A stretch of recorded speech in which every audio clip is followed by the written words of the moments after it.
It was a typical day near the Valentia estate. Father and son stood talking about what is the most important virtue for a lord. Simon believed that the most important thing for a lord is magnanimity, but his father didn't quite agree with him. Richard Valentia, Lord Leschel, believed that the most important thing for a lord is a warm heart. But the other virtues necessary for a lord would depend on the situation. A lord must be able to be a friend, a family member, and sometimes even a villain. Simon will have to learn to be in each of these roles. But no matter who he will be, having a warm heart, he will be able to form bonds with many who will meet on his life's journey. Suddenly, they were interrupted by one of the workers, whose name was Charles. He was very tired from his work and asked the Lord for a favor. Richard asked Simon and Charles to move away and got down to business. As you can see, Lord Valentia is not a simple man at all. He wields powerful dark magic, also known as necromancy. With his spell, he summoned a dozen skeletons. They were fearsome in appearance, and we are used to associating them with instruments of darkness, cruelty, and murder. But these skeletons were not like that. Charles immediately pointed them to a pile of logs, which they immediately began merrily carrying, making the work of the workers many times easier. For Richard, helping his people was a pleasure. Simon was proud of what a great necromancer his father was, that he could provide his workers with additional labor using undead. Before we go on to explore Simon's fascinating story, let's learn a little about the history of the necromancers of this world. In this world, necromancers are special magicians who use black and dark magic. With its help, they can summon and revive long-dead creatures. Once upon a time, an emperor lived in this world who wanted to destroy necromancers so that they could not influence his empire in any way. He ruled the empire of Thalhern, and for this task he sent 50,000 soldiers. This army was called the Rose Brigade. The headquarters of the necromancers was in Kazan, and they knew what the emperor was planning against them, so 10 necromancers opposed the emperor's army. Only 10 necromancers, but all 50,000 soldiers of the Rose Brigade were destroyed and turned into the undead. Thus began the destruction of the empire. The destruction of the Rose Brigade eventually led to the surrender of the remnants of the Thalhern Empire. In order to take revenge on the arrogant emperor, necromancers turned him into the undead, and the emperor met his miserable end in the form of a rotting corpse, permanently sitting on the throne of the empire. Thus began a new era of necromancers' rule. They were able to conquer half of the entire continent without meeting any worthy resistance. But another force stopped and threatened the dominance of the necromancers, ruling the other half of the continent. These were the priests, the only antagonists of the necromancers who served and worshipped the goddess Devi. But for now, there was a fragile peace between the two opposing forces on the continent. Yet in the small town Lashhill, things were calm and friendly. Humans and undead worked side by side, and Richard's use of necromancy served a good purpose. Later that day, Simon returned home. He entered a small but pleasant house for lords. His mother, Anna Valentia, waited for him. She greeted him kindly. Anna was once a priest, and she could use bright, holy magic. In the kitchen, she boiled laharka mushrooms, which looked poisonous. Simon worried about them, but Anna was calm. She said her magic would make them safe to eat. She used her bright light magic, and the sight amazed Simon. He always wondered how his parents, a necromancer and a former priest, ever came together. He admired their love and noticed how well they got along. The family gathered to eat. There were many tasty dishes on the table. Simon ate only a little, and Anna asked if he felt sick. Meanwhile, Richard ate with great enthusiasm. Later, Simon saw Anna placing a cucumber mask on Richard's face. They acted as if they were still newlyweds, laughing and showing affection. It was a warm and happy home. That evening, Simon went to his room. He looked at the full moon outside his window, enjoying its beauty. After wishing his parents good night, he turned to close his door. Suddenly, a letter flew in and hit him right in the face, knocking him off balance. Surprised, Simon peeled the letter off. Then he noticed a girl sitting on his windowsill, smiling at him. He could not believe his eyes. He tried to ignore her, thinking it might be a dream or a trick of the light. He lay down and covered himself with a blanket, hoping she would disappear. But she jumped into the room, yelling at him not to pretend he could not see her. She even tried to pull the blanket away. Simon realized she would not give up, so he finally sat up and asked who she was and what she wanted.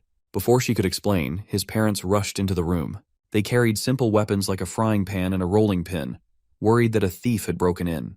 But the girl greeted them happily by their names. To Simon's shock, his parents seemed overjoyed to see her. Her name was Nephthys Arkbold. Simon recognized the name Nephthys Arkbold from stories. She was a legendary necromancer who had lived for over 300 years. She was the one who turned the emperor of the Thalhern Empire into an undead puppet. Now she sat on his bed, acting like an old family friend. Nephthys handed Simon the letter that had hit him in the face. He opened it and read it with shaking hands.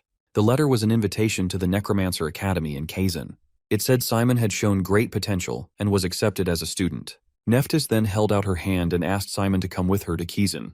She offered him a future full of learning and adventure. Simon realized that everything he knew might change from this moment on. Nephthys leaves after telling Simon that she will see him in Kazan. His dad asks him for the letter. According to the letter, Simon has been admitted into the academy through a special admission. The father explains to him that Kazan is the center of the Dark Alliance and the headquarters of the necromancers. It also acts as a school for necromancers. The girl he just met was the chancellor of the school. Simon can't believe that Nephthys is the chancellor since she was acting a bit like a child. The dad tells him that the school is on an island called Roke, and he will have to board a shop in Langerstein to reach it. He assures him that there is nothing to worry about since the island is really beautiful and he will have plenty to do there. He also reveals that the school is known for its stylish uniforms. His mother tells him that it will keep him busy till the matriculation ceremony. Before going to the school, he needs to open his core. While his parents talk about teaching him stuff like black magic, he stands there with a confused expression. After this, Simon experiences the busiest week of his entire life since he has to prepare for school. Even though his parents told him that he would have fun in the school, they were still worried because of his sudden admission. As his dad prepares to open his core, he asks him to hold tight since he might feel a bit of pain during the process. A blue light glows around Simon as his dad forms the core with the help of his magic. After this, he learned the breathing method and took his dad's crash course on black magic. A week later, he departed for Kazan with his dad, leaving his small town behind. While in the carriage, his dad asks him to draw the magic power floating around him into his body and slowly tries to utilize that mana. He tells him to move it through his core and asks if he can feel the mana. As his dad guides him through the entire process, Simon begins to form a small drop of mana. His dad explains that this is the source of power that necromancers use. It is called the darkness.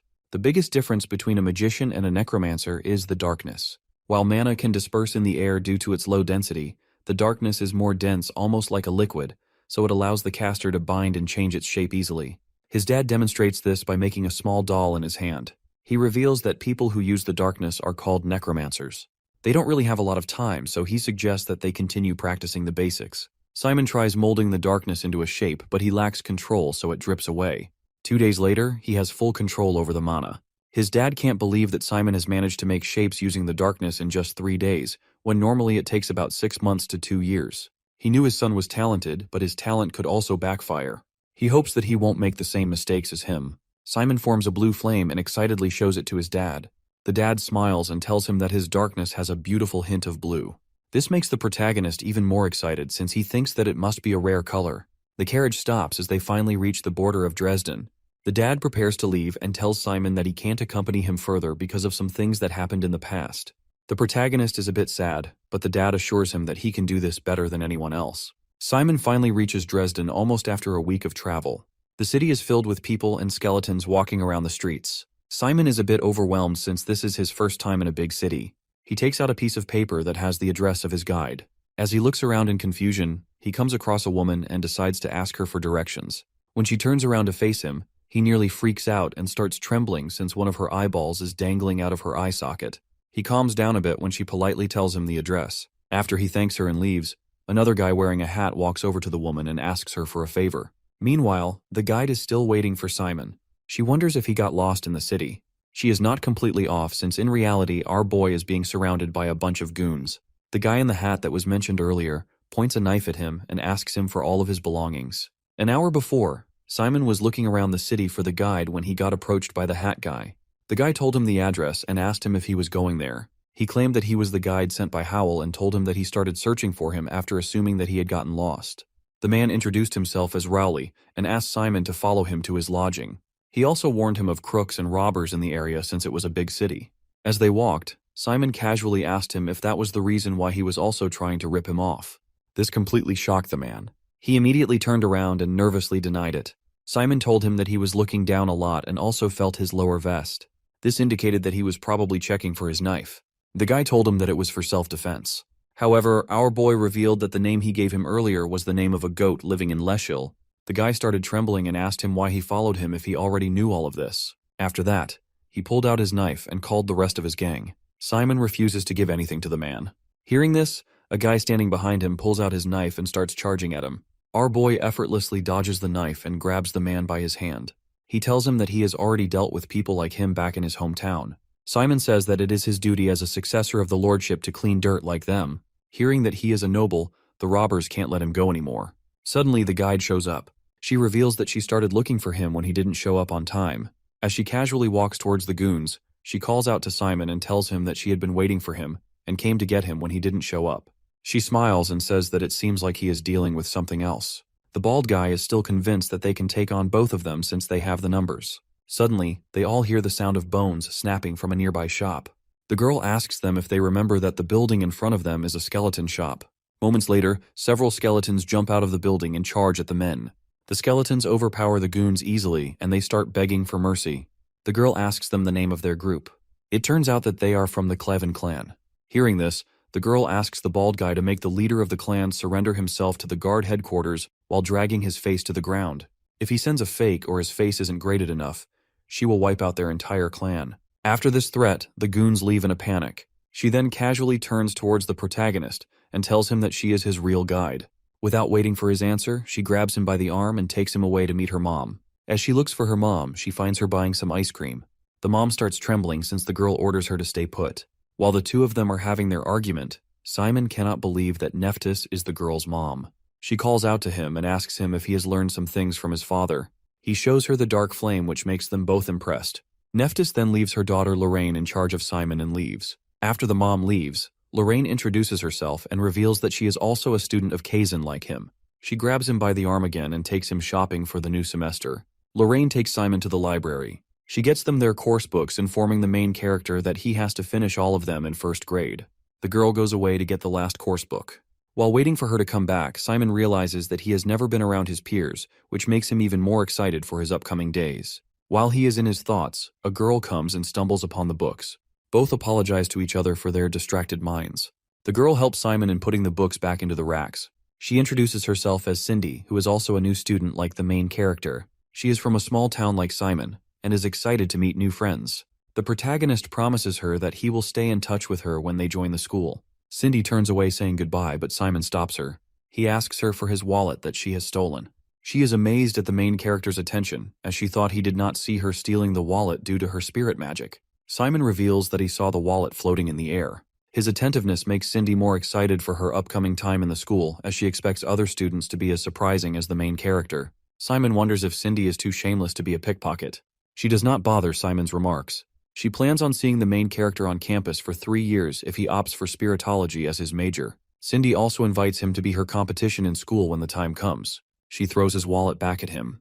The girl takes her leave, reminding Simon to remember her when they see each other at school. Just when the girl leaves, Lorraine comes back without the book. She could not find the last course book as it was out of stock. Simon gets to know that he will receive those books with the others in his dorm. She teases the boy by asking about the girl he was just talking to. She wonders if the main character has made his first friend in school. Simon blushes, admitting that he made a friend. Lorraine offers herself as a friend to Simon with whom he could share if he has a crush on that girl. Simon, on the other hand, ironically thinks he has just dodged losing his wallet to that girl. Lorraine suggests they should buy a bag for the main character. The bag that they are going to buy is not an ordinary bag. It can rather be considered as an inventory for the necromancers that they call subspace. They see the lady at the bag shop who knows they need a bag for Simon, as Lorraine has already bought her bag. As the protagonist is new to all this, his friend wants a subspace that has the least limitations. The lady shows them an exclusive ring that is not even on the market yet. Simon wears it, letting the darkness flow through him. He sees a handle in front of him and uses it as a lever. The handle reveals the subspace, which is the latest Gelen Eclipse product. That subspace can load up to 4,000 UB. The best thing about the space is that it can open up on uneven surfaces and slopes. Moreover, the inventory features 7 magic spells, including the temperature control and grade 1 preservation spell. Wearing that subspace will activate the invisibility spell that can aid in hiding one's location from the enemies. Upon asking, Lorraine comes to know that the bag also features ejection. Simon wonders about the bag's price given all the amazing features.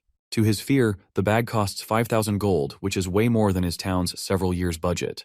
Lorraine comes to the rescue and pays for the bag. Simon admits that he would not be able to pay such a huge amount back, but the price has been paid by Lorraine's mother, who is indebted to the main character's parents. Simon insists on returning the favor, but his friend assures him that they only want the main character to do really good in Kazan, nothing else. He pledges to work hard and leaves with his friend. Their schedule does not end here. They still have to enjoy the day.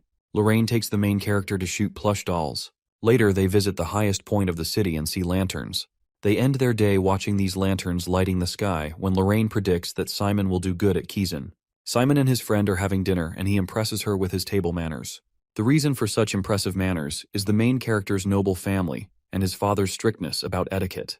Lorraine advises him not to brag about his status at the academy, as 30% of the students in Kaizen are commoners, and their selection is totally merit-based. She also offers him assistance if he wants to ask anything about the academy. Simon asks about majors. He gets to know that there are 9 courses in the first semester of first grade, 7 majors and 2 minors.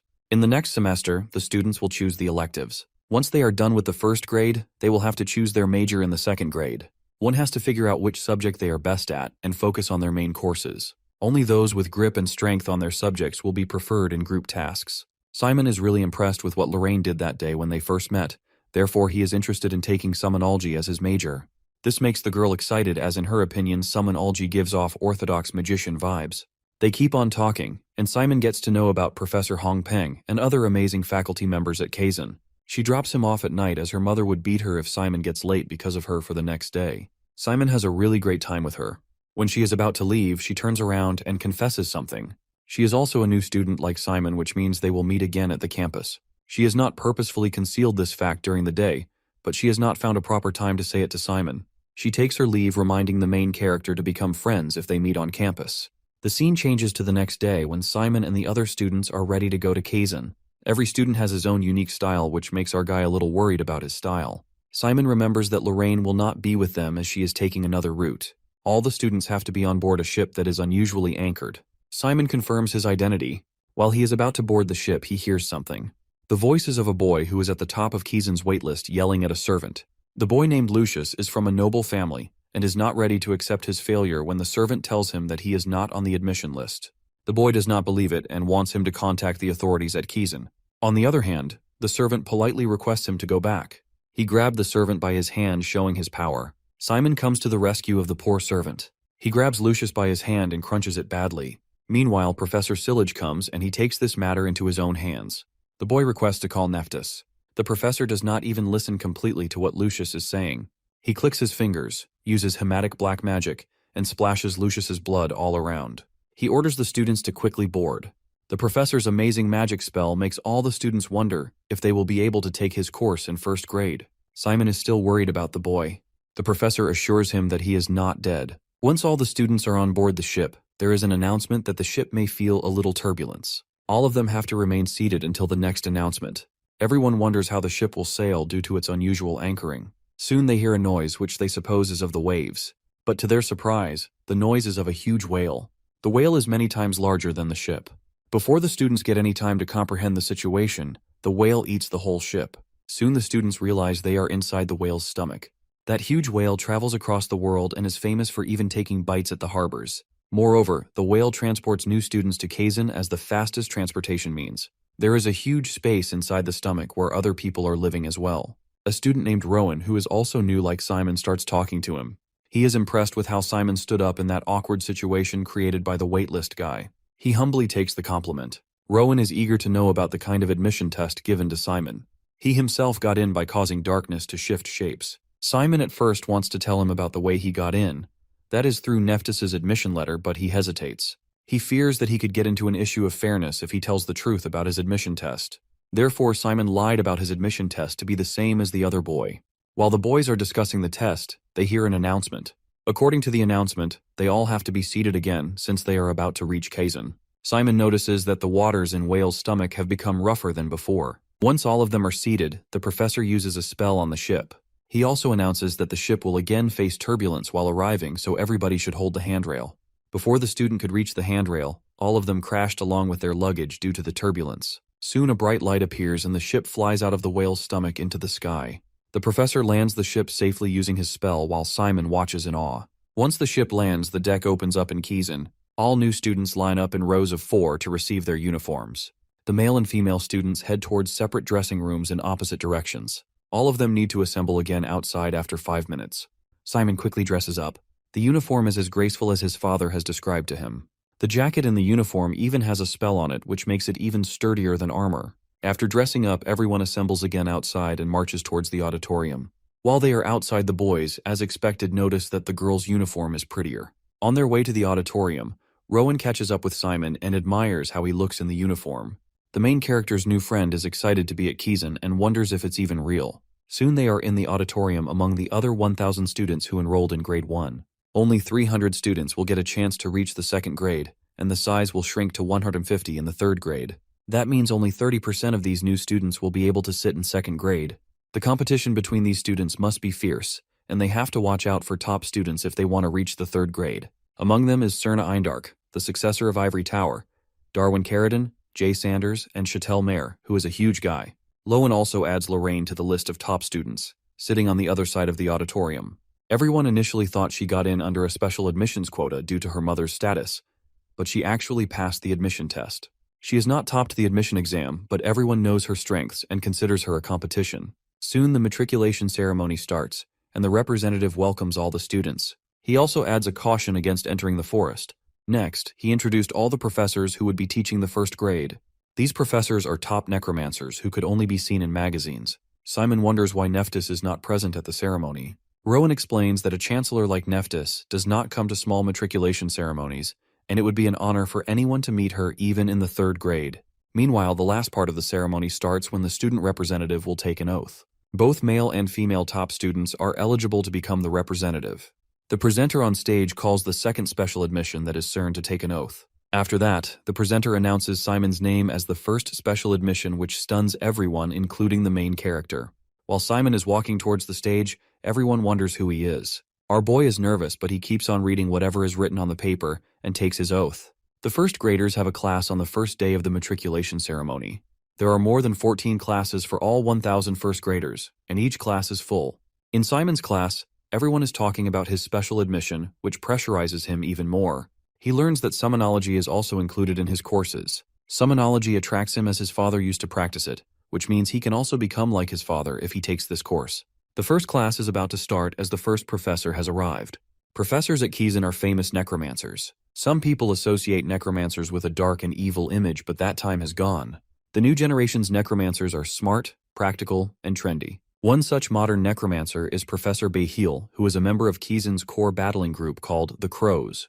Bahil is a young professor in his late 20s and very popular among students. All the students are happy to learn that he will be taking the first grade catarology course. The class starts with the professor's introduction, and he also urges the students to introduce themselves when he calls their names. All of them introduce themselves one by one, including Simon. The professor then starts the class with a fundamental question about curses in catarology. A student named Jaime introduces a curse as a dark magic that maintains one's power while weakening the opponents. The professor then explains the curse by giving an example to the students. His example is based on the fight between the two primitive knights. Both of them have similar skill sets. They attack each other continuously and wait for their opponent to make a mistake. They exchange strikes, but none of them surrender. At one moment, one of the knights screams, giving a death stare to his opponent. The opponent knight flinches and turns pale. Finally, the sword slices through the opponent's shoulder, spilling his blood. The other knight attacks his opponent's legs, impeding his movement. Next, he throws sand into his opponent's eyes and removes his helmet. The battle intensifies, and at last, the knight finally cuts through the opponent's head. Through this example, the professor proves that even the most primitive and barbarous battles of clashing weapons are just a series of actions. These actions are used to weaken the opponent and achieve victory. The professor also demonstrates how modern necromancers fight. They defeat their opponents by just a single move. He also explains that curse is the lightest and simplest structure among different black magic spells. Moreover, its activation is quick, which makes it even more popular. The spell can totally shake the opponent even if it needs a little effort. He then takes a few steps towards the students and decides to practically demonstrate the theory. The professor picks up a student and snaps his fingers to use his spell on him. The student falls down on the desk and Bahil takes out his knife.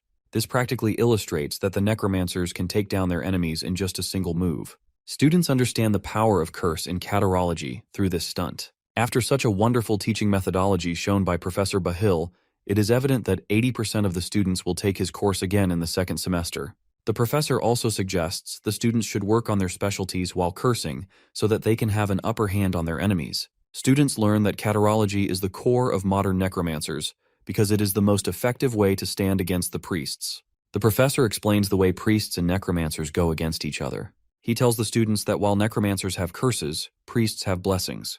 The main difference between a blessing and a curse lies in the fact that one strengthens the target while the other weakens it. He then asks the students how cursing is better than blessings. Jamie raises her hand and answers, She says that a curse is faster to cast than a blessing.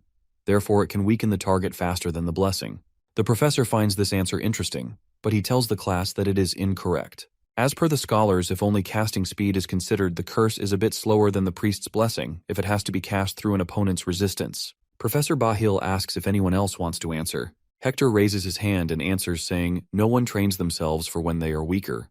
The professor is impressed by his answer and mentions that he will remember Hector's name. He then explains that weakening spells cannot be warded off with training. Everyone trains for regular conditions. He also explains that the measure of our skills depends upon how well we can perform, given the fact that all environmental factors are under control. He goes on to explain that human beings are more sensitive creatures than they seem. They can give up even on the slightest change of the environmental factors. That means you do not have to cut the hands of the archer who is aiming at you to win. You can rather give his eyes conjunctivitis to block his vision, or you can give him nausea. Moreover, you can distract him, or you can confuse his sense of distance. With all these tricks, one can ditch the archer's arrow that is supposed to hit him. Bahil reveals that necromancers have many different ways to disrupt their enemies. He exemplifies saying if any of them have a stomachache or are tired, they will not train for curses, instead they will take a day off. Therefore, he suggests to the students that they should learn how to weaken their enemies rather than strengthen themselves. Meanwhile, Keyes' staff comes with correction devices for all the students. The professor announces that they are going to learn how to cast a curse. It is a bit embarrassing for Keyes students to use a correction device, but since it's their first day, they have to use the device. Bahil eases their hesitation, saying it is okay to use the correction device to get the hang of it, but the students should not rely on it much. The first spell that he chooses to teach is the exhaustion spell. He instructs the students to hold on to the handles of the correction device and transfer their darkness into the mold made on the device.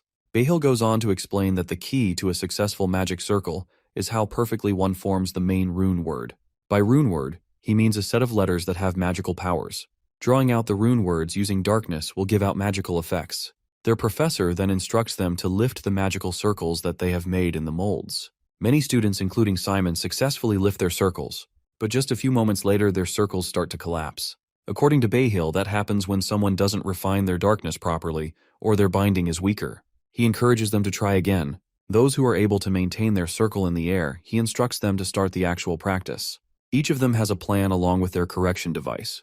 The students have to aim their circles at the plant and use their curses. If they see any change in the plant, that means that the curse is successful. Some of the students cast the spell successfully, while some, like Simon, are still struggling. The professor sees a difference in skills among his students. He instructs them to keep on practicing the speed even if the students are successful in casting the curse once. Those who have practiced it perfectly with the correction device are now instructed to do it without using the device. Most of the students in the class are able to do the spell except Simon. This frustrates him as he tries again and again to form a perfect circle. He wonders what is wrong and remembers what Nephthys and her daughter said about the vapor state of his darkness. He also recalls that they mentioned he has to learn how he can use his core effectively to transfer mana. He then, instead of directly transferring mana to his circle, uses his focus to collect mana first. Once he has enough mana, he sends it into his circle and casts the curse on the plant. He finally successfully weakens the plant with his curse. Once he does it, the whole class hears his exclamatory remarks. As soon as Simon finishes his spell, the professor announces the end of the practice. Those who were not able to do it had to practice it in the dorms.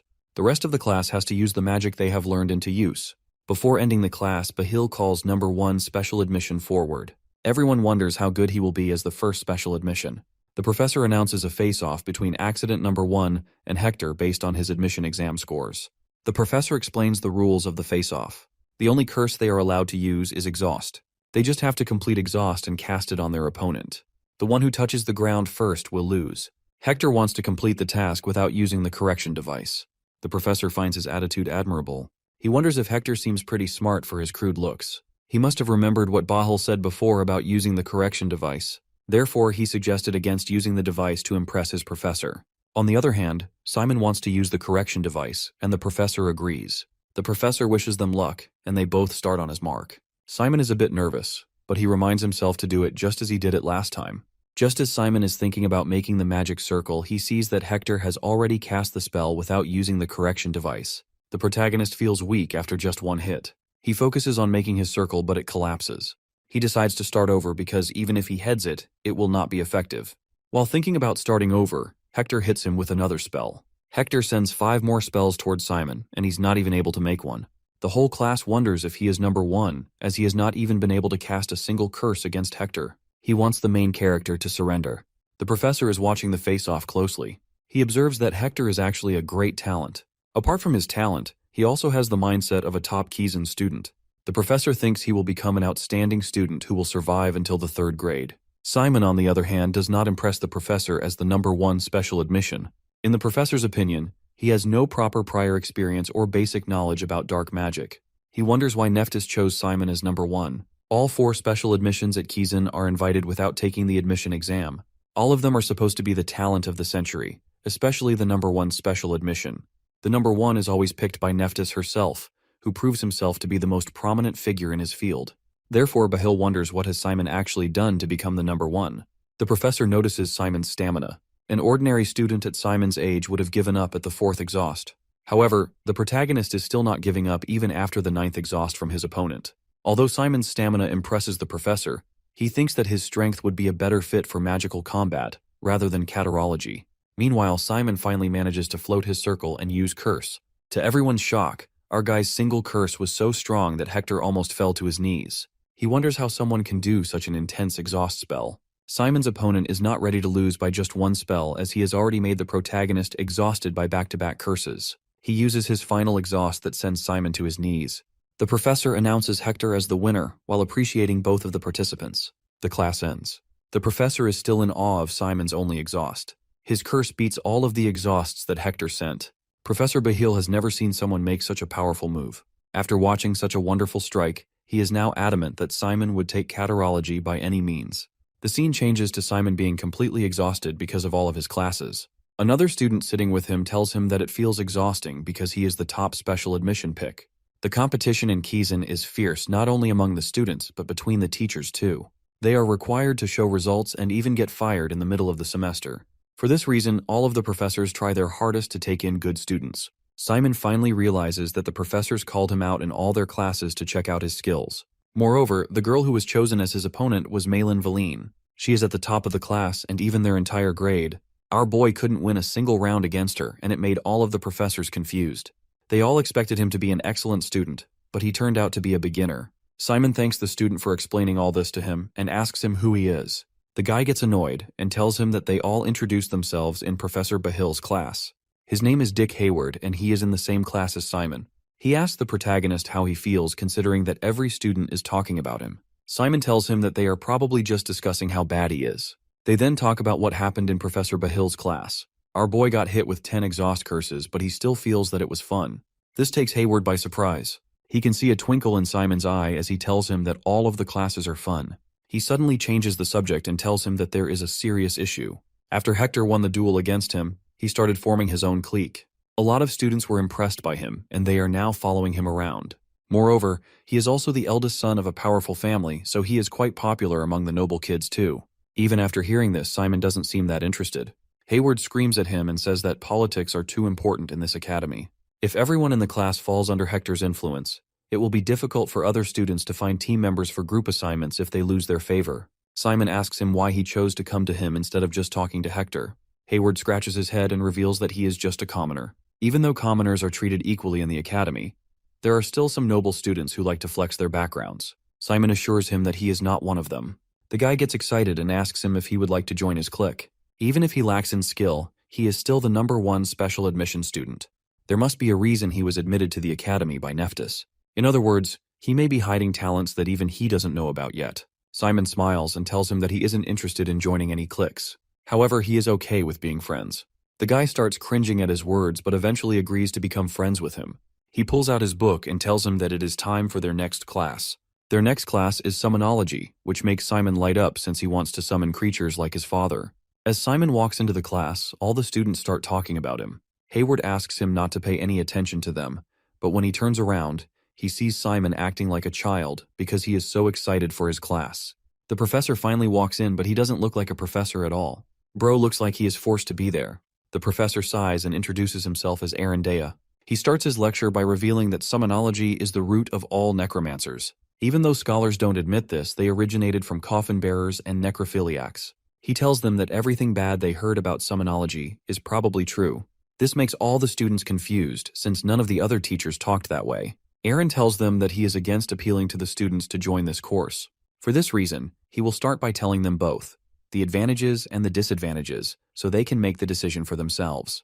The first disadvantage is the cost. The material fee for summonology will cost them more than all the other subjects combined. They can't simply start killing people or animals because they are out of skeletons. This is why they purchase and use skeleton sets or specially treated corpses. However, these can only be used once, and they often end up spending more on the materials than the reward they get from the task. If any one of them is willing to choose this subject, they shouldn't think about money. The second disadvantage is that summonology is highly dependent on creatures. Since it involves fighting with summoned creatures, when the creatures are destroyed, the power of the summoner is reduced drastically. Summoners mostly use semi-permanent remodeled undead rather than disposable corpses. If the remodeled undead is destroyed, they will suffer strategic and financial damages. Moreover, until they get new corpses, all they can do is watch. The third and biggest disadvantage is that summonology is weak against priests. In other words, it is not suitable for modern warfare. The only time summonology is truly effective is during an all-out war. In a full-scale battle, there is no shortage of materials for a necromancer. However, because of the truce, the only battles which take place are small-scale localized wars. In such cases, curses and spirit controllers are much more efficient.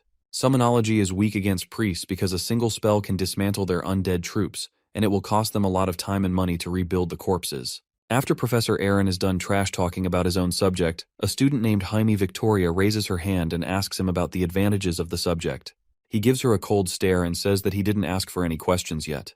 Bro does not want to teach this.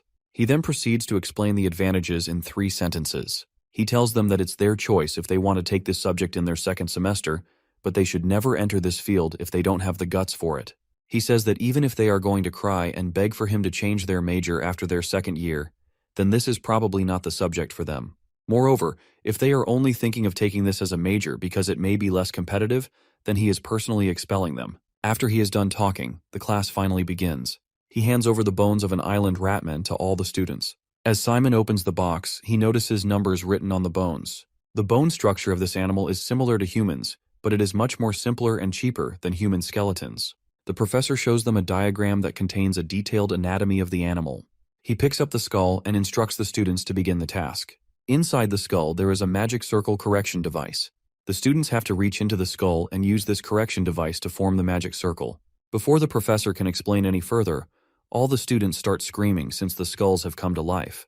Aaron smirks and says that he was a bit late to warn them. Even though all the skulls are going crazy, Simon's skeleton is not doing anything.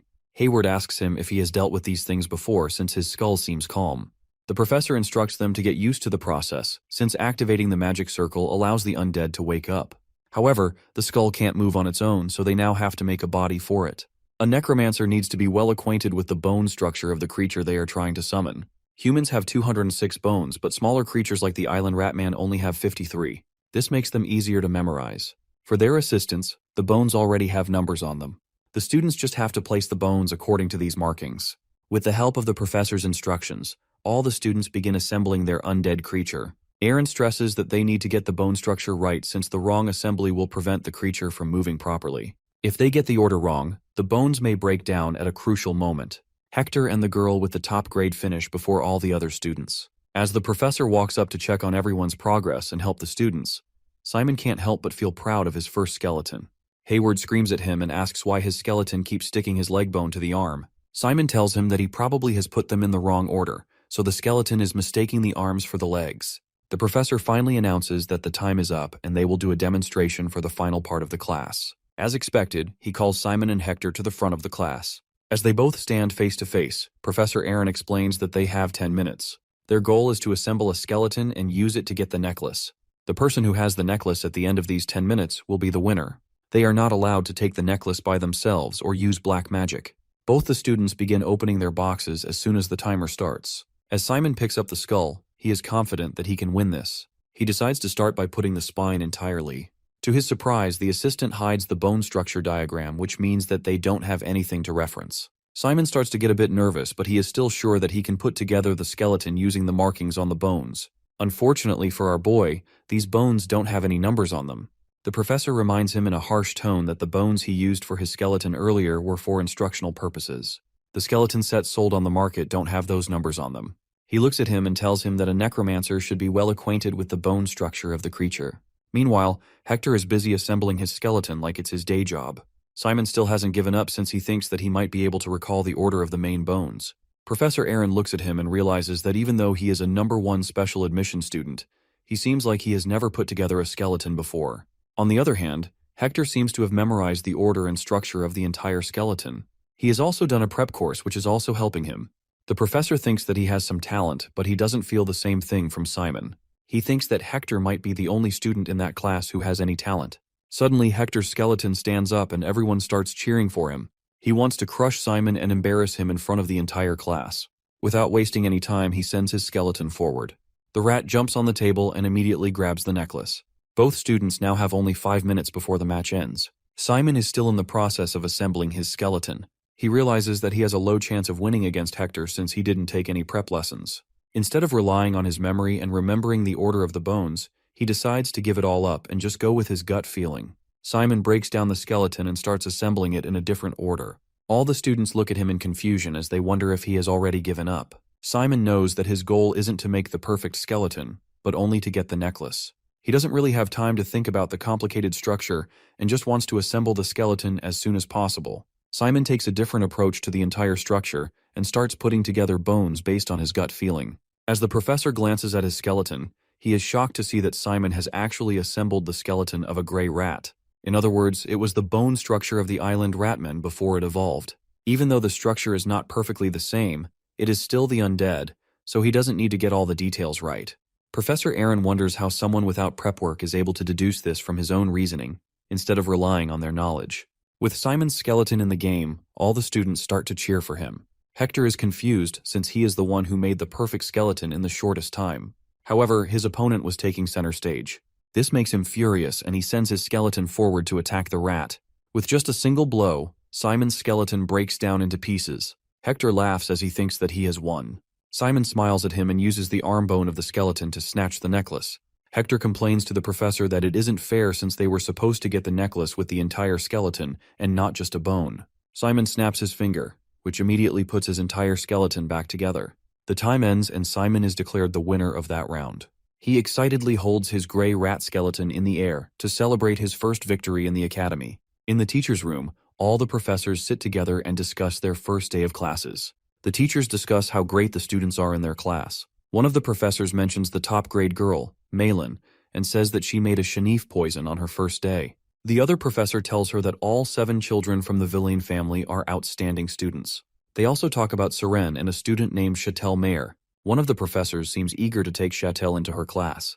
The other professors remind her that they are not allowed to get in touch with a student during the protection period. In all of this, someone mentions Professor Behil and asks him about his class. Professor Behil tries acting oblivious and asks them what they mean. The other professors want to know about the special admission #1 student in his class. He says that the special admission student lost 10-1 against another student from his class. Hearing this, the other professors wonder if there is actually nothing special about the student. Professor Behil mentions that Simon did have great stamina since he was able to endure the exhaust curse 9 times in his first class. This is not enough to make him stand out, so the professors turn to Aaron and ask him about his experience with Simon.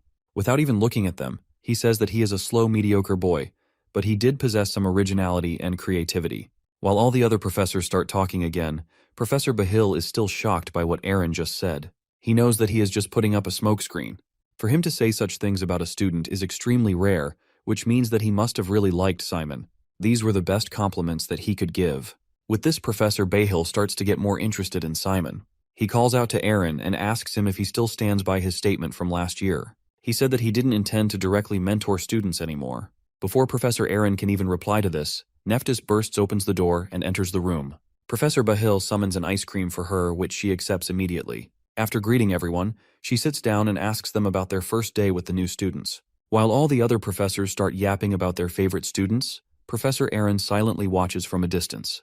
Nephthys asks them to report any issues to her and to go home early since it's the first day. Professor Aaron calls her out and tells her that he wants to have a private discussion with her. All the professors are shocked and curious at the same time.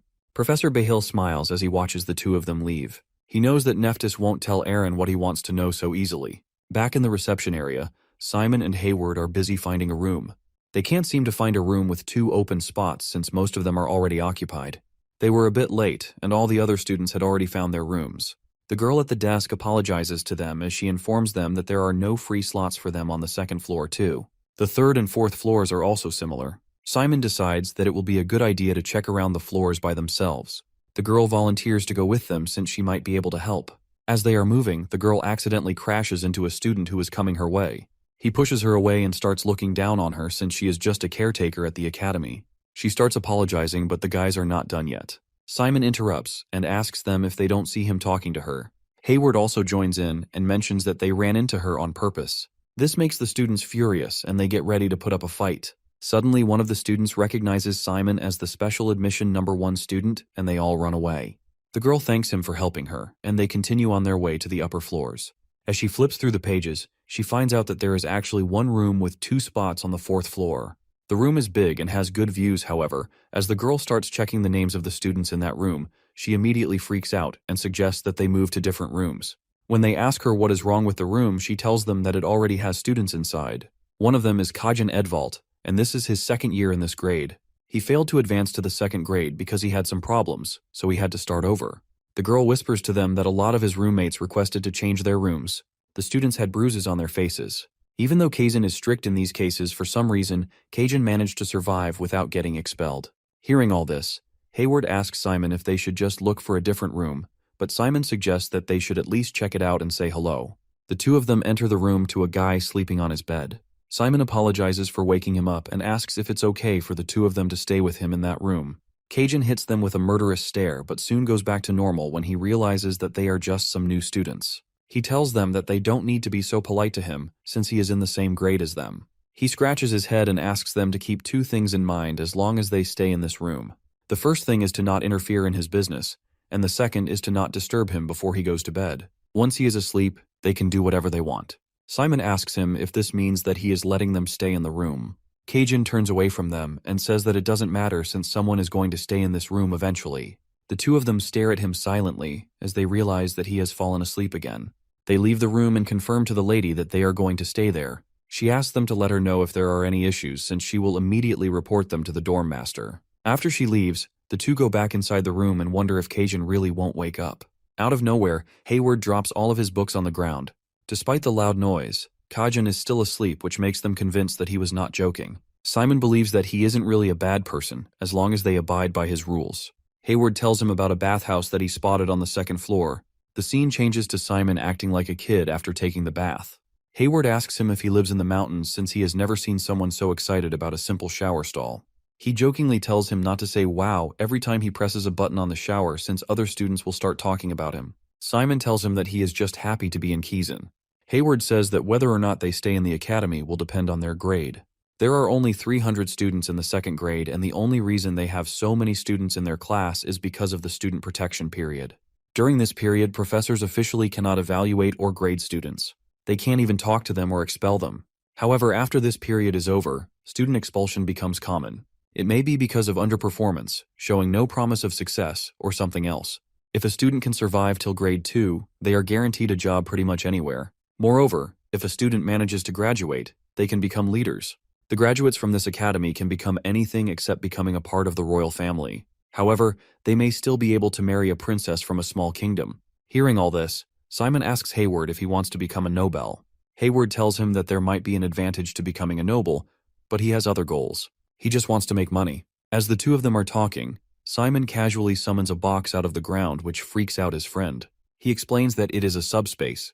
The box contains a skeleton kit for the island Ratman. Since Simon hasn't taken a prep class, he wants to practice as much as he can. As he takes out the skull, Hayward asks him if he is going to assemble it in the right order this time. The protagonist smiles and says that he will just go with his gut feeling.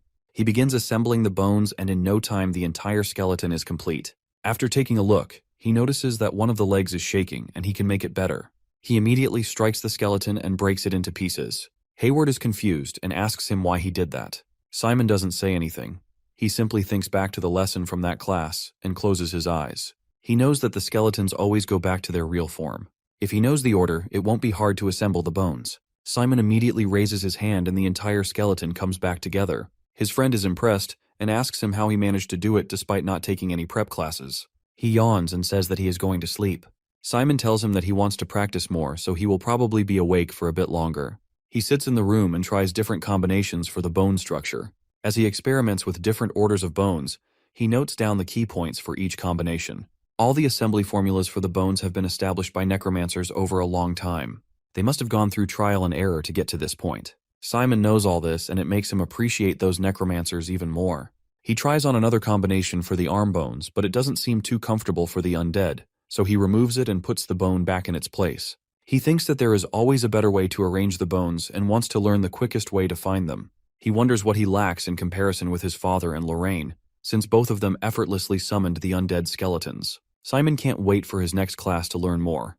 The next morning, Professor Eric begins his lecture on darkness dynamics. He claims that darkness is the foundation of a necromancer. He begins the lecture by asking how darkness is used to create black magic. The professor explains that they first need to understand the flow of darkness, rune words, and the mechanisms of the magic circle.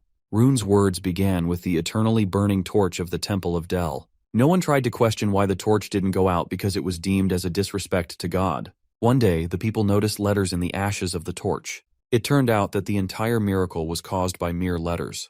This was the origin story of rune words. These rune words have undergone countless improvements and changes throughout the years. The professor starts demonstrating the rune words by drawing a magic circle on the board. He draws 2 magic circles to give an example of how the rune words are used. One of the circles can't be activated because of an incorrect usage of rune words. The professor finally finishes his lecture and gives the students an assignment for the next class. They have to modify the non-active magic circle and make it work. Hayward feels exhausted after the class since he thought it was too boring. Simon, on the other hand, thinks that the class was okay. Even though he didn't understand most of the lecture, he still loved the way their professor described everything. The two of them walk towards an empty ground for their magical combat class. The rest of the students are also waiting for the professor to show up. One of the girls notices something coming their way. It is a huge bloat of hippos running towards them. The students start to panic and gather around while the hippos run in circles around them. A man riding one of the hippos informs them that Professor Hongpeng will be holding her class at Roque Mountain. He orders everyone to get on the hippos. Hayward whispers to Simon that the professor is known for being odd and camps in different parts of the Roque Mountain. One of the students orders the man to put on a rug on the hippos before they get on. Without saying a single word, the man leaps off the hippo and kicks the student to the ground. The student screams at him and calls him a servant. Hearing this, the guy asks if the new students are really that clueless. He reveals that he is a TA and not a servant. This immediately makes the student apologize. After teaching the student some manners, the guy jumps back on the hippo and instructs everyone to get on. The hippos can hold up to 3 students, but they are hard to climb because of their huge size. Simon notices a girl struggling to get on and offers to help her. After she gets on, the hippos start running. All the students are in complete chaos. The TA tells them that they will probably die if they fall off the hippos, so they should hang on tight. Imagine dying to a hippo. The students finally reach Roque Mountain and are exhausted. They are given drinks and some time to relax. Just as they begin to catch their breath, they hear the voice of their class professor. Her name is Hongpeng Tun Sokam Marlat, so we'll just call her Professor Hongpeng from now on. She is going to teach magical combat. Kundar Hydra was a massive undead monster that burned 4 fiefs to the ground. Professor Hongpeng was the one who fought this monster for 5 days and eventually defeated it after breaking all 100 of its necks. The professor instructs everyone to stand and line up in columns of 4. She simply tells them that they need to get going and dashes away without explaining anything. As the students unwillingly follow her, she explains to them that the basics of magical combat begin with physical fitness. Simon is impressed by the professor since her fitness seems to be on a different level. She tells them that the necromancers who mainly rely on magical combat are called battle necromancers. If they train hard enough, the darkness will flow out of their body as smooth as silk. It can even take the shape of clothes, and it is called the dark robe. This dark robe is the characteristic of battle necromancers. As they reach the forest, Professor Hongpeng warns the students to look out for the trees. Simon looks ahead and notices a bunch of kids simply dashing through the forest. Hayward asks him how he is still okay despite them running for so long. He looks back with a smile and tells him that his hometown has a lot of mountains like this, so it's fun to run after a long time. At this point, most of the students are exhausted. The professor stops at the edge of the cliff and reveals that they will now have to jump over the valley using the darkness. If they fail, they will fall straight into the river below. The professor instructs them to let out the darkness from under their feet instead of their hands. She demonstrates it by jumping in the air and doing a flip. It's almost like they are using the darkness as a spring. The professor is the first one to jump. A few other students immediately follow after her and barely manage to finish the jump. She instructs them to release the darkness early since it can get a bit dangerous if they do it too late. Simon closes his eyes and starts to think about what the professor told them. Hayward thinks that overthinking will just make it worse, so he runs towards the end and makes his jump. While in midair, he notices Hector, who appears to have made the highest jump so far. After successfully finishing his jump, Hayward calls out to Simon and cheers him up for his jump. Simon closes his eyes for a second to concentrate and then leaps forward. As he lands, his friend tells him that he made the highest jump. Professor Hongpeng is also impressed and commends him for the jump. As he celebrates with his friend, Hector can't help but stare at him furiously. The professor informs them that they will wait for the other students to make their way here before they move on to the next area. While they are waiting, Hayward takes out a nook that has the names of the students that they should try to recruit for the group classes coming ahead. The classes start next week, so he thought they should prepare in advance. Simon is impressed upon seeing the amount of research Hayward put into the list. He thinks to himself that his friend managed to find out things about other students, while he could barely even follow the lectures. Simon wonders if this was the reason he came to him and not Hector, because he knew he wouldn't get along with him. He asks him for his opinion on the students. Hayward tells him that most students in their class are talented. He points out to the girl who rode with them in the hippo, and predicts that she might drop out after the protection period. She was among the 2 students who failed to make the jump. Suddenly, the teacher calls out all the students to start running again. As the students prepare to run, Simon notices a bloat of hippos running towards them at full speed. The students try calling the professor, but she is nowhere to be seen. As the hippos get closer, Simon uses the technique he learned in class to jump off the ground and avoid the accident. He wonders why the hippos are running at them since it is still the protection period. This makes him think that this is actually real and not part of the class. As he starts to worry about his other classmates, he notices that they already have the situation under control. Some of them used curses to put down the hippos while others jumped on trees. He gets back down and realizes that he was worried for nothing. Even his friend Hayward managed to dodge the hippos by climbing on a pole. Seeing him like that, Hayward tells him that there is nothing to worry about since the hippos are under the control of their professor. Even though she is an expert in magical combat, she can also use the power of the druid bloodline. While he was up on the pole, he saw the hippos avoiding students who fell on the ground. Suddenly, the TA screams at the students and instructs them to continue running since the hippos will come back for them. The students finally make it to their destination, and it is truly breathtaking. The professor is standing in a grass field with beautiful flowers around. This makes the students light up and they hurry towards her. She tells them that she called Kizan ahead of time and arranged lunch for them. The students start cheering her on, and some even consider her their favorite. Hayward and Simon sit together and discuss the professor. Simon thinks that she is a bit different from what he heard before coming here. He heard that she was the most typical Kizan professor. Hayward can't believe this and asks him where he heard that. Simon can't reveal that he heard it from the daughter of the chancellor. The professor calls them out again and informs them that they are going to leave in 10 minutes. Meanwhile, Simon can't help but feel like all this is just the beginning. After lunch, Professor Hongpeng asked all the students if they were wearing the wristband she gave out. She instructs them all to let their darkness flow into the wristbands. As soon as the students release the darkness, they start to feel a heavy weight on them. There is an exhaust curse embedded on the wristband. The students have to make their way to the top of the hill with the exhaust curse pulling them down. The students wonder if this is even legal. All of them look exhausted and tired. As soon as the professor signals them to start, they all start running to the top of the hill. Simon starts taking deep breaths. His head is spinning and every step is hard to take. But he can't blame the prep classes this time since this is purely a matter of stamina and willpower. He knows that he has to come on top if he wants to get ahead of other students. My man Hector is also climbing up with him. He has weakened the curse using his own techniques, but he can't believe that Simon is still able to keep up without using any tricks. He wants to crush him for real this time. Professor Hongpeng stands on top of the hill as both students struggle to make it there first. To their surprise, neither of them can take first place since the top-grade girl, Malin, casually walks to the finish point without breaking a sweat. The professor congratulates her and asks how she managed to reach the finish point so easily. Malin reveals that she used a resistance formula to nullify the curse.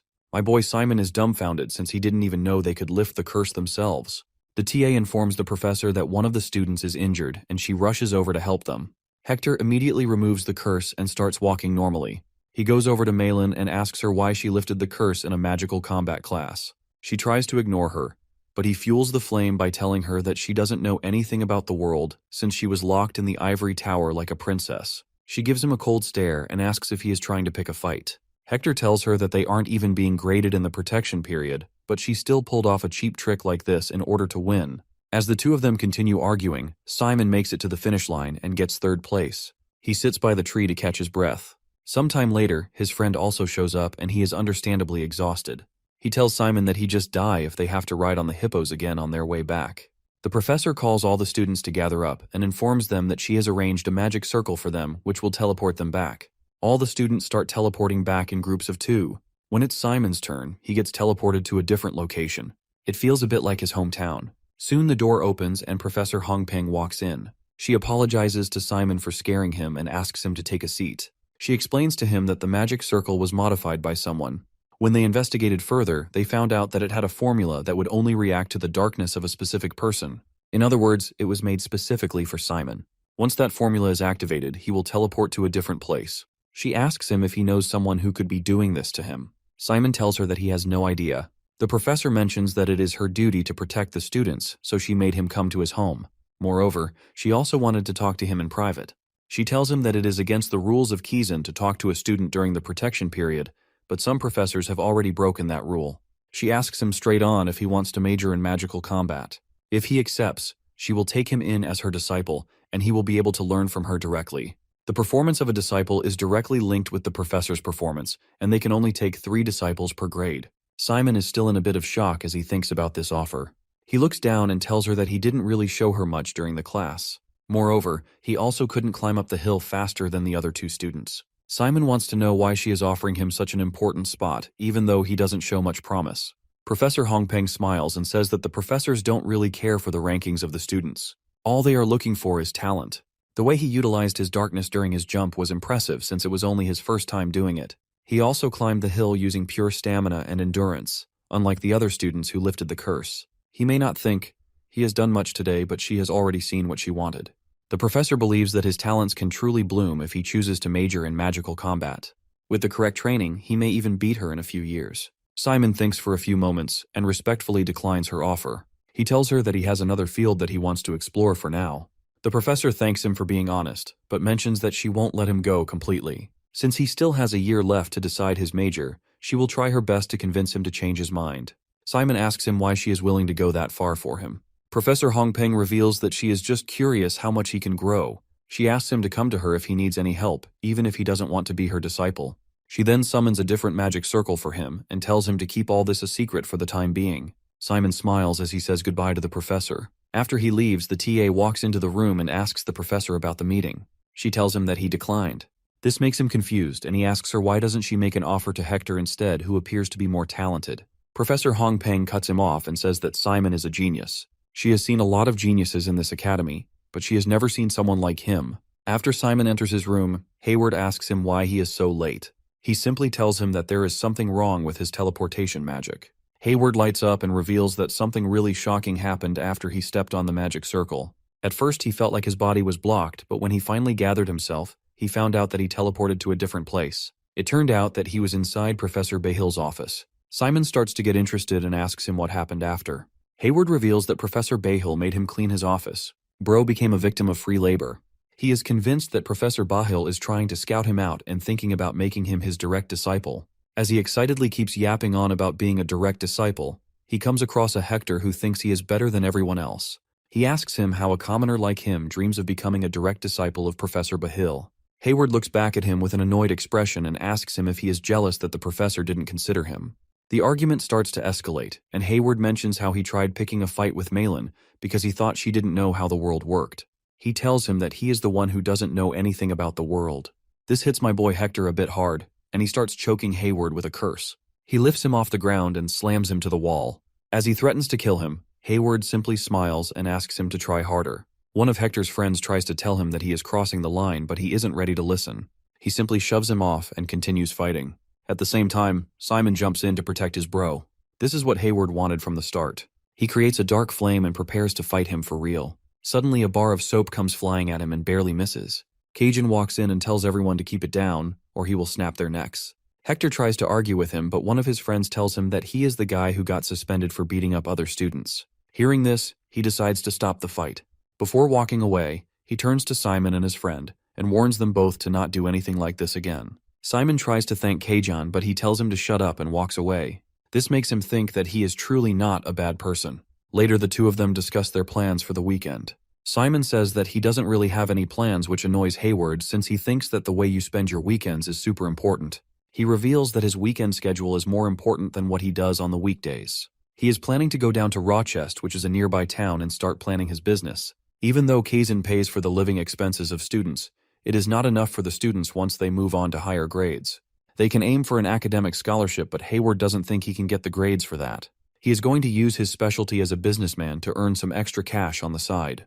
They can't hope to survive on the living expenses given to them by Kaizen, so students in higher grades have ways to make money on their own.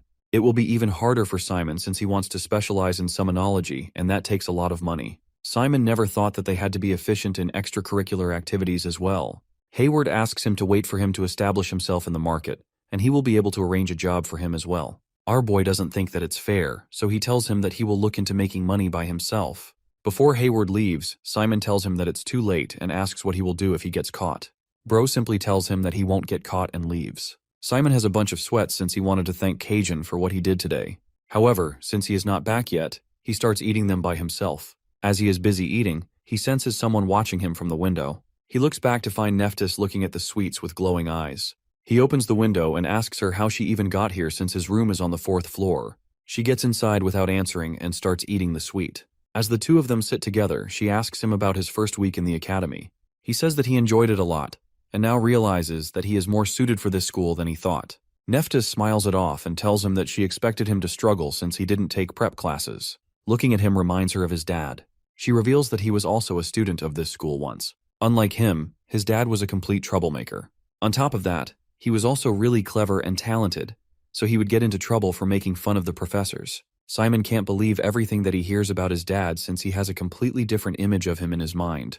He asks her if his dad graduated, but she tells him that he dropped out. He thought that the school was too small for him. She was also young back then, so she couldn't handle him well. She gets excited all of a sudden, and tells him that his dad turned the entire island upside down. He may find traces of his father if he looks a bit closer. After talking to him, she tells him that her evening schedule is about to start, so she will be leaving. Before she jumps out the window again, she thanks him for the snack and throws a piece of paper at him. He thinks that she may have dropped it by accident, but eventually realizes that it's for him. He opens the paper to find something that resembles a treasure map. The destination is marked by a skull symbol, and it lies deep in the forest. The next day, he stands in the middle of the forest, debating whether to turn back while he still has the chance. He reminds himself that he got permission to stay overnight and decides it would be a waste of time to leave now. As he walks further, he notices a warning sign about monster sightings. There are monsters in his hometown too, but he has no idea what kind of inhabit this forest. Looking around, he confirms he is on the right path. While walking, he hears a noise and wonders if it's something big. Before he can figure it out, a monster suddenly appears. It leaps at him immediately, and Simon barely manages to block its attack by drawing his knife. The monster is fast, making it hard to spot in the dark. When Simon finally gets a clear view, he realizes it's a werewolf, and a young one, judging by its size. If he had seen such a creature before coming to Kaizen, he would have fled without hesitation.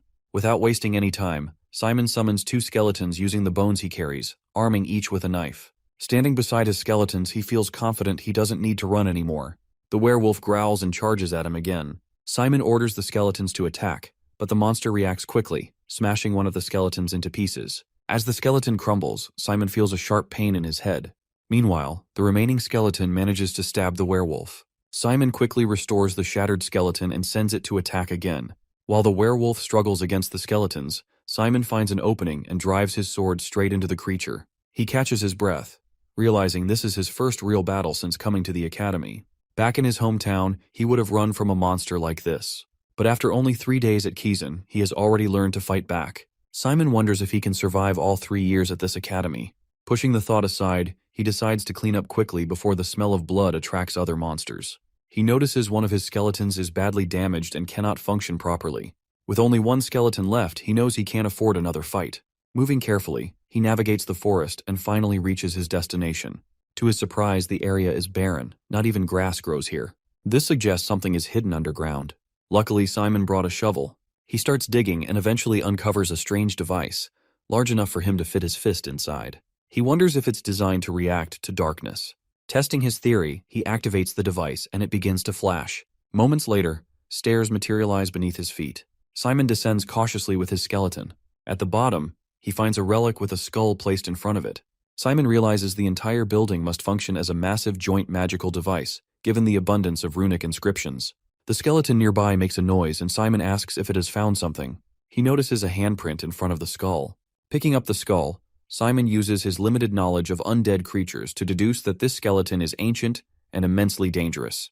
He wonders what such a thing is doing here. Suddenly, the other parts of the skeleton begin to move. Simon picks up one of the bones and realizes it's a number 2 bone.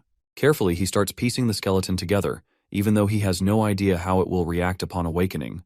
There's a real risk it might attack him, but Simon feels compelled to proceed. Determined, he declares that now is the time to boldly face the unknown.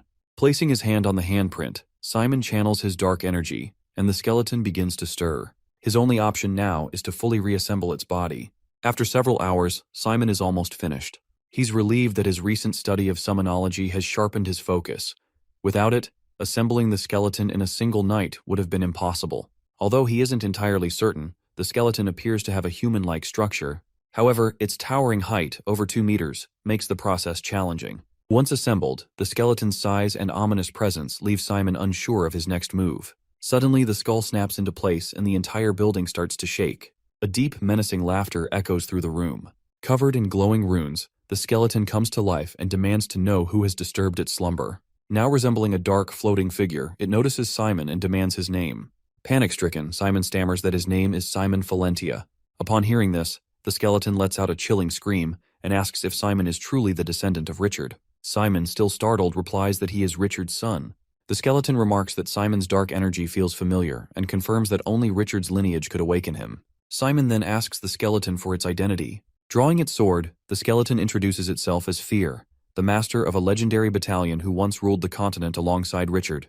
When Fear asks how Simon found him, Simon produces a piece of paper and explains that Nephthys directed him here. Realizing the truth, Fear lowers his sword and proposes a contract.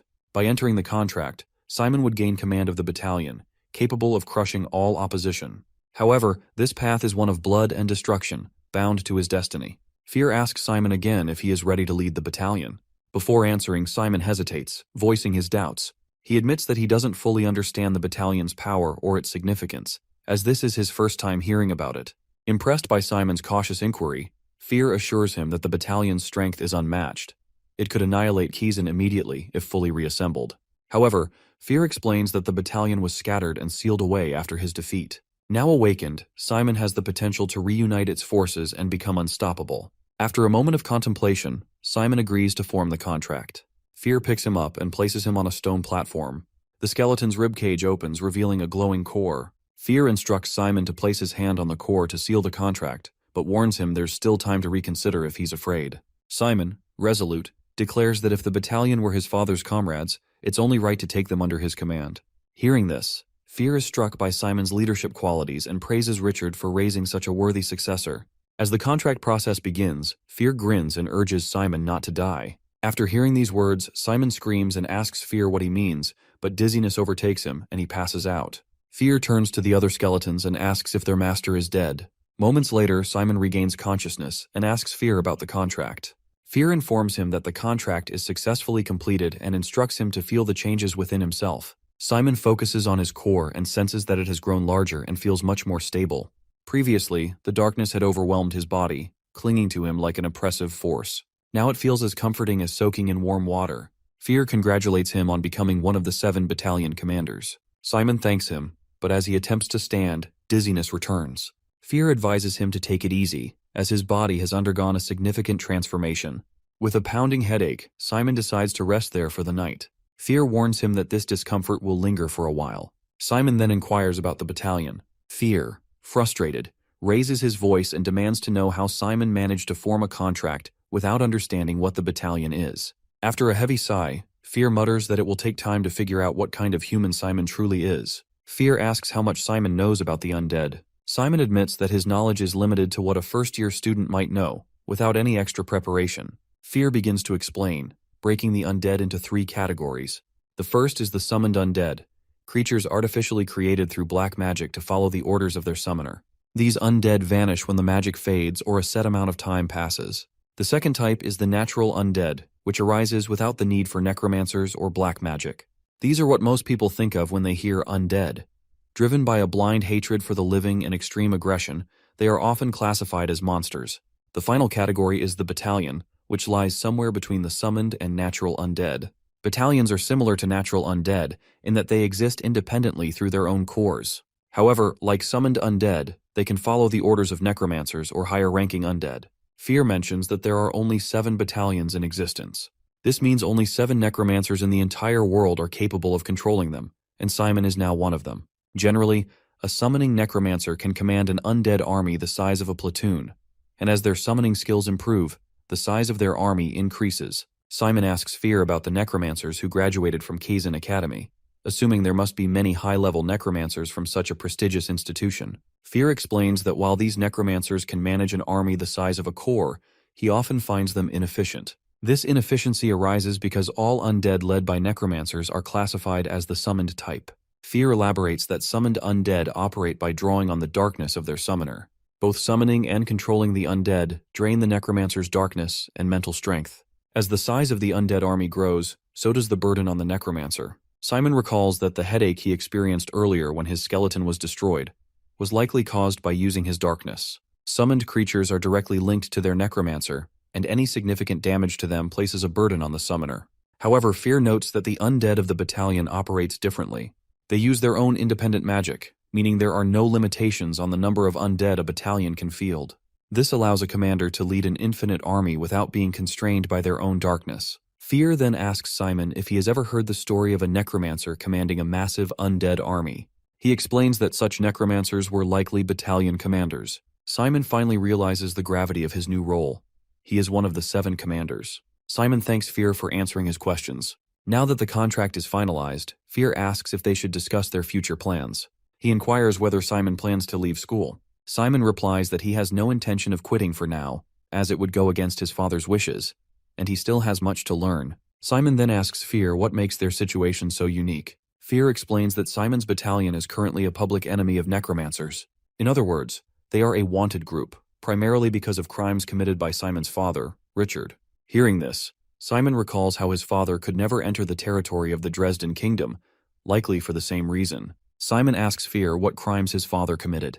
Fear reveals that Richard committed an unforgivable act in the world of black magic. His crime was treachery. Richard fell in love with a priest, a member of a faction that had been at war with necromancers for centuries. At the height of this conflict, Richard ordered his battalion to protect his lover and attack fellow necromancers who sought to kill her.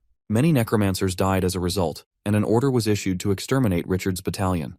That order remains in effect, even after the battalion's dissolution. Simon then asks if Fear harbors hatred for his father. Fear responds that the battalion does not feel emotions like resentment.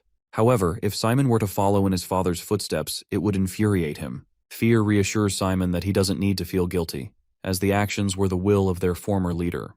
Despite this, Fear begins ranting about how terrible Richard was. Midway through his tirade, Fear realizes he is speaking to Richard's son.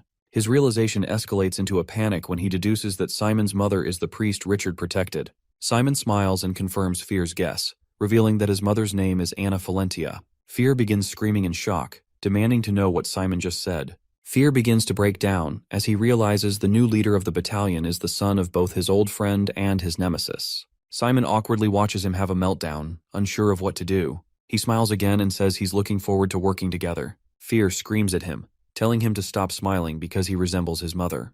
Eventually, Fear pulls himself together, accepting that the situation cannot be changed. They return to discussing their future plans. Fear advises Simon to focus on acquiring knowledge and growing stronger at the academy. He warns him to keep the battalion a secret and avoid drawing attention to himself. Since he is Richard's son, it's inevitable that the adults will be suspicious of him. Moreover, there's no telling how necromancers would react if they discovered a freshman was leading a battalion. Simon asks if this means that stronger necromancers might come after him. Fear nods, emphasizing that this is why Simon needs to become more powerful. He must absorb all the knowledge he can at the academy, ensuring the battalion slowly recovers its former glory. With the special circumstances they now have, Fear proposes an idea. Turning to a skeleton rat, Fear orders it to bring a lamp. Simon, curious, asks if Fear can control his skeletons as well. Fear explains that since they share the same darkness, all the undead Simon summons with his darkness belong to the battalion. While Simon is the first in command, Fear has secondary authority. However, the skeletons aren't yet incorporated into the battalion. Fear places his hand on the skeleton's skull and begins channeling darkness into it. The skeleton floats into the air, enveloped in darkness. When it lands, Fear announces that it is now part of the battalion. Simon examines the skeleton but doesn't notice any significant changes. However, when he looks into its eyes, he sees a dark flare. The skeleton now has a core. Simon points out that he can't bring the skeleton to school since it would draw attention. Fear reassures him that not all undead need to be incorporated into the battalion. Unless an undead has existed for a long time, like Fear himself, summoned undead are more effective in battles. He advises Simon to leave the skeleton at the base and continue using summoned undead at school as he always has. When the duration of Simon's undead expires or they become severely damaged, Fear explains that Simon can bring them back to him to incorporate them into the battalion and station them at their base. Fear advises Simon to grow stronger, noting that summoning exceptional undead will increase the battalion's overall power. Simon observes that the skeleton rat now behaves more like a natural animal. Fear explains that it shares certain traits with natural undead. But since Fear holds authority over it, the skeleton rat will come to him immediately if summoned. He then asks Simon how long he has been at the academy. Simon replies that it has only been 3 days. Fear informs him that within just a few days, first-year students at Kizan usually begin receiving tasks. He predicts Simon will receive his first assignment soon. Students can travel to places like Roke Island and other parts of the continent via teleportation. When that happens, he plans to accompany him, providing an opportunity to operate the battalion and gather scattered forces across the continent. Simon is surprised by how much Fear knows about Kizan. Fear reveals that he spent his life observing Simon's father during his time at the academy, including how he managed the battalion. Fear then asks Simon if he would like to hear more about his father's methods. Simon eagerly agrees, and they begin talking. Simon asks why the undead controlled by summoners sometimes behave unpredictably. Fear explains that it's due to the summoner's lack of understanding of the undead. Undead cannot be judged by common knowledge. What drives them is a strong nether will. When Simon looks confused, Fear elaborates, likening it to an unshakable determination. For example, if a summoner harbors intense hatred towards someone and wishes harm upon them daily, the undead near them will reflect that will. Even in the summoner's absence, the undead will act on that hatred, pursuing the target relentlessly. Fear reassures Simon that he will guide him through these nuances, so there's no need to worry. He then begins teaching Simon how to issue attack orders to the undead. Fear emphasizes that Simon must focus and strengthen his will, no matter who the target is. To demonstrate, Fear asks Simon to imagine the wall behind him as his enemy and to channel all his hatred toward it. As Simon stares intensely at the wall, the skeleton rat suddenly leaps at it and self-destructs. Fear explains that a top-class necromancer can convey their will effectively, even when giving simple commands. He stresses the importance of using negative emotions, as they are the most powerful motivators for the undead. Fear then instructs Simon to command the skeleton to stop. Simon tries several times, but the skeleton refuses to obey. Frustrated, Simon lets out a deafening scream, and the skeleton freezes immediately. Fear is impressed, realizing Simon has just used an absolute command, a technique that demonstrates remarkable potential. He finally realizes that Simon is no ordinary boy. Simon feels like a mess because he struggles to control his undead properly. However, Fear reassures him that he did well. He tells him that he needs to train so he can command his undead with a single order. Suddenly, Simon feels dizzy, and Fear explains it's due to stress and the shock of what he just experienced. After a short break, Simon decides to return to Kizan since he only has permission to stay outside for a day. Fear gives him a small coin-shaped device and tells Simon he can use it to contact him anytime. Simon thanks Fear and promises to visit next weekend. He wears the device as a badge when he returns to Kizan. Fear is overly excited to be back in Kizan. He can't wait to see what will happen to the students after the protection period ends. When Simon asks him what he means, Fear teases him about the upcoming hellish exam. The night before, Hayward begins briefing our boy about all the lectures. Monday's morning and afternoon classes are on elementary black magic, which includes the infamous group assignment. Hayward explains that the group setup lasts the whole semester, so choosing the right members is vital for survival. Groups consist of 4 people, and it's best if each member excels in different subjects. Hayward mentions that he is average in other subjects but good in darkness dynamic, while Simon is better in summonology, so they already make a good team. He gives him a detailed review of the 9 subjects. The subjects they have to study in the first grade include catarology, darkness dynamics, summonology, spiritology, hematology, toxicology, magical combat, defense against holiness, and elementary black magic. Catarology, summonology, and darkness dynamics weigh the most in the final grade, making them the 3 core studies of necromancers. They are already good at 2 of these subjects, so Hayward suggests finding someone good at catarology. When Simon asks him about the final group member, he tells him that spiritology, hematology, toxicology, magical combat, etc., are auxiliary subjects that can't be majored, so they are better off skipping those. Most of the kids interested in magical combat are dedicated only to that subject, so they will have bad grades in others. They don't need those students in their group. On the other hand, kids who aim to major in catarology are usually good at defense against the holiness. Similarly, hematology has a lot of similarities with toxicology. Bro is just yapping at this point. Keeping in mind all of this, Hayward has come up with a list of students that they should aim to put in their group. If they can't convince their first choice, they move on to the second student. Since they have the special admission #1 student in their group, it won't be that difficult to recruit others. All this talk makes Simon a bit too motivated. On exam day, my boy has the exact opposite reaction. Jane Olivia, the vice-chancellor, is overseeing the exam. All the students fear her since she can expel even third-grade students. She warns Hayward about chatting during the test and reminds everyone to focus. Since all the students appear confused by her presence, she explains that she is officially in charge of Class 1A this semester. She tells all of them to work hard and not disappoint her with the gaps in their skills. Simon struggles with the questions given in the exam. He realizes that having a battalion means nothing since it wouldn't allow him to get good grades. However, he refuses to give up and decides to try his best to adapt to life at Kizan. After the exam, Jane and her assistants begin grading. Soon after, Nephthys shows up like a Pokemon. She says that she is only here to hang out but gets hit with a karate chop on the head. Jane sends the two assistants away and asks Nephthys to grade the exam since she is also here. As she is grading all the papers, Jane gets stuck on one specific paper. The student got most of the basic questions wrong, but he dared to solve the hardest question at the end. Jane asks Nephthys why she actually assigned her to this class and shows her Simon's paper. Nephthys smirks, hinting she placed him there deliberately. Nephthys asks Jane why all the names of the students are hidden. She tells her that it's a blind evaluation to prevent any bias. Nephthys thinks that she is going overboard since this is just the first test of the semester. Jane tells her that it might just be a test, but she has already made some interesting discoveries. The paper that Nephthys is grading has question number 2 in toxicology, regarding the ingredients correct, but at the same time got the comparison question wrong. On the other hand, the paper she has is the complete opposite. The student got most of their basic questions wrong, but they still decided to solve the hardest question. Moreover, the formulas they used were mostly wrong and all over the place. It seems like the student didn't undergo any prep classes and just came up with the answer based on their own deduction and last week's classes. They even used a summonology formula to calculate the amount of darkness. The correct answer to the question is 1,200,000. The student's answer is 1,200,146. Even though it is not really the exact answer, the student still managed to get close with just their deduction. Jane removes the sheet hiding the name of the student and asks Nephthys why she assigned her to a class with this particular student. Nephthys gives her a smile and says that she has no idea what she is talking about.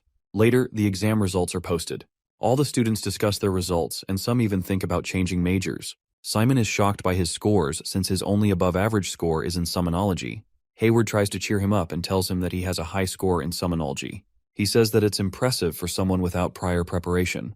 Hayward's own average is 70, with darkness dynamics being his best subject. Simon feels betrayed that Hayward is better at academics than he lets on, but Hayward tells him that he only studies enough to not get expelled. However, they now have a bit of an issue with their plan since the results are published already. They may have trouble recruiting even a single member with their current scores. Jane gives them 30 minutes to finalize groups and reminds them that their groups will stay the same throughout the semester. They will get group assignments that can only be solved by working with other group members, which means that poor teamwork will affect their grades. All the students immediately start looking for good group members. Simon notices that their top choices, Jamie and Claudia, are already invited to other groups, while their third and fourth choices, Rosenthal and Catherine, have also teamed up. He tries to calm himself since there is no group of 4 at the moment. The most important subject their group needs is catarology. He notices that most groups with 3 or more members have average scores, while the top-performing students in the class are still observing their options. Without wasting more time, Simon approaches Malin, the student with the highest average score of over 90, and asks her to join his group. The class is shocked by his boldness. Malin calls Simon funny and questions if he thinks his special admission is a free pass. She tells him that she only trusts numbers and points out Simon's low average score of 30. When she asks if he's serious about inviting her to his group, Simon confidently replies that he is.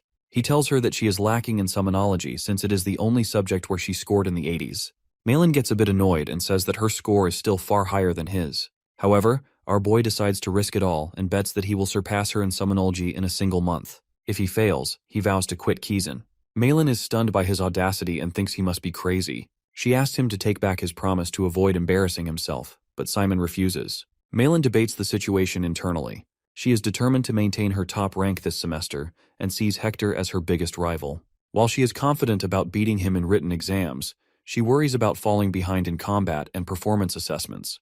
To outshine Hector, she realizes she needs to dominate group lectures. Since summonology is her weakest subject, Simon might be her best chance given that he defeated him without a prep class.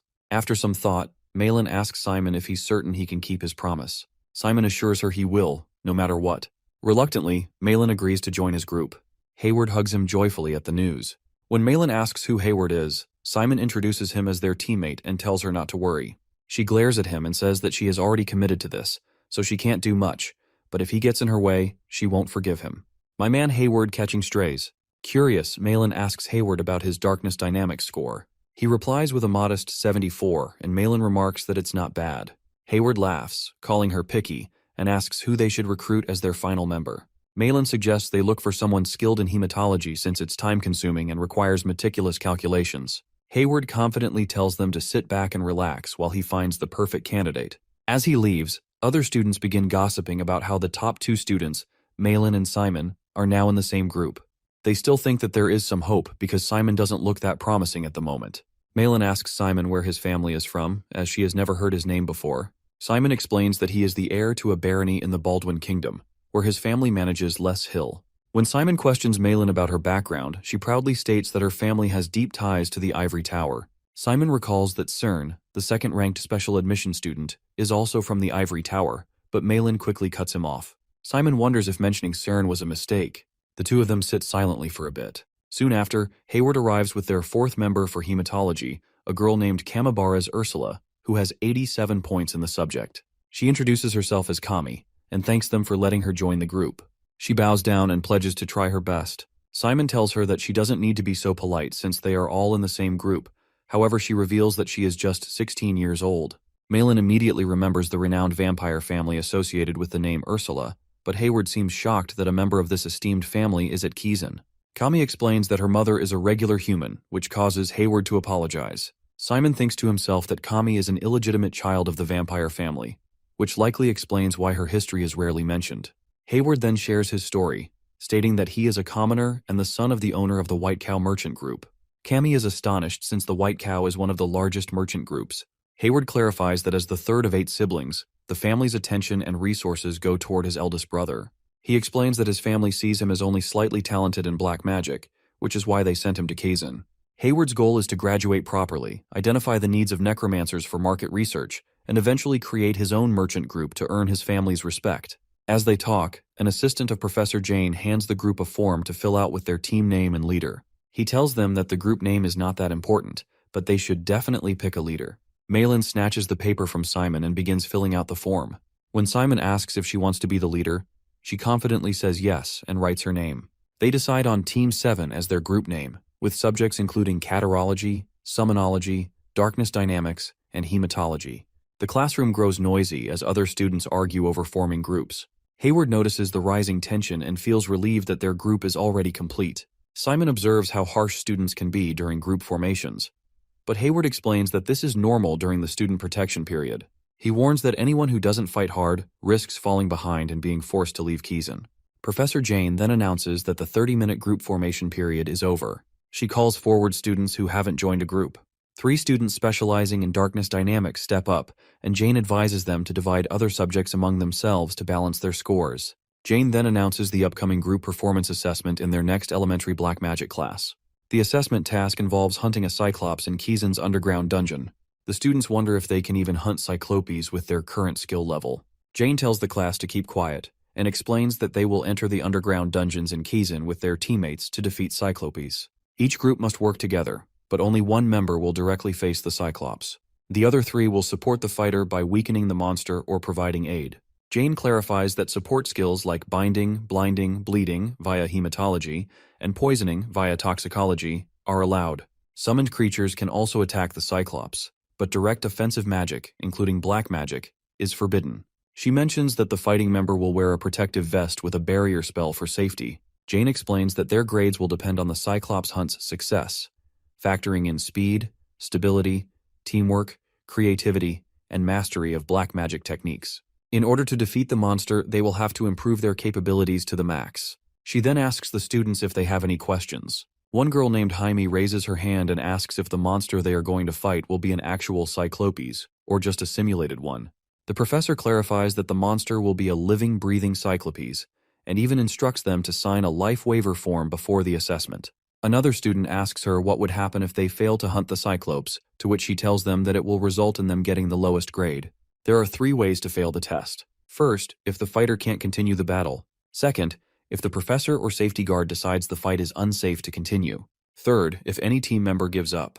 Malin suggests they carefully plan their strategy against the Cyclops. Simon is excited about the test, while Hayward considers who should be their fighter. Malin confidently says she will fight since she is the strongest. Simon questions if the test favors students skilled in magical combat, and Kami agrees, pointing out that Cyclops' attacks are too powerful to block effectively with black magic. She suggests dodging the attacks, but Malin thinks the opposite. She believes magical combat students may favor physical attacks, but those won't work well against the Cyclops' thick skin.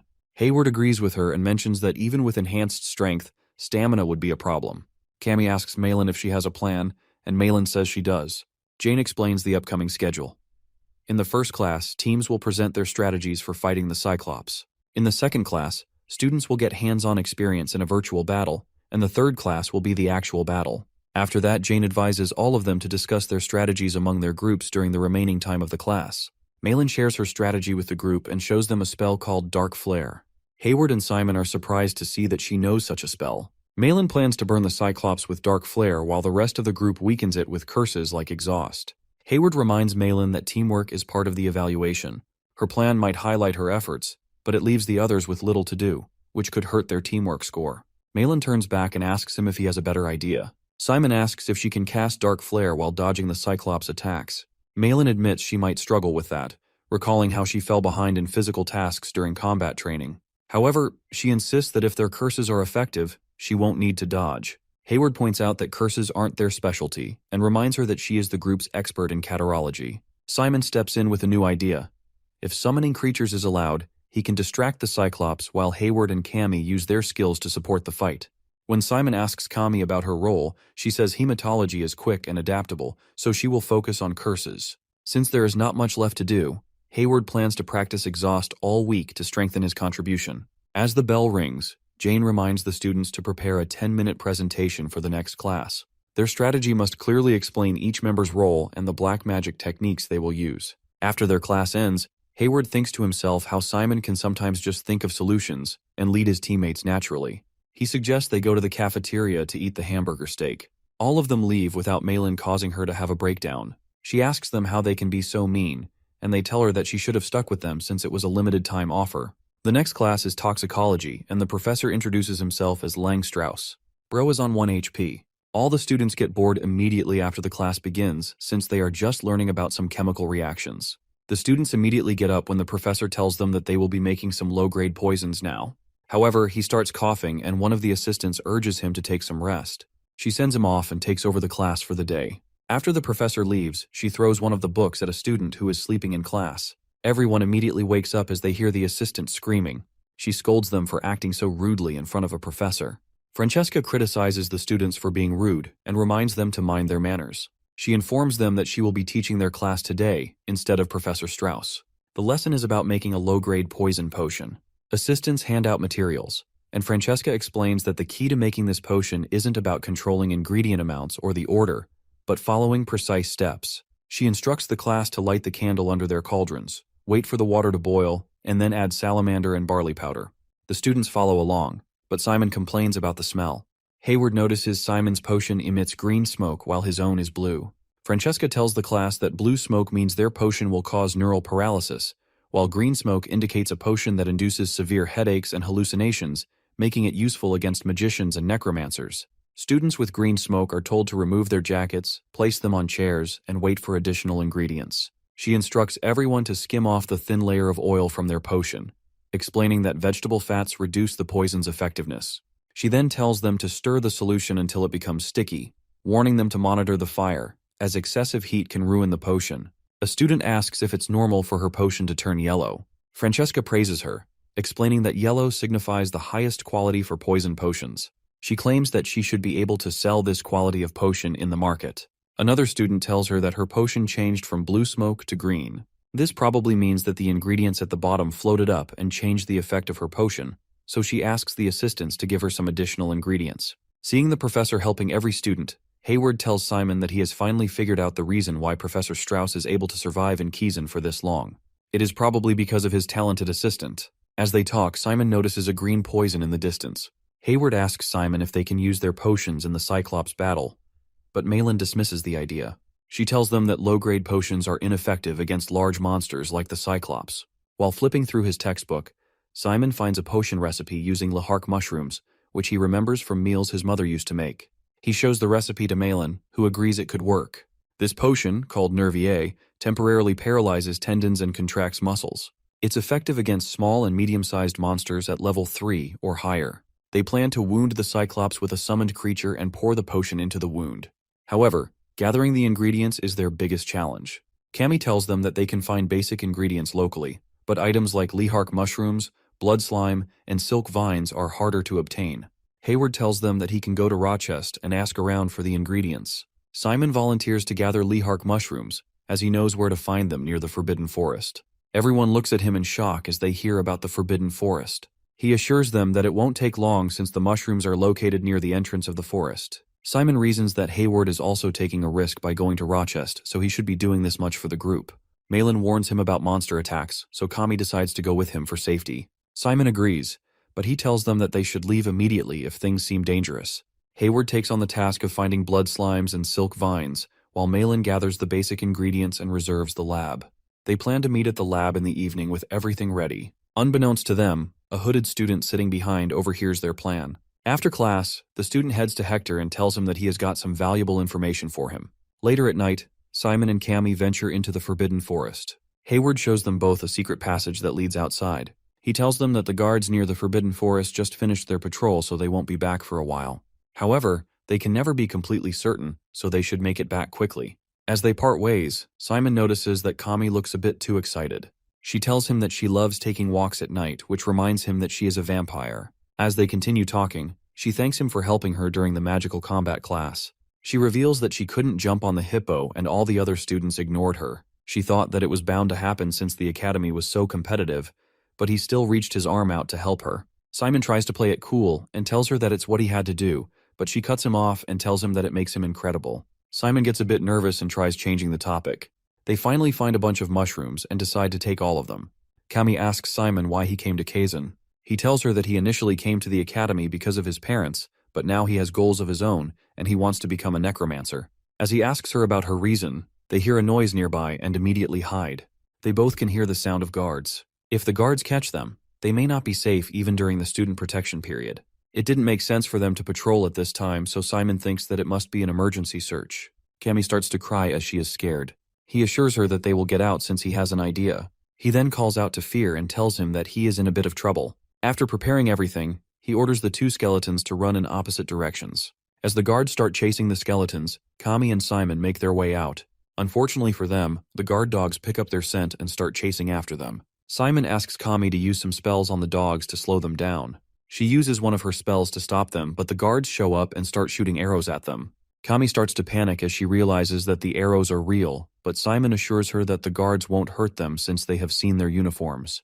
As the guards try chasing after them, Simon uses the stones they gathered to block their vision.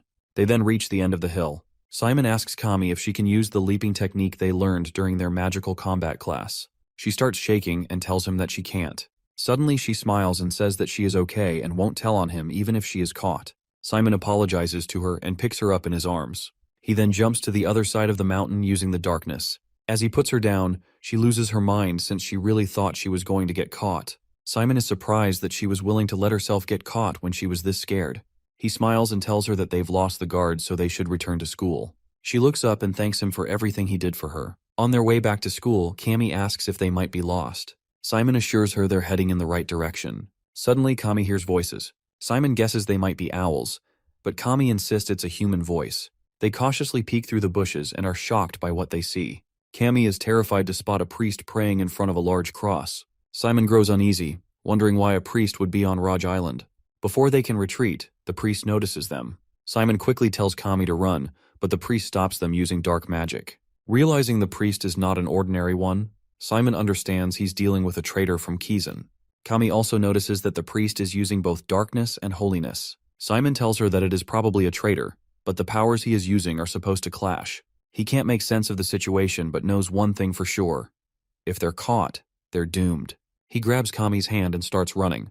The priest tries to stop them by attacking and sending flying crosses that cut Kami's leg and Simon's shoulder. Suddenly chains shoot out which capture Kami and tie her to a tree. The priest then turns his focus to Simon, but he dodges the attacks and summons a sword to defend himself. However, his sword shatters when it comes in contact with the chains. Desperate, Simon leaps in the air and tries to attack the priest using his darkness. The attack is aimed to reveal the identity of the priest, but it narrowly misses. This makes the priest even more furious, and she summons hundreds of crosses in the air. As Simon looks up, he realizes that he can't handle all this by himself. He smiles as he shows his badge to the priest. In an instant, Fear appears behind the priest and launches an attack. The priest narrowly escapes using a shield. Fear tells Simon to back off and says that this fight is beyond him. He laughs as he continues battling the priest, since it's been a long time since his last battle. As the two of them fight, Simon checks on Kami. He is relieved to find her only lightly injured, but she is still unconscious. While Fear is dealing with the priest, he uses this opportunity to grab her and runs for his life. While he is running, Fear communicates with him and tells him that the priest is incredibly strong.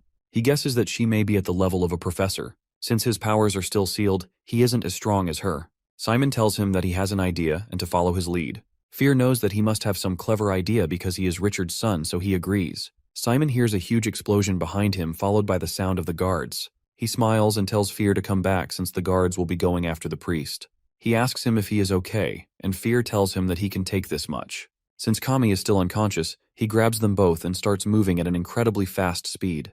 He takes them both out of the forest, but he can't carry them further since there is a wide-range detection spell ahead. Simon is still shaken, but he still thanks him for saving them. Fear starts walking away and tells him that he has just made a contract with him, so he can't afford to lose him already. Now that they are out of danger, Simon thinks about his next move.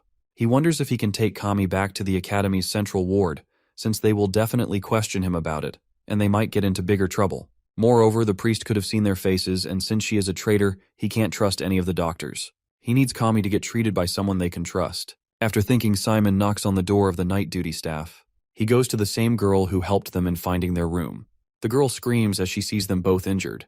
She asks him what happened and says that girls are not allowed into the boys' dorm. Moreover, since Kami is hurt, she suggests taking her to the ward. Simon tells her that he can't take her to the ward, and he can't explain the reason behind it either, but he still needs her help. The girl thinks for a moment, and then asks him to put Kami on one of the beds. While she is looking at her injuries, she asks him what happened. Even though most of her wounds are light, she still has a deep cut on her leg. She tells him that if he had a fight with some student, they should resolve it during the protection period. Simon clenches his fist and tells her that they didn't fight. He apologizes to her and says that he can't reveal anything. The girl trusts him, so she doesn't try to push him for answers. She simply tells him that their health is the most important thing, and they should think about staying healthy before trying to survive in school. After treating him, she tells him that since Kami isn't seriously injured, she will ask someone to just take her back to the girls' dorm. Simon thanks her for all her help and leaves. The girl sighs and wonders how long he will be able to stay in this school. Hayward immediately hugs Simon while crying as he sees him. Simon tells him to calm down since they are both fine. He says that they were just chased by some guards and asks what happened to him and Malin. Hayward tells him that he was also chased by the guards but managed to get inside. Moreover, he spoke to Malin and told her about the guards, so she suggested postponing the plan till tomorrow. She looked a bit hurt when he told her about it, but she understood when she heard about the guards. Simon suggests going back to sleep since Kami has also returned to her dorm. He later thinks about her and how shocked she must have been after seeing the priest. He saw his mom praying before, so it wasn't strange for him. He decides to talk to her tomorrow. He meets Kami tomorrow, who appears as bright as ever. He asks her how she is, tells him that last night almost seemed like a dream. To her, it still didn't feel real. Simon thinks that it's a good thing if it will help her to handle the shock. He grabs her and asks her not to say anything about this to anyone since the priest might not have seen her face. He tells her that he will find out the identity of the priest. Hearing this, Kami urges that she also wants to join him. She says that whatever happened, it happened to both of them, so he shouldn't leave her out. Simon agrees, but they can't really do anything for now, so he tells her that he will let her know when he needs her help. He then sits in Professor Bahill's class, who tells the class that they will be practicing with an easier curse this time. The curse he is talking about is called the transfer curse. The curse allows the user to transmit their darkness to an object. He tells them that their task is to make the magic circle float without a correction device. They should then use the curse to bloom the plants placed in front of them. Simon tries making the magic circle float, but he just can't make it work.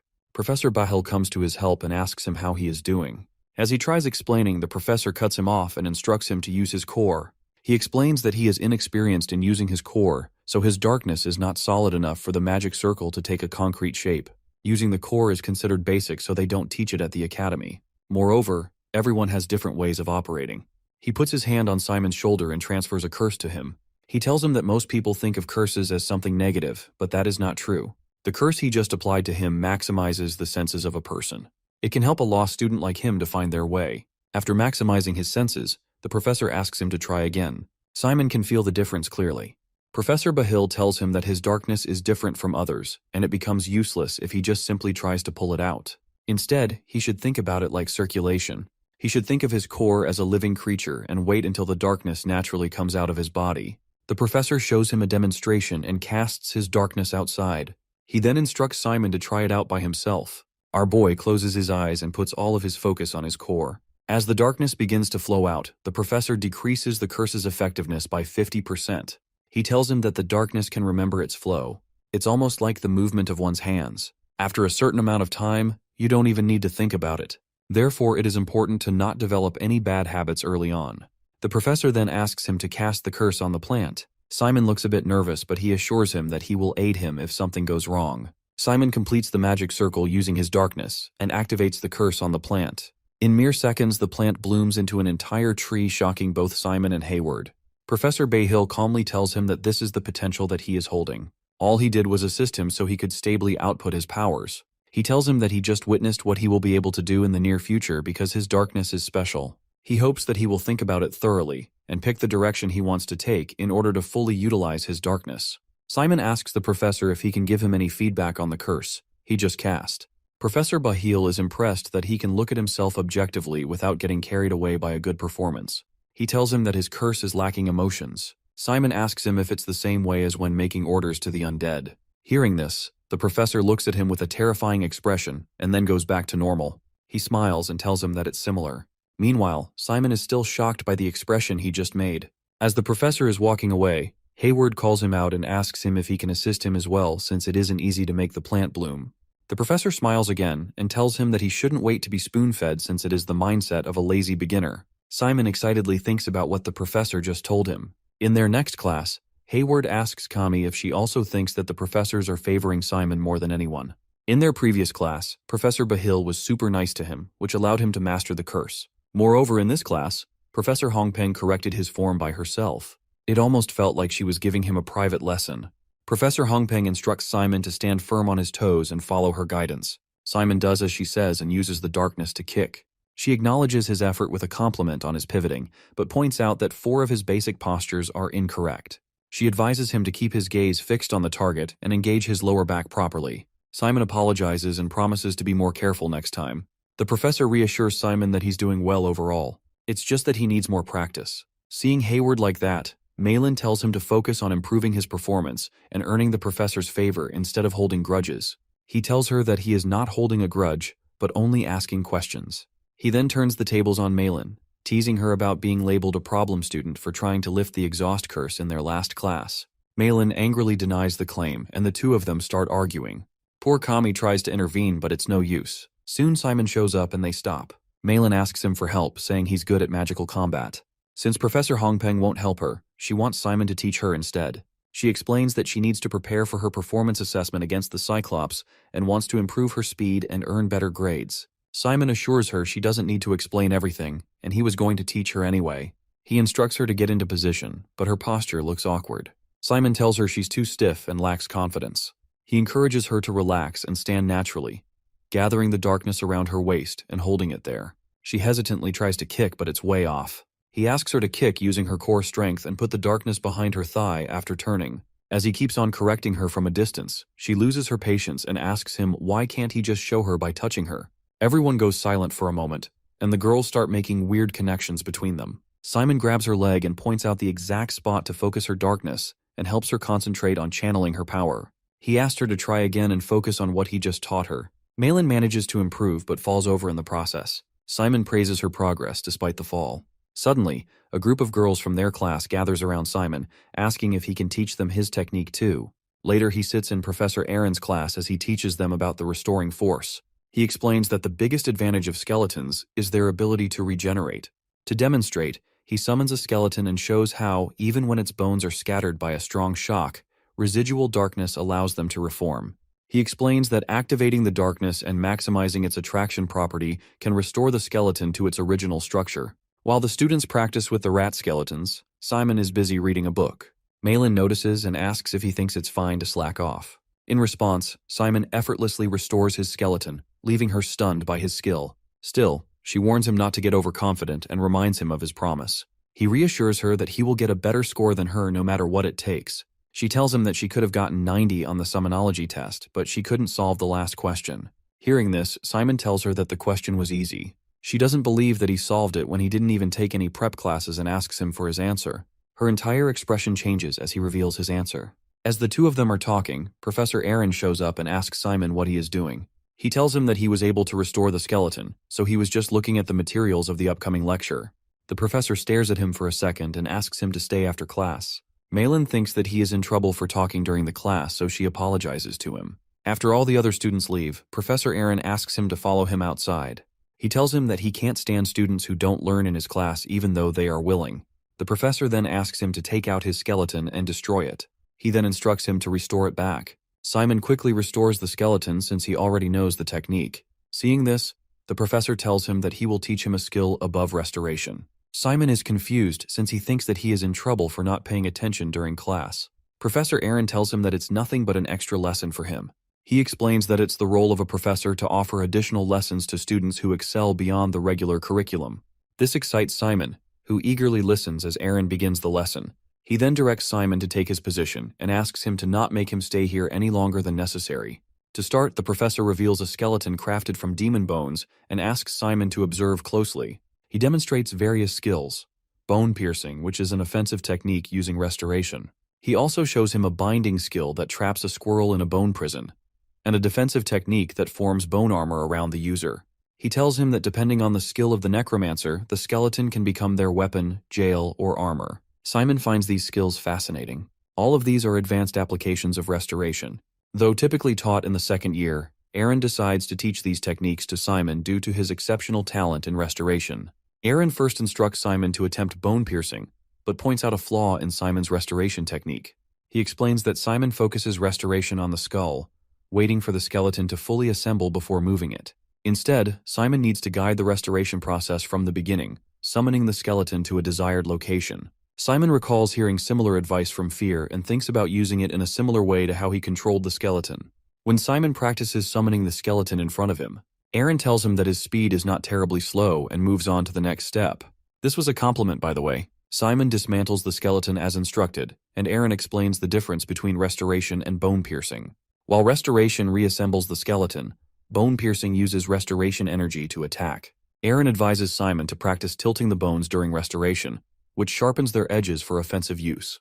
Aaron demonstrates this by focusing darkness along a bone to create a blade-like edge, and even binds Simon's hands with bones to show how they can immobilize enemies.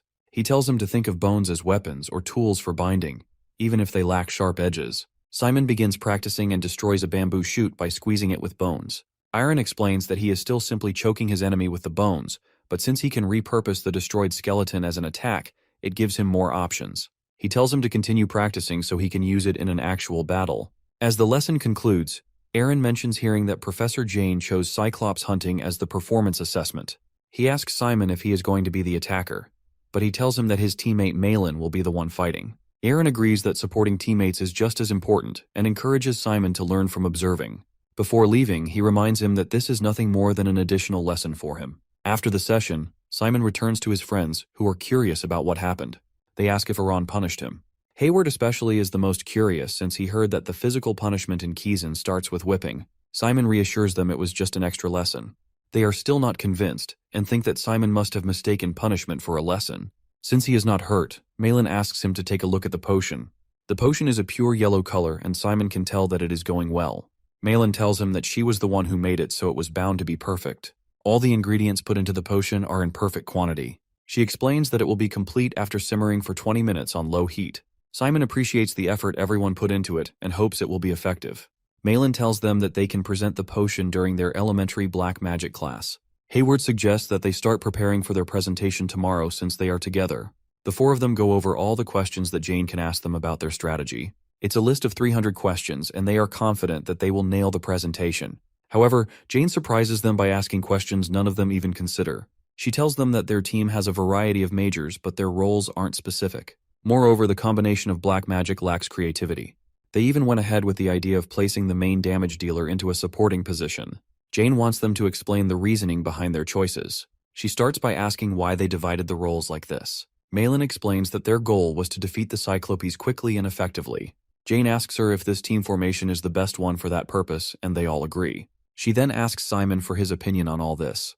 He thinks to himself that the professor must be looking for a different answer, but it's still the protection period, and the presentation is for getting feedback on their strategy. He tries to focus on showing how good their teamwork is. Simon explains that even though their group lacks creativity in terms of black magic, they are focused more on safety. He claims that they can hunt the Cyclops in a more stable manner than any other group.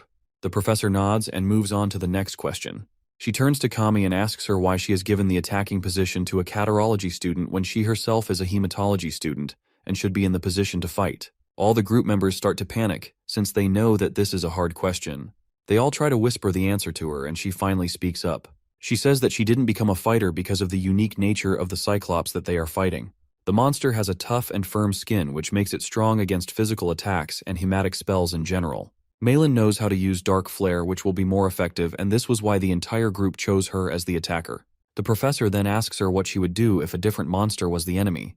Kami hesitates for a second and then screams that she will take the attacking position. Everyone is surprised to see her acting this way. Professor Jane smiles and says that she will keep it in mind. She finally turns to Hayward, who is eagerly waiting his turn. Instead of asking him about the strategy, she tells him not to chat with other students during class and calls the next group. While all the students their classes, Simon sits at the table while waiting for someone. Suddenly, Lorraine shows up and everyone starts staring at her. She coldly glances at Simon and asks him if he has something to say. Simon starts to feel a bit nervous since she seems like a completely different person in school, and it's a bit intimidating. When he met her before school, she was really friendly and cheerful, but now, she seemed so cold. However, it all goes away and she starts smiling when Simon talks to her. She asks her how he has been and says that the girl who delivered his letter made a fuss about it. Our boy tries to show his riz and tells her that she looks much better in that uniform than he imagined. She gets serious again and asks him if he thinks that she looks old. He starts stuttering while trying to explain himself, and she laughs, telling him that she was just joking. Lorraine then asks him why he wants to see her. Simon reveals that there is a traitor inside Kizan. He explains that he went to the Forbidden Forest because he wanted to collect some mushrooms for a class. After explaining, he tells her that it might be a bit hard for her to believe, but she cuts him off and says that she believes him. She asks him about the cross, and he explains that the largest cross was in the middle and a woman was sculpted on it. Hearing this, she realizes that the sculpture was of the goddess Diva. She is the only goddess that the priest of Efnel believes in. Simon asks her about Efnel, to which she explains that it is the college operated directly under the Pope. Just like how Kizan trains necromancers, Efnel educates priests. The Saintesses are considered the strongest in the Holy Federation, and there are only a select number of their members from girls who hold all the power in the Federation. Lorraine gets furious and breaks her glass as she realizes that a priest managed to step foot in Kizan. She asks Simon who else knows about this, and he tells her that it's just him and Kami. She thanks him for telling her about it. If whatever he just said is true, that priest must be a high-level priest almost as strong as a professor in the academy. This means that any of the professors can be a suspect. If he consulted one of them, they might have destroyed the evidence or obstructed the investigation. She tells him that her mom needs to know about this so that the investigation can be thorough. Lorraine then points forward and suggests going into the Forbidden Forest. She says that there might still be some evidence left at the scene. However, when the two of them finally get there, they don't find anything. When they arrive at the spot, Simon and Lorraine are shocked to find nothing there. Simon is especially surprised since this is where the sculpture and cross should have been, yet there's no trace of fear or the priest's battle. He wonders how this is possible. Lorraine tells him that the complete lack of evidence makes the situation even more suspicious. She guesses the priest must be very powerful. Even though she didn't witness the fight, she could tell they managed to clean up the area thoroughly. She finds it unbelievable that the priests, who serve God, would plant a core in Kazan. especially since priests view the core as something that opposes God. Simon asks Lorraine if opening a core means a priest can no longer use holiness. She tells him that it is true, though she doesn't fully understand how it works. It's simply what the priests claim. She explains that holiness comes from faith in God, while darkness comes from the power of a fallen devil. These two forces naturally clash. Lorraine then thanks Simon for cooperating with Kizan. She also warns him that the priests are a serious threat, and his life is in great danger. She doesn't know when they might come after him, so she advises him to take a break and rest.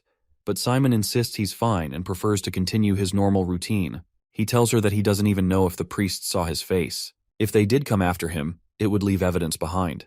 Lorraine becomes angry and tells Simon not to be reckless. She argues that evidence is useless if it costs him his life. Simon tries to calm her down, explaining that taking a break from classes or acting differently would only make him more suspicious. If the guards start following him, it could draw even more attention.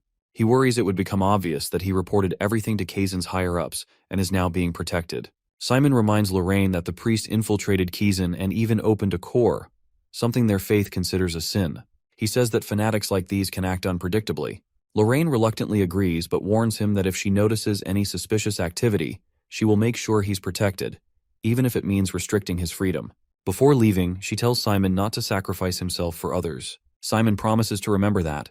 As they return to school, he thinks to himself how he can't afford to take a break from his studies since there's still too much to learn at Kazan.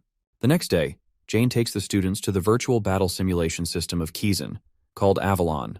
This system is unique to Kazan and doesn't exist anywhere else on the continent. The students are amazed when they see it. Jane explains that Avalon can create magical creatures for virtual battles. She tells them Avalon was made by moving Hallucina, an ancient fortress of illusion, to Kazan and upgrading it over time. Jane briefs the students about the evaluation. She explains that the rules are the same as the real performance assessment. Each group will have up to 3 virtual battles before the actual match. She introduces the virtual Cyclops, which sees only the group's fighter as its enemy. Fighters will wear a vest with a protection spell, and when the vest's barrier gauge drops to 0, the training ends. They can then wait for their next turn in the waiting room. Jane encourages them to use these battles to test their strategies and prepare for the real fight. The students move to their waiting rooms. An announcement names Group 5, which includes Cindy and members skilled in categories like catarology, darkness dynamics, toxicology, and spiritology. Their group has a good balance, with spiritology members as the fighters. Group 5's simulation begins as they fight the Cyclops, but they fail after just 1 minute and 16 seconds. Hayward realizes that a single Cyclops attack removes 50% of the barrier, meaning they need to cast their curses faster. The group seems nervous, even though it's only a virtual battle. Hayward asks Malin if she's okay, and she tells him that she is fine. Next, Groups 3 and 7 are called into the simulation. Hector assumes Simon must be the fighter for his group, but Simon reveals that he isn't. When Hector accuses him of stepping aside to protect Malin's pride, Simon firmly replies that Malin is simply the best fighter in their group. An announcement calls Group 7's supporters to their positions. Jane explains that the Cyclops won't be able to see the supporters, so they can focus on their roles without worry. As the simulation begins, Malin tells everyone to stay ready and stick to their strategy. Simon notices that Malin seems confident, so he decides to focus completely on his own role. However, as the battle begins, Malin is taken down by a single Cyclops attack, and the simulation fails. All those strategies just to get sniped in one shot. Jane commends their effort, saying parts of their initial plan were well executed. She highlights how the summoner effectively distracted the Cyclops with skeletons. She also points out the team's shortcomings. Their plan to slow the Cyclops with an exhaust curse and finish it with a dark flare seemed good in theory, but didn't hold up in reality.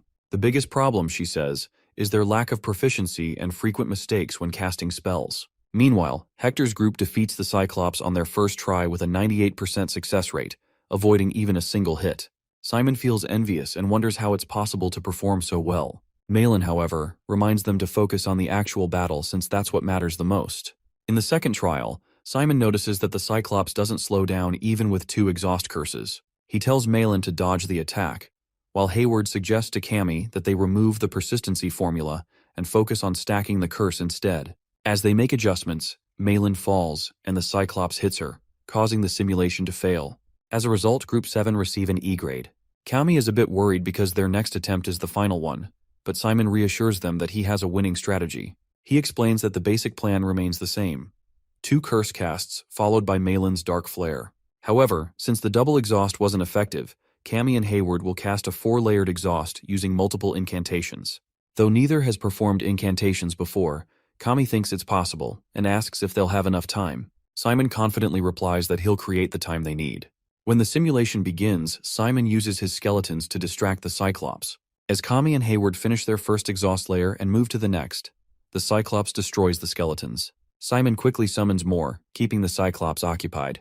Malin prepares her dark flare while Kami and Hayward complete their layered exhausts. Simon tells Malin that with the 4-layered exhaust, she should be able to dodge the Cyclops' attacks. Malin hesitates, asking if Simon expects her to avoid the Cyclops on her own, but Simon assures her to follow his lead. He instructs her to run ahead and dodge while Kami uses a hematic spell to block the Cyclops' view. Simon's skeletons tie the Cyclops with chains, and he tells Hayward to enchant the chains to prevent them from breaking. With everything in place, Malin attacks the Cyclops with her dark flare, burning it completely and defeating it.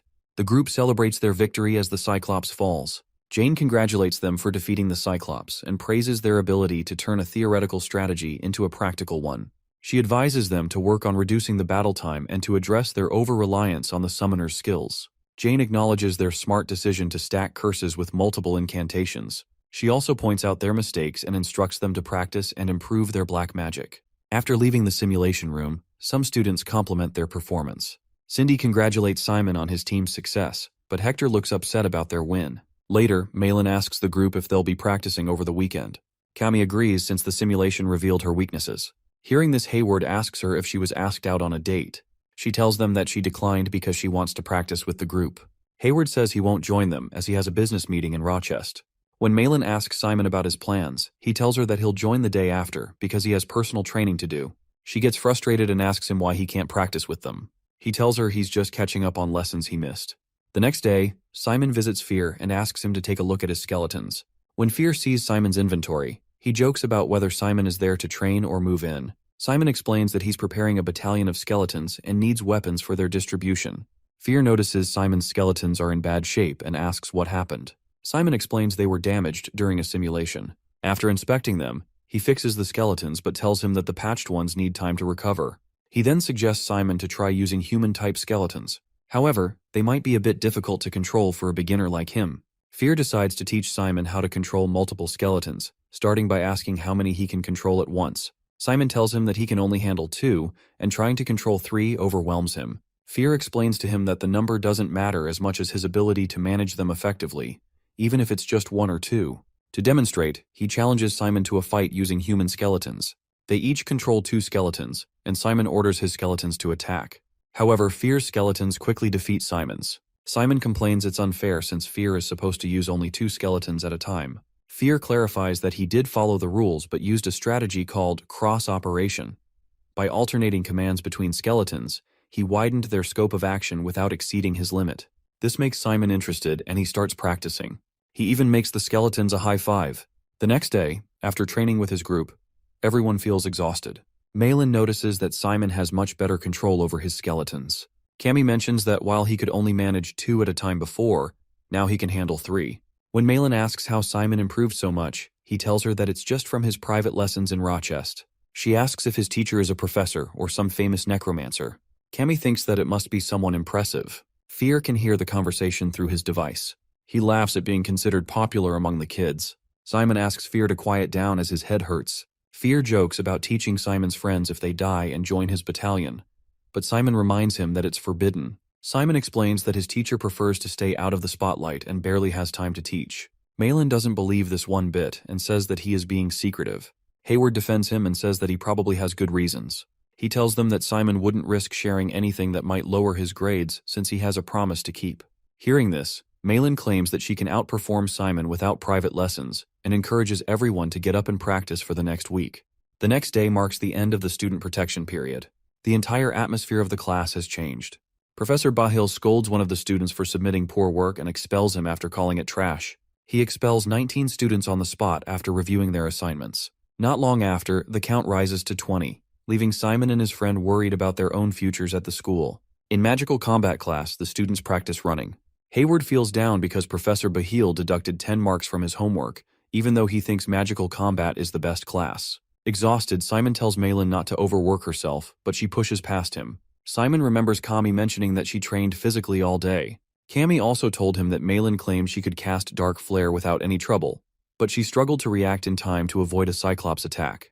Later, they all study together. Simon is shocked to learn that Malin studies even after her physical training. Cammy tells them that Malin stayed up all night studying without sleep, powered by an awakening potion. Simon is impressed by her dedication, but wonders why she puts so much effort into schoolwork. Malin excitedly calls her friends to show how she springs off the darkness and asks Simon if she needs to adjust anything. Simon reassures her that she's doing great.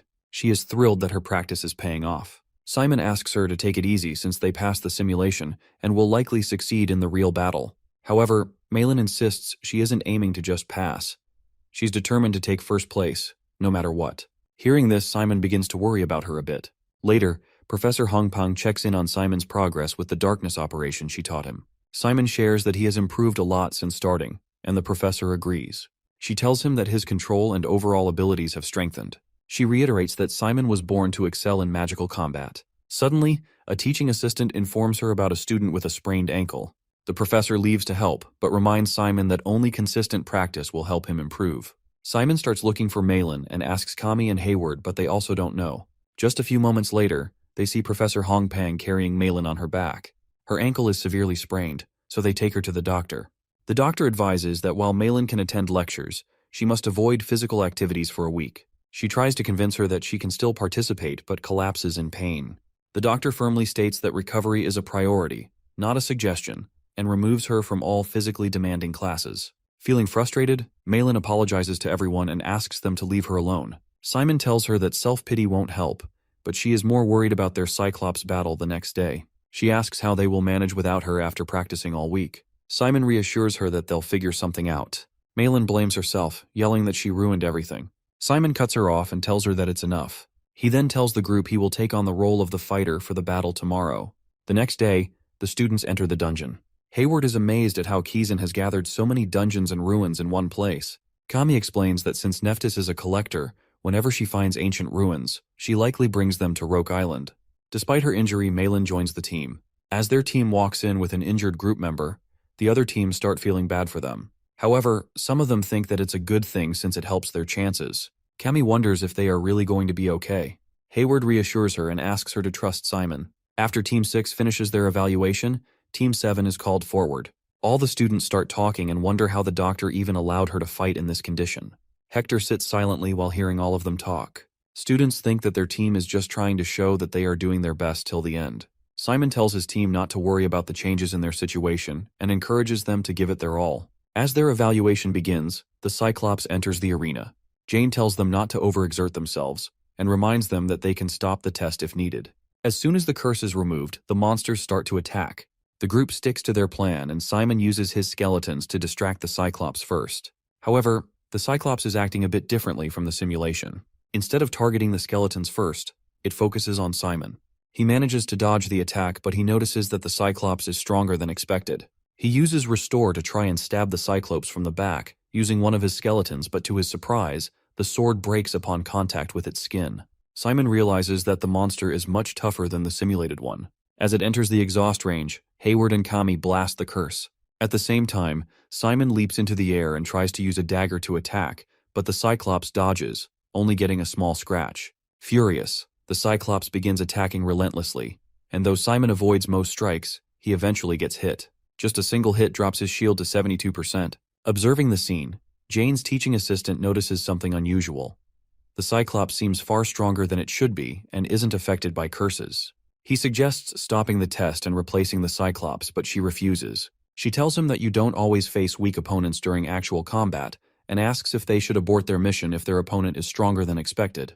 Jane argues that unpredictability and adapting to challenges are part of combat training. She believes the students can learn more from this experience than from standard tests, and asks them to trust them and watch for now. Simon quickly realizes their usual tactics won't work.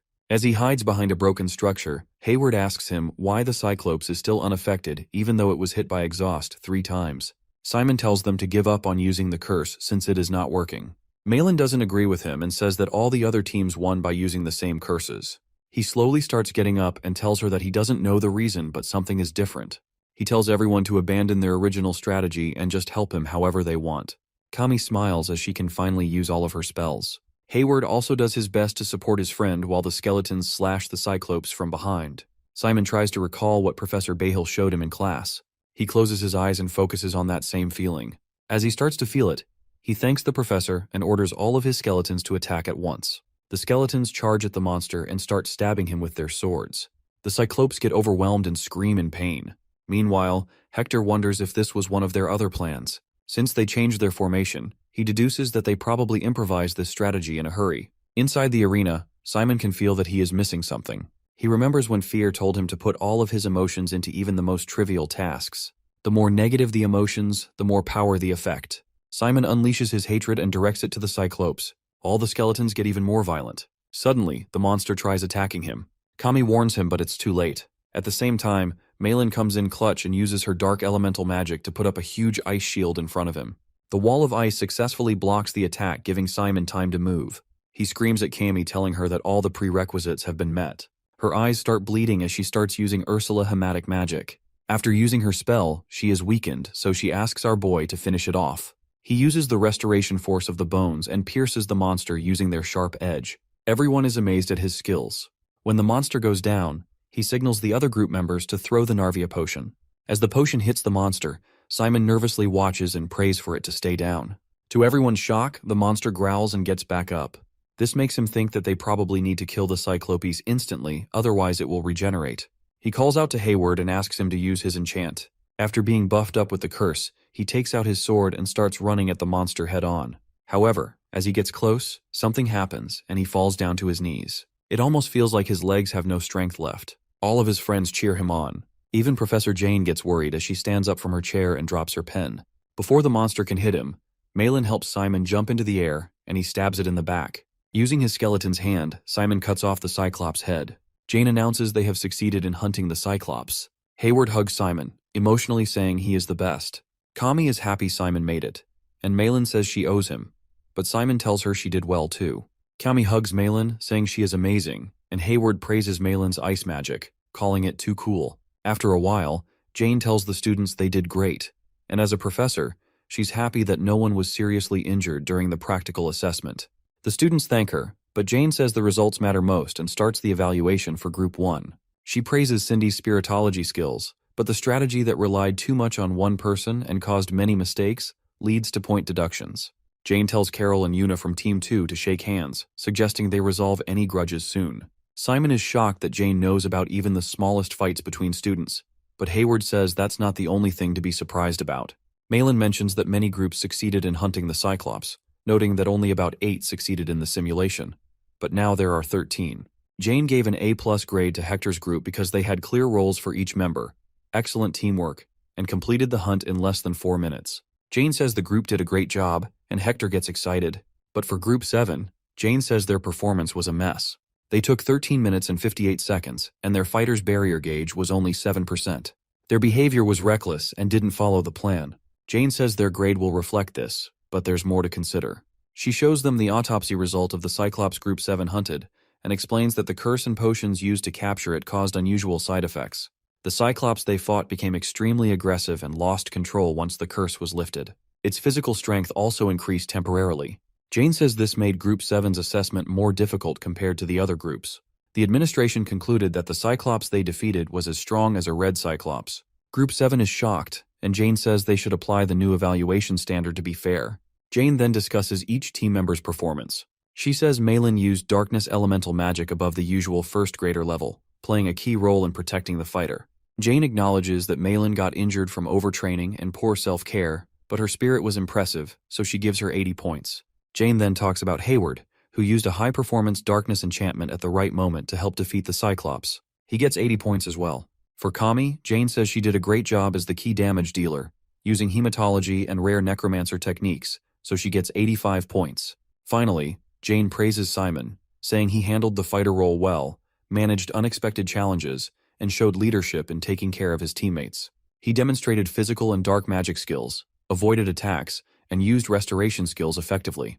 Jane says Simon didn't give up until the Cyclops was defeated, and awards him 100 points, calling it perfect. She adds that it's a pity there's no grade above an A+. Simon celebrates with his teammates while Hector is jealous. That night, the entire group celebrates with drinks. They are a bit surprised to find real beer in their mugs, but Professor Hongpeng tells them not to worry, as she's their guardian for the night. She says she got special permission from Kizan to congratulate them on their great performance. She reminds them that the student protection period is over and encourages them to keep up the good work. Suddenly, Hayward asks the professor if she cares more for Simon than the other students. Malin is surprised by the question, but the professor jokingly replies that professors are human too and have students they like more than others. She then laughs and tells them that she loves and cares for all students. Professor Hongpeng apologizes for teasing them and gives them good news. She reveals that next week they'll finally go on a mission. The next day, Hayward explains to Simon that missions are a key part of Kizan's system. Once the student protection period ends, they enter the mission period, which usually lasts about 5 days. During this time, they can take on various requests from outside of Kizan. These requests range from simple tasks and part-time jobs to monster extermination, personal security, assassinations, and proxy battles. Simon thinks there must be dangerous requests among them, and wonders if they come with a good reward. Hayward explains that depending on the difficulty and completion of the requests, Keegan gives an evaluation score. Missions are also a good way to cover material fees at Kizan. Since Simon is majoring in summoning, Hayward says this is a great opportunity to make some money. However, Hayward reminds Simon that there are some important things to keep in mind. They must complete at least one request during the mission period. If they fail all of them, they fail the mission and have to write a letter of explanation. They can continue working on requests after the mission period, but Hayward advises against it because they won't be able to attend classes during the extended period. Some students take on easy requests to finish quickly and focus on their studies, while others leave the island to take on big cases for money and grades. Simon can come up with his own plan, but Hayward warns him not to pick an easy request just to get a good grade. At Kizan, they need to manage both their mission and school grades. If they fail too many missions, they might get stuck with dangerous tasks. Hayward tells Simon to take a look at the requested options, decide what suits his plan, and meet him after making up his mind. Fear reminds Simon that they need to focus on leaving the island to gather soldiers for their battalion and recover their former glory. Simon asks if there are any undead soldiers stronger than Fear, and Fear proudly says he is the master of the battalion, and no one dares to oppose him. He then mentions that some generals in the battalion were true monsters, and that the battalion consisted of several undead troops.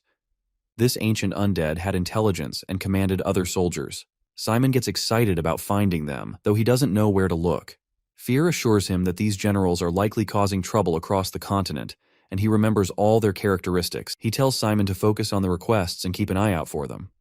Simon skips the missions on Raj Island, and Fear suggests he look at the red requests. Just then, Simon bumps into Hector, who asks if Simon is heading to the neutral zone, a lawless area where Kizan's influence doesn't reach. Hector warns Simon that Kizan won't be able to help if he gets into trouble there. Hector hopes they'll run into each other during the mission, but Simon just tells him to look after himself. Simon starts looking through the requests and asks Fear what he thinks about the zombie raid one. Fear tells him that infection is too common and even a necromancer could cause it.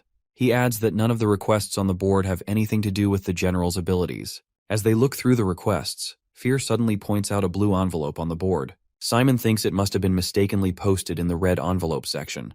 He reads the request and sees it's about a missing person case where young women are found as dried corpses. Fear asks Simon to show him the details of the request.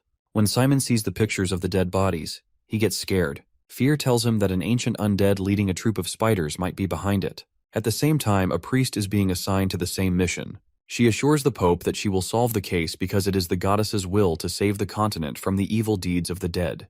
The priest, Ellen Zyle, a second-year student from the Holy College of EFNL, assures her that she will solve the case no matter what. Simon is standing outside the Vice-Chancellor's office. Inside, Jane is busy with paperwork. She invites him in while still writing and asks if Simon is there for a mission. He tells her yes, and Jane suggests they take a look at the mission he picked. After reading the request, Jane tells him to choose a different request because this one is too difficult for a first-year student. Simon insists that he can handle it.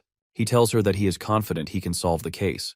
Seeing his confidence, she decides to trust him and signs the paper. She tells him to take responsibility for the results. Hoping he's not misleading her, Simon is happy to hear that and thanks her for trusting him. Jane wishes him to return safely, and Simon promises he will. Back outside, Hayward asks if the professor gave Simon permission to go. Simon laughs and tells him she did. Malin also asks if Simon is really taking that case, considering how hard it is to complete an investigation in just 5 days. Simon thanks her for her concern, but she quickly says that she wasn't concerned. Simon laughs again and asks her where she is going. She replies that she's taking a personal security mission near Langerstein, which is easy and will give her good grades. Simon asks what she'll do if she runs into thieves or danger. She confidently tells him that if they have any sense, they won't mess with a Kiezen student. Simon jokes that it sounds cowardly, but Malin insists it's not cowardly. It's why everyone sends their requests to Kiezen. After she leaves, Simon notices Cern sitting on a bench. She greets him with a smile and mentions that they haven't seen each other since the matriculation ceremony. She introduces herself as the official successor of the Ivory Tower and Special Admission number 2. Simon introduces himself as well, saying he's from Leschil. There's an awkward silence between them. After a moment, Cern speaks up and says that she's heard Simon is looking after Malin. She tells him that while she might snap at him sometimes, she's kind and tender-hearted inside, so he should continue looking out for her. This annoys Simon a bit, and he asks why Cern would say that. He tells her that Malin is also a student at Kiezen, just like her, and doesn't need anyone to protect or consider her junior. She is doing just fine without Cerna's concern. An announcement then plays, saying the teleportation device will be activated soon and not to reach out to it during operation. Cern tells him that they'll see each other again before disappearing to be teleported. Simon feels drained just from talking to Cerna, since she carries herself like a queen or a high-ranking noble. He knows Malin is from the Ivory Tower too, and understands Cern's concern, but he doesn't like how she treats Malin as her subordinate. He never thought a simple conversation could tire him out. Meanwhile, Fear is hiding inside an armor, grumbling about how small and cramped it is. Simon explains that it's the only one left, and he couldn't just bring him around without a proper disguise, because people would get scared. He informs him that they've arrived at the request site and asks what to do next. Fear tells him that the first step is gathering information. They should meet with the client, the lord of the town, and introduce himself as a Kiezen student to get all the details. However, Fear also suggests that since the client hasn't solved the case yet, there must be a reason. As they approach the town, Fear, still in disguise, says the next method is legwork, something he did often while on missions with Richard.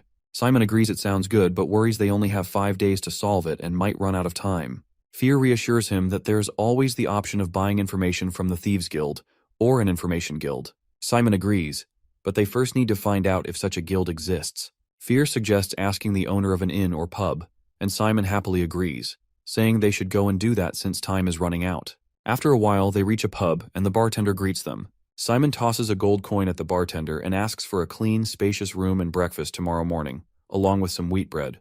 The bartender thanks Simon and asks if he wants the change. Simon declines and instead asks him for the information regarding the Thieves Guild. Seeing this, Fear starts laughing and thinks to himself that Simon already knows how to play with grown-ups. He takes out his sword and points it at the bartender to scare him off. After getting the information they need, Simon reads the case report and notices that most of the missing people are young men. However, the victims who have been found as mummified corpses are mainly women. Fear tells him that she had fun with young men, and since she wasn't interested in the women, she just sucked their blood out. This makes him even more convinced that it is Erzabet. The two of them walk into another bar. Simon goes to the man at the counter and asks for the special menu. The man leads him to a secret door, which goes to the basement. After walking down the stairs, the two enter a room and come across a woman who smiles and asks them what they need from her guild. Simon tells her that they need some information. The girl asks him what he wants to know, and he says that he is looking for information regarding the missing people and the mummified corpses. Hearing this, the girl tells him that it will cost him a lot, and asks if a first-year Kiezen student like him can even afford it. She reveals that the lord of this town was desperate to solve the case, so he sent out requests to many organizations, and Kiezen was just one of them. Since it is not a big fiefdom, the lord didn't have enough money to hire an actual necromancer from the headquarters, so he simply chose to reach out to students. She comes closer to him and smiles, saying that the student who came to help is just a freshman. Simon reaches out and grabs her hand.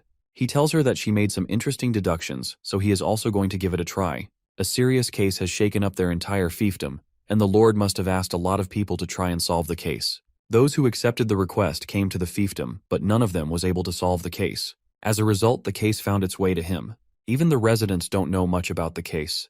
Even though the incident has continued for a few years, no one has questioned anyone or tried looking for culprits. He looks directly into her eyes and asks her if it's a bit odd that so little information is available about the case. Simon reveals that it must be because someone is clearly manipulating the people. Otherwise, the Information Guild must be really incompetent. He says that she doesn't look too incompetent to him. Simon then gets serious and threatens to turn the place upside down if she doesn't tell him the truth. The girl apologizes and asks him if he can let go of her hand first. After he releases her hand, she tells him that the risk from the information will be on him. As Simon agrees to it, the girl smiles and asks them to wait while she enters another room. My man starts turning red from all that tough acting, but he is certain that there is more to this case. Fear starts laughing all of a sudden, and when Simon asks him what's wrong, he asks him to keep his eyes wide open. As a guy standing behind starts decomposing and bursting into hundreds of spiders, Fear reveals that the girl is Erzsébet herself. She finally comes out in her true form and says that Simon has a strong will. However, she won't be able to see him again. Simon quickly calls out to Fear, who is ready to defend him. He uses his sword to slash the skeletons. Erzsébet recognizes his fighting style and figures out that it's him. He asks her what she is scheming in such a small town. Fear tells her that the battalion is back and asks her to come back. She furiously rejects his offer and calls him an idiot. She says that Richard abandoned them all like trash, and asks why he is still willing to stick with the battalion after all that disgrace. While fighting the spiders, Fear tries to convince her that the battalion is a power and will itself. He asks how a general like her can be swayed by such trivial emotions as hatred. Erzsébet reveals that Richard pushed all of his comrades into a death trap over a girl, and for that reason she still hates him. He suddenly throws his sword towards her, hitting her straight on the head. He says that he can't put up with her arrogance anymore and pulls the sword back into his arms. Fear asks her if she forgot the days when she crawled to him like a dog. As the two of them continue to fight, Erzsébet notices that Fear has grown weaker. She jumps over to the roof and guesses that his seal must have broken recently. She grins and says her goodbyes to both of them before running away. Simon realizes that the entire Information Guild is under her control. It would have been easy for her to control the information. While they are clearing out the spiders, a girl looks down at them from the roof and reveals that she is waiting for the two monsters to fight each other to death. This girl is Ellen, and she is the priest assigned to the same case. She lifts her staff and says that she will be going after Erzsébet after finishing both of them off. The priest launches a powerful light attack on Simon and Fear. After the attack, she looks around, expecting to find their bodies, but they are nowhere to be seen. Frustrated that she missed them, she decided to focus on Erzsébet instead. Fear talks about how complicated things have become now that a priest is involved. Simon asks him how they ended up in such a mess and how they are supposed to find Erzsébet now. Fear reassures him not to worry. He reveals that he sensed Erzsébet's dark energy when she used her skills earlier and is tracking her trail. If they follow it, they'll catch up to her.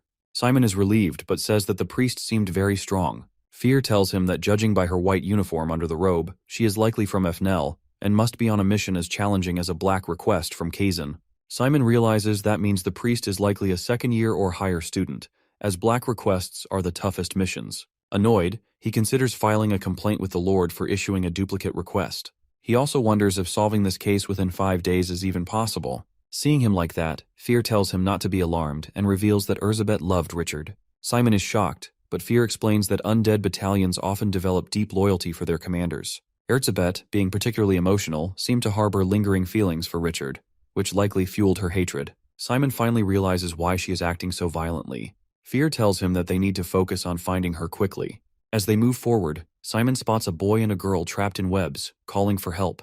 The boy begs them to free them and says that a spider monster is trying to eat them. Simon promises to rescue them and starts untying the boy. Fear, however, is unimpressed and calls Simon too soft for a necromancer. Simon asks what a necromancer is supposed to do, and Fear bluntly replies that a true necromancer kills everyone they meet and revives them as skeletons for their army. Ignoring his remarks, Simon hands the boy a sword and tells him to use it to free the others. Fear reminds Simon that Kazan's rules don't apply here and there are no witnesses, but Simon insists on doing what's right. He explains that his father taught him never to become a monster. When Simon asked his father how to avoid it, his father told him that setting a boundary was important. Fear starts laughing and says that it's exactly the kind of advice his father would give. Simon asks him what he means, but he grins and ignores it. He tells him that he respects his decision as the battalion leader, even if he finds it naive.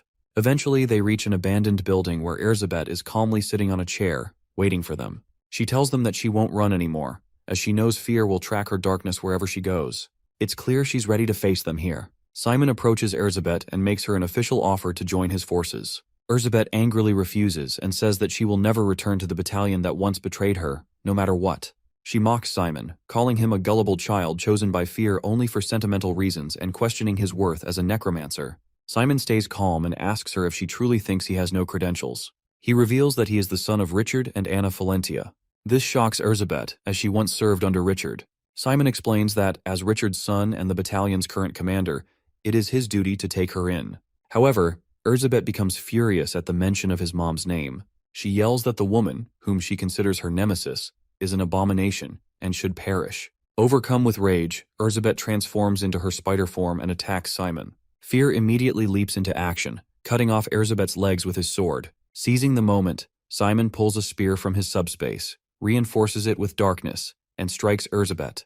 Standing on her injured form, Simon gives her a choice: join the battalion or face death. Suddenly, an attack comes out of nowhere aimed at Simon. Fear quickly blocks it with his sword, saving him. Simon realizes how close the attack was. The priest reappears and says that all the evil spirits and spiders will be exterminated. She pulls a glowing stone from her robe, throws it into the air, and begins her assault with her staff. Simon turns to Fear and asks him what they should do. Fear calmly suggests taking down the priest first. He asks if they can even win against the priest. Meanwhile, Erzsébet hides behind a wall trying to recover. Fear reminds him that dealing with the holiness may be difficult, but the priest herself is pretty weak. He can take her down with a single strike. The priest notices Erzsébet's hiding spot and taunts her. She starts spinning her staff as she prepares to send her to hell painlessly. As she swings her staff, creating a powerful magic circle, she launches an attack to kill the spider girl. Erzsébet braces herself, thinking she is going to die, but to her shock, Simon steps in front of her and takes the spear to his chest. Bro simping for a spider girl. Simon kneels on the ground, bleeding and breathing heavily, before collapsing unconscious. Sometime later, he wakes up at the sight of a small spider in front of him. Suddenly, he jolts awake in shock. Fear notices that he is finally awake. Still confused, Simon asks Fear what happened to Erzsébet and the priest. He casually points in their direction. When Simon looks, he sees the priest hanging upside down, trapped in a spider's web, while Erzsébet sits calmly on the ground beside her. The priest is crying and begging them to spare her life. Fear explains that while Simon was unconscious, he temporarily teamed up with Erzsébet to capture the priest, who wasn't much of a challenge given her status as a former FNL student. Simon tells him to release the priest for now and suggests that they consult the relevant authorities before deciding her fate. After being lowered from the web, the priest thanks Simon for sparing her, but he tells her not to be too quick to celebrate. He asks her if she would answer their questions and whether she is an FNL student. She denies it immediately.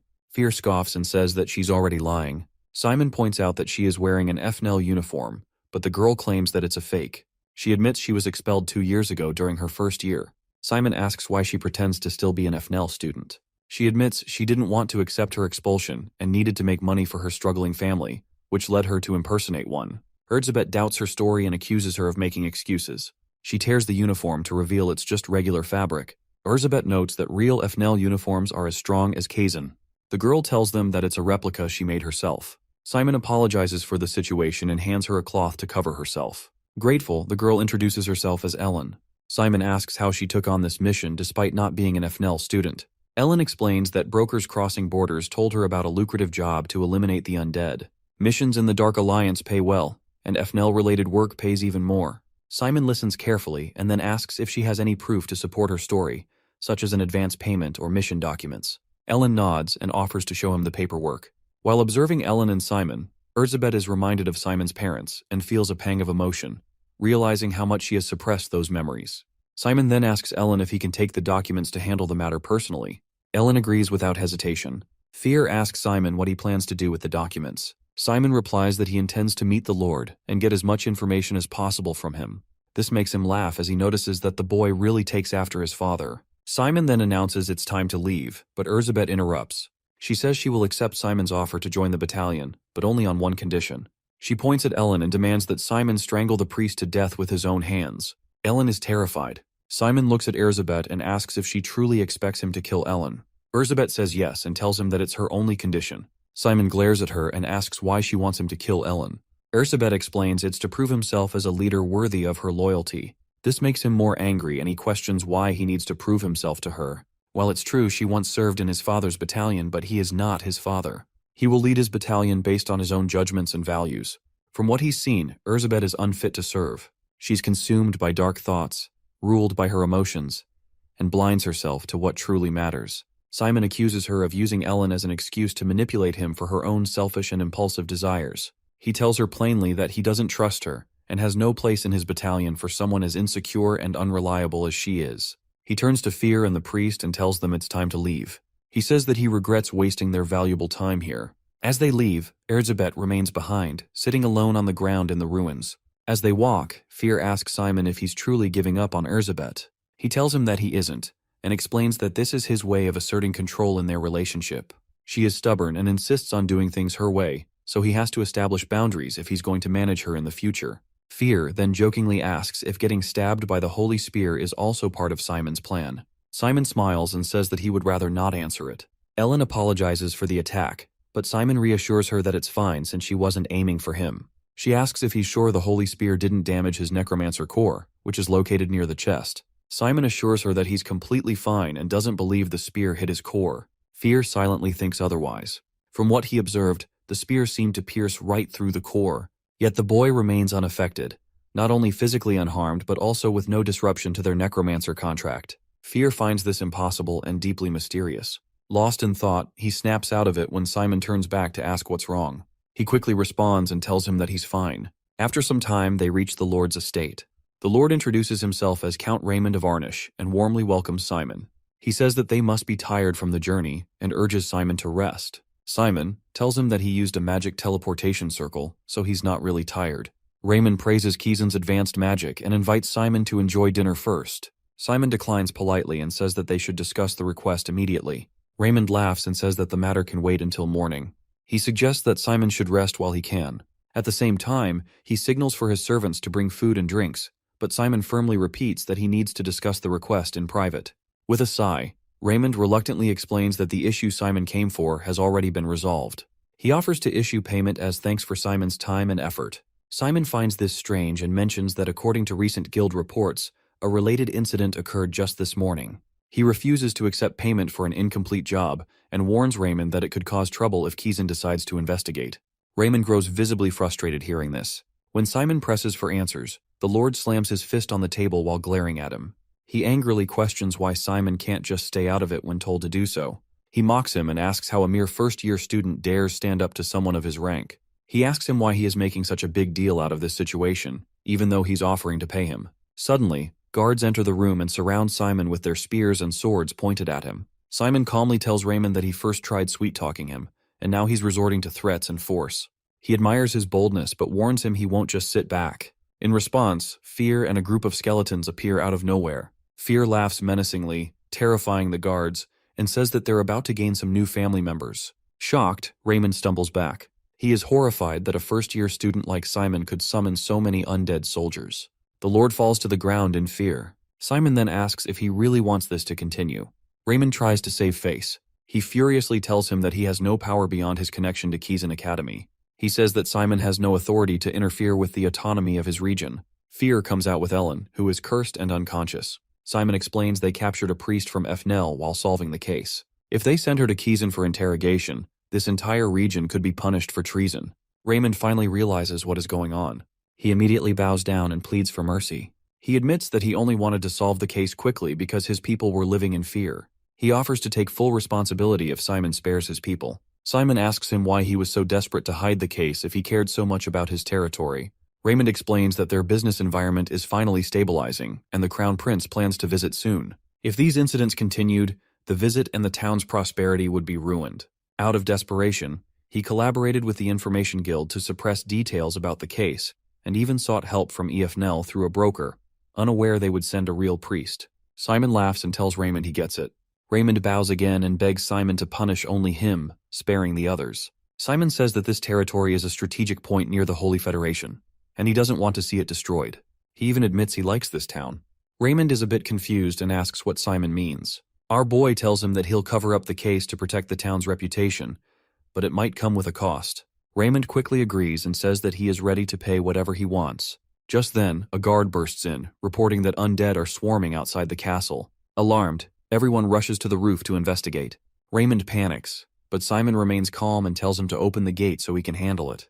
Despite Raymond's warning about the danger, Simon reassures him that he's still a necromancer, even if he's just a first-year student. Outside the castle, Simon meets Erzabet, who is leading an army of spiders. She kneels before him and introduces herself formally. She declares her wish to serve him as her master and asks for a chance to join his battalion and prove her worth. She even agrees to undergo a trial. The next day, Simon talks to Erzabet and tells her that she needs to abide by 3 of her conditions if she wants to join the battalion. First, she must not kill humans without his permission. Second, she cannot harm anyone close to him in any way. Third, she must obey his orders without question.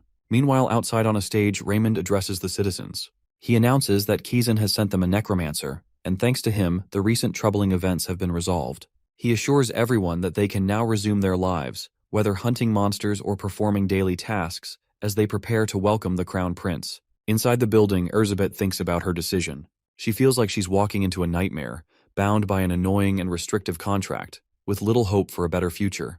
Yet, she admits she would make the same choice every time. Remembering how Simon protected her with his life, she smiles and reassures herself that she can endure anything as long as she's with him. She feels her body and soul belong to him entirely. Fear watches Erzsébet and shakes his head since he can tell that she's deeply in love with Simon. She openly declares that all she wants in return for her absolute loyalty is his love, though she doesn't force him to reciprocate.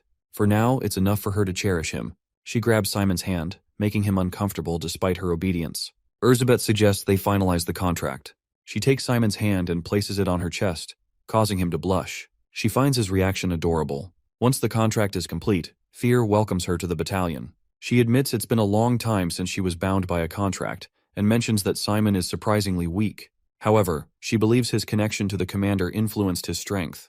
Despite this, the darkness within Simon brings her comfort and soothes her mind. Simon tells her that it's time to go as Ellen is waiting. On their way, she asks Simon if he'll allow her to console him if she ever hurts his feelings. Simon brushes off the offer, saying it's unnecessary. When they reach Ellen, she asks if they've finished their discussion. Simon replies with a simple yes and thanks her for her efforts. Ellen laughs and asks her if she played her role convincingly. Simon assures her she did well. He then opens a box filled with gold. She is surprised at how much Simon managed to get from the Lord. Fear says that it's still less than he expected. Ellen tells them that 500 gold is 10 times the original amount. Simon takes a portion of the gold and hands it to Ellen. He asks her to use it to support her family and take care of them. Ellen starts tearing up and thanks Simon. She promises never to forget his kindness. Simon tells her it's his pleasure and asks if she's returning to the Holy Federation. Ellen explains that she's heading to a place called Loharon. She even invites him to visit her if he's ever in the Holy Federation and offers to be his guide. Simon smiles and hopes their next meeting won't be on a battlefield.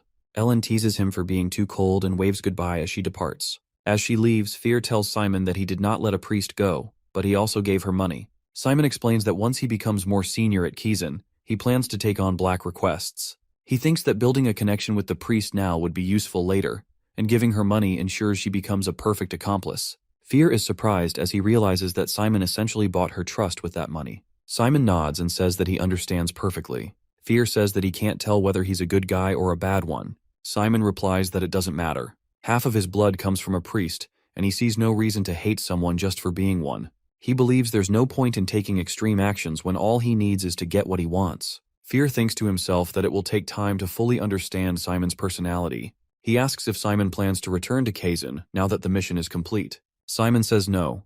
He has time to spare and intends to train before heading back, as using the battalion's force will be much harder once he's back. Fear agrees this is a smart move. At this moment, Erzsébet asks Fear if he's referring to her children. She then tells Simon, as her new master and commander, that he should learn how to handle the corpse spiders, and she'll teach him the basics. Simon becomes excited to learn a new skill. Erzsébet explains that the spider's core ability lies in their web, which can be used to restrain enemies or as a movement skill. She then orders the spiders to demonstrate by shooting their web onto a tree. Simon closes his eyes, commands the spiders, and successfully gets them to shoot the web. Erzsébet continues, explaining that corpse spiders can restrain enemies, block their movements, or use their poison to attack. She encourages Simon to practice on some orcs nearby. Simon sees 2 orcs walking in the forest and commands the spiders to shoot webs at them. The orcs dodge the first attack, but Simon quickly orders the spiders to jump and shoot again. This time, one of the webs hits its target. A spider lands on an orc and bites it with its poisonous fangs, taking it down. Erzsébet is impressed and tells him that his control is already excellent, even though it's his first attempt. Suddenly, she hears a noise and says that it sounds like an orc settlement is nearby. She tells them this could be a great opportunity to showcase the power of the spider battalion. Simon thinks for a moment and agrees. He tells them that they might as well make their efforts worth the 500 gold they earned. As the fight begins, Simon calls out to Fear and orders him to take out the boss monster. At the same time, he tells Erzsébet to block any escape routes with her spiders. As his battalion easily overpowers the orcs, Simon gets a sense of how it feels to be a commander. He smiles and thinks to himself that this is what being a necromancer feels like. Erzsébet praises him and says that they won because of his efforts. Simon calls her Erzi for short and says that it was just her and Fear doing all the work. Her expressions completely change, and she asks him what he just called her. Simon nervously tells her that he called her Erze. This makes her light up since he just gave her a nickname. Meanwhile, Our boy is confused since he just shortened her name because it was too long. Since she is happy, he doesn't say anything. Fear tells him that it is his turn now and asks him to turn all of the orc monsters into skeletons. As Fear is laughing, Simon tells him that he forgot one fact.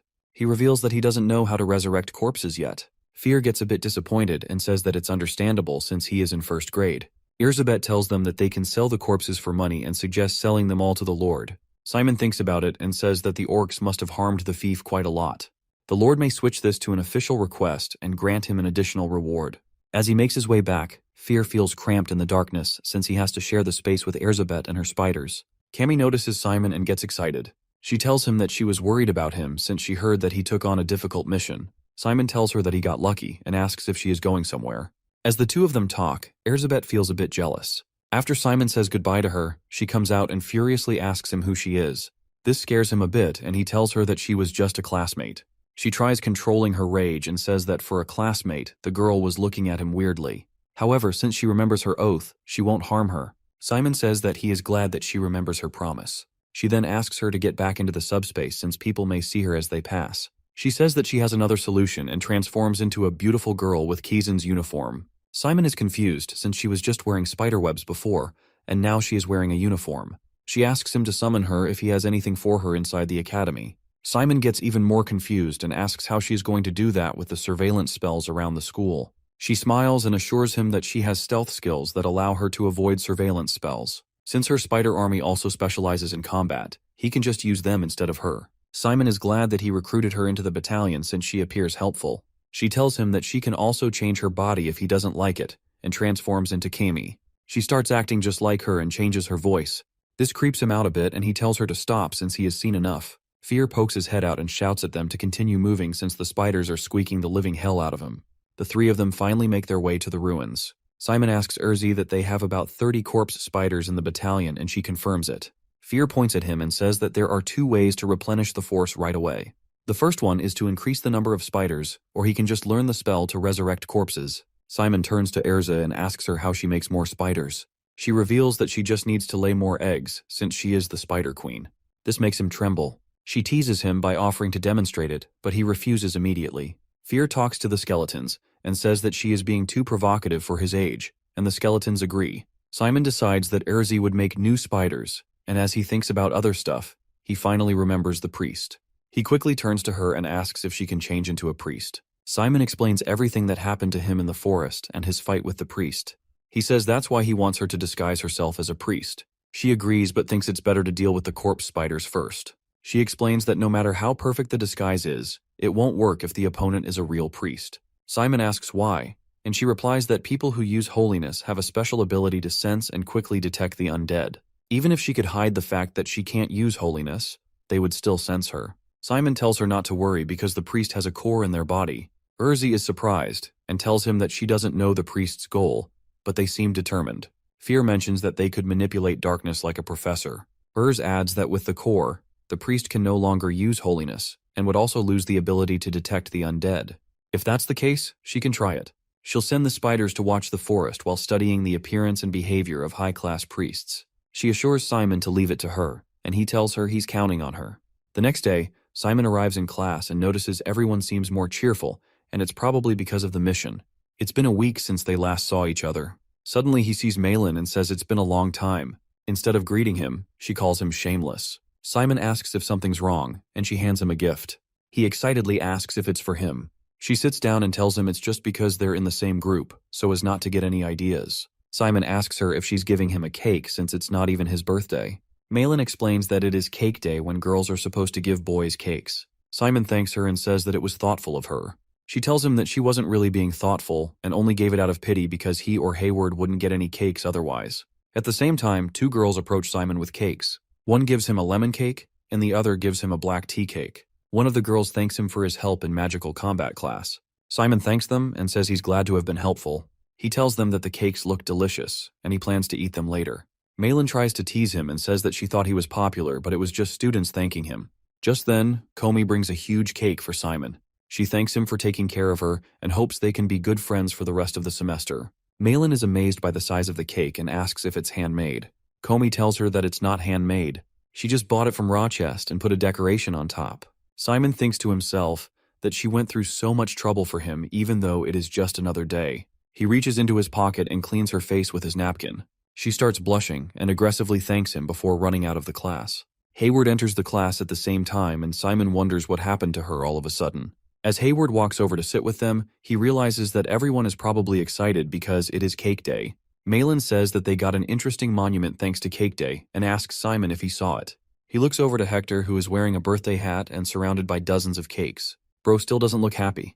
Malin suddenly asks him if he really didn't know that today was Cake Day. She tells him that he shouldn't forget he is in school. Even though he is from the country, he should study the events and trends a bit. Since they are teammates, she can understand him, but other kids won't, and they will get any chance to pull him down. Simon thanks her for the advice and asks her if there is a day when boys give presents to the girls. She tells him that it's called an accessory gift. He gets a bit scared as he hears this, and she explains that he doesn't really have to give real jewels. However, to tease him, she says that she won't stop him from giving her jewels and winks at him. Jane starts the class and says that she got a report that all the students returned safely to the academy, and she is quite satisfied as their advising professor. She starts with an announcement that they will be having a battle evaluation this week. It will be held throughout the first semester. The students will fight other students from first grade, which means that all 14 classes in Kizan will be their opponent. The winner will simply move to the upper squad, while the loser will go down.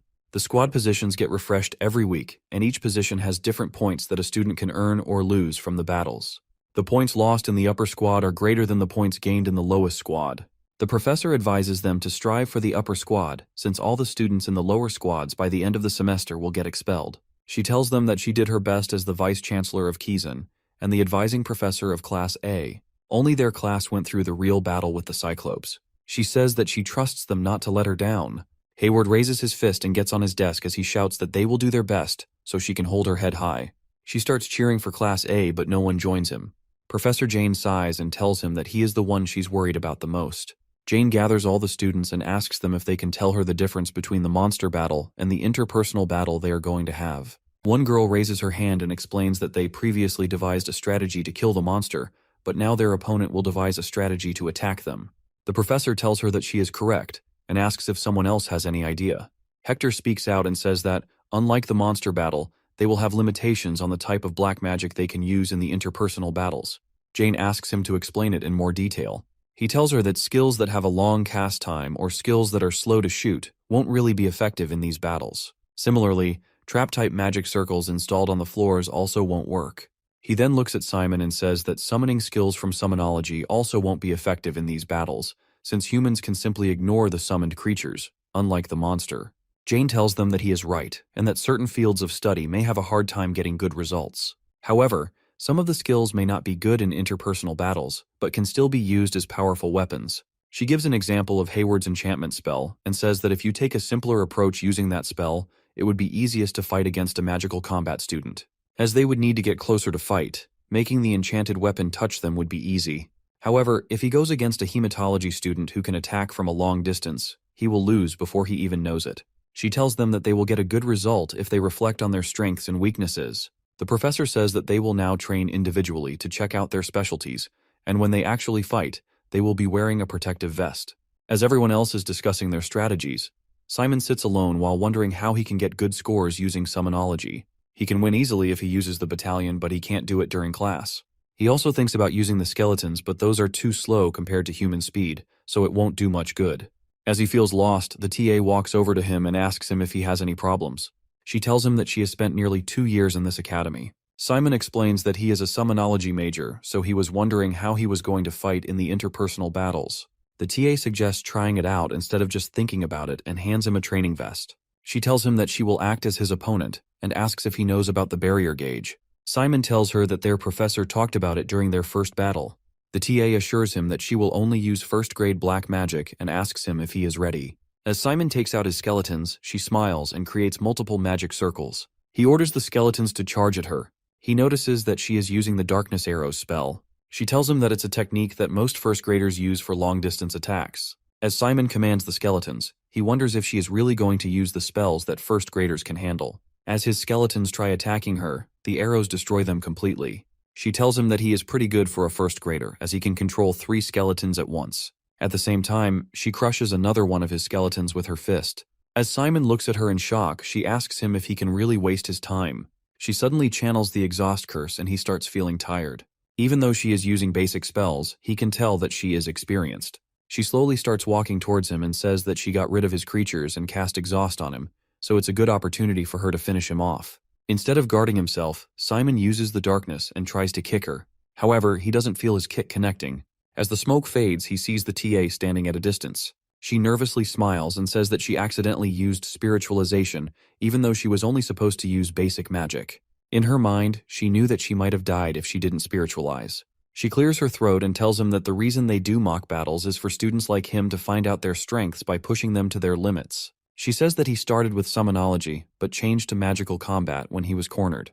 Not only that, he was reinforcing his body for close combat while he was sending his skeletons to fight. Even when he didn't know if she was going for close combat, he still instinctively chose to prepare for a close combat fight. She pats him and says that he doesn't really have to choose right now, but he has the skill and talent, and if it were her, she would pick magical combat without a second thought. Simon thanks her as she leaves and wonders if it is really going to be hard to fight with summonology. As he is thinking, Hector asks him to put on the vest and challenges him to a fight. Simon is not interested in battling him right now as he is not in a mood. He throws the protective vest back at the bully and tells him to go pick a fight somewhere else. This agitates Hector and he curses Simon, but Malin interrupts. He warns her that she should not meddle between the two. She calls him a child and a bully. In reply, Hector calls her Cern's stooge. This infuriates Malin, and she sends her powerful magic circle towards Hector. Simon acts promptly and destroys the circle in time. Just then the TA comes and Hector apologizes for the situation. Hayward gets angry as Hector always pretends to be nice in front of the professors. The TA warns both of them as Professor Jane hates such behavior the most. Both students apologize for their behavior, and the TA asks them to carry on their practice. Hayward thinks Hector is so annoying he should know what not to say. Cammy asks Malin if she's okay. Turns out she is not hurt, she just lost her composure a bit. Simon wants to talk to Malin about her behavior, but she cuts him and reminds the main character that he is still holding her hand. Simon apologizes as he is in a hurry. She calls him a fool for holding her magic circle with bare hands. Simon's hand has received several burns while he stopped Malin's magic circle. She takes him to the infirmary. Later in the infirmary, while putting on a bandage, she asks Simon why he held her hand. He explains that Malin's actions would have resulted in great trouble for her. Even though Hector was wearing the protective vest, he was not wearing it properly, which means he could have been seriously injured. He also mentions that the bully should not have called her the stooge. Simon is thankful to her for stopping Hector and believes they are even as he also saved her later. Malin stands up irritated. She angrily tells Simon that he is really kind to the point where it is annoying. The main character looks confused when Malin says his tactics will not work this time. She finally grabs him from his shoulder, looks into his eyes, and thanks him. She rushes towards the door, leaving Simon behind. Fear comments that their relationship puts him at a loss for words. He also thinks that Simon is the same as his father. Simon tells him to stay quiet. The scene changes to Kami and Simon discussing spiritology. The main character asks what spiritology is, and Kami replies that she is not sure. Hayward joins them and asks Simon if he is okay as he looks tired. He inquires about their reserve squad in the spiritology class. Simon looks pale and he reveals that the lecture was too painful in an unimaginable way. He explains that the spiritology professor teaches only when they can feel the spirits. They have to be part of the reserve team until they feel the spirit. He elaborates that the professor in the spiritology class only emphasizes feeling the spirit first. If the students are not able to feel it, the professor gets angry and scolds them until they do it. Even the process of feeling the spirit makes Simon never want to experience it again. Cammy starts crying when she recalls all that happened in spiritology class. Simon consoles him, saying it's good that she made it out alive. He then asks Hayward and Malin what they have learned in the training team. The girl answers that they are learning attacking spells. All the professors are mainly teaching how to attack because the battle evaluation is happening soon. Hematology does not require prerequisites like spirits in the spiritology class. They believe that Simon and Cammy will learn something useful in spiritology class. Both of them beg Malin to stop due to their traumatic experience in class. Meanwhile, Professor Sillage arrives instructing everyone to gather up for the class.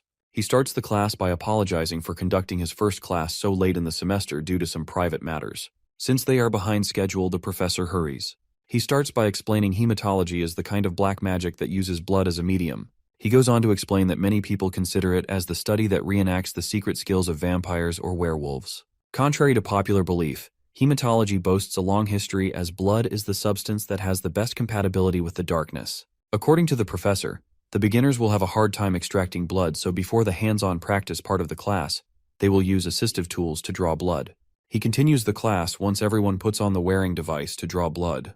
The professor explains that the darkness and the caster's blood are compatible. The necromancer can artificially mix the darkness with blood to create various magical reactions. In other words, it's a waste of power for a necromancer to not use the blood. It can consume 1 stamina, but the blood can be the fastest and strongest weapon. Amidst the professor's explanation, Simon realizes that Kami is also a vampire. The professor adds that they are going to identify the properties and corresponding characteristics of the blood. They will have to use hematic bullets in real battle. All the classes have to take part in this hands-on practice. After the first line, the professor calls Kami's line. Simon wishes her luck and she goes ahead confidently for her real battle. The professor goes on to call every student based on their line. He determines their blood type and directs them to the TA. The TA will give them a name tag. The students have to wear that tag every time they enter the class. Now it's Kami's turn to shoot. The professor wonders if she is a vampire because of her surname Ursula. He signals her to open fire. Once she opens fire, there are huge explosions. Hayward and Malin are astonished to see that her blood type is KP1, and there is no point in estimating the penetration diameter. She destroys 4 targets in the explosion. Her powerful strike leaves everyone, including Simon, in awe. They all admire her being a vampire and striking such a powerful bullet. The professor announces her blood type has the property of explosion when it is combined with darkness. In terms of attacking power, her blood type is the strongest among all. Such blood type is the specialty of the vampires only. Kami is overwhelmed by the praise she is getting from her classmates. The professor also wishes to see her often in the future, which makes her even more excited. Malin and Hayward also appreciate her, saying she did a great job. She thanks them shyly. Next, the professor calls line 6, which is Simon. When Simon opens fire, his bullet disappears, making everyone shocked. As soon as the bullet hits the target, it reappears and explodes. The TA announces the blood type is unknown as it's a new kind. His bullet hits 4 targets and the penetration marks are immeasurable. The professor confesses that he has never seen such a kind of bullet before. According to him, it's a hematic bullet that spreads in a fan shape and he cannot explain its properties at the moment. He plans on discussing it in the next class and moves on to line 7. The TA does not have the name tag for Simon's blood type, so she promises to give him one in the next class. He thanks the TA and goes away to his friends. Kami expresses her amusement at his rare blood type.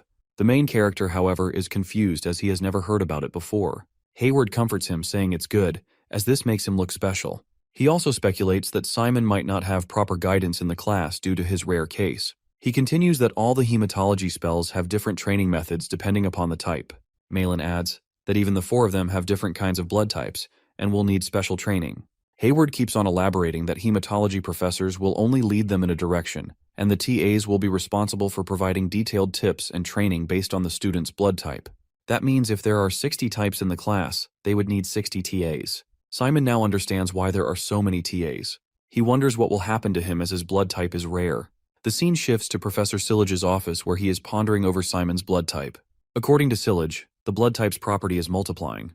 The moment his blood meets the darkness, it devours the blood. The darkness that devours the blood increases in volume and power. He also deduces a reason for his bullet to disappear. His darkness has the ability to consume the blood, that's why his bullet became invisible during the practice session. However, once his bullet hits the target, the damage goes in normally. This theory fascinates the professor. As per him, the strong vampire blood like Kami eats the darkness to grow its volume. But on the contrary, Simon's blood reinforces the darkness. For Sillage, all of this is interesting and worth researching. He now understands why Professor Bahil put so much work into Simon. Sillage remembers his conversation with Bahil when he asks Bahil what brings him to his office. He says that he has a deal to offer. He continues saying that he has a half-vampire student in Class B, but the student is thinking about majoring in catarrhology. The young professor smiles and continues that the student has some talent in catarrhology, but she has scored higher in hematology, both in the latest exam and even in the entrance exam. She also has the advantage of being born into a vampire family. Professor Sillage urges him to come to the actual point while sipping his tea. He replies that he will persuade the student to major in hematology. Professor Bahil is sure that she will become a powerful ally to Sillage in the future. The old professor, on the other hand, does not seem convinced. He reminds Bahil that he has always been arrogant since he was a student. He warns him not to step over even if he is now a part of the Crow. Bahil apologizes and explains that he just wanted to help as his former student. The professor mocks his past reference and reminds him that he dropped out of hematology at the start of the second semester. Bahil ignores his taunting and comes to the point.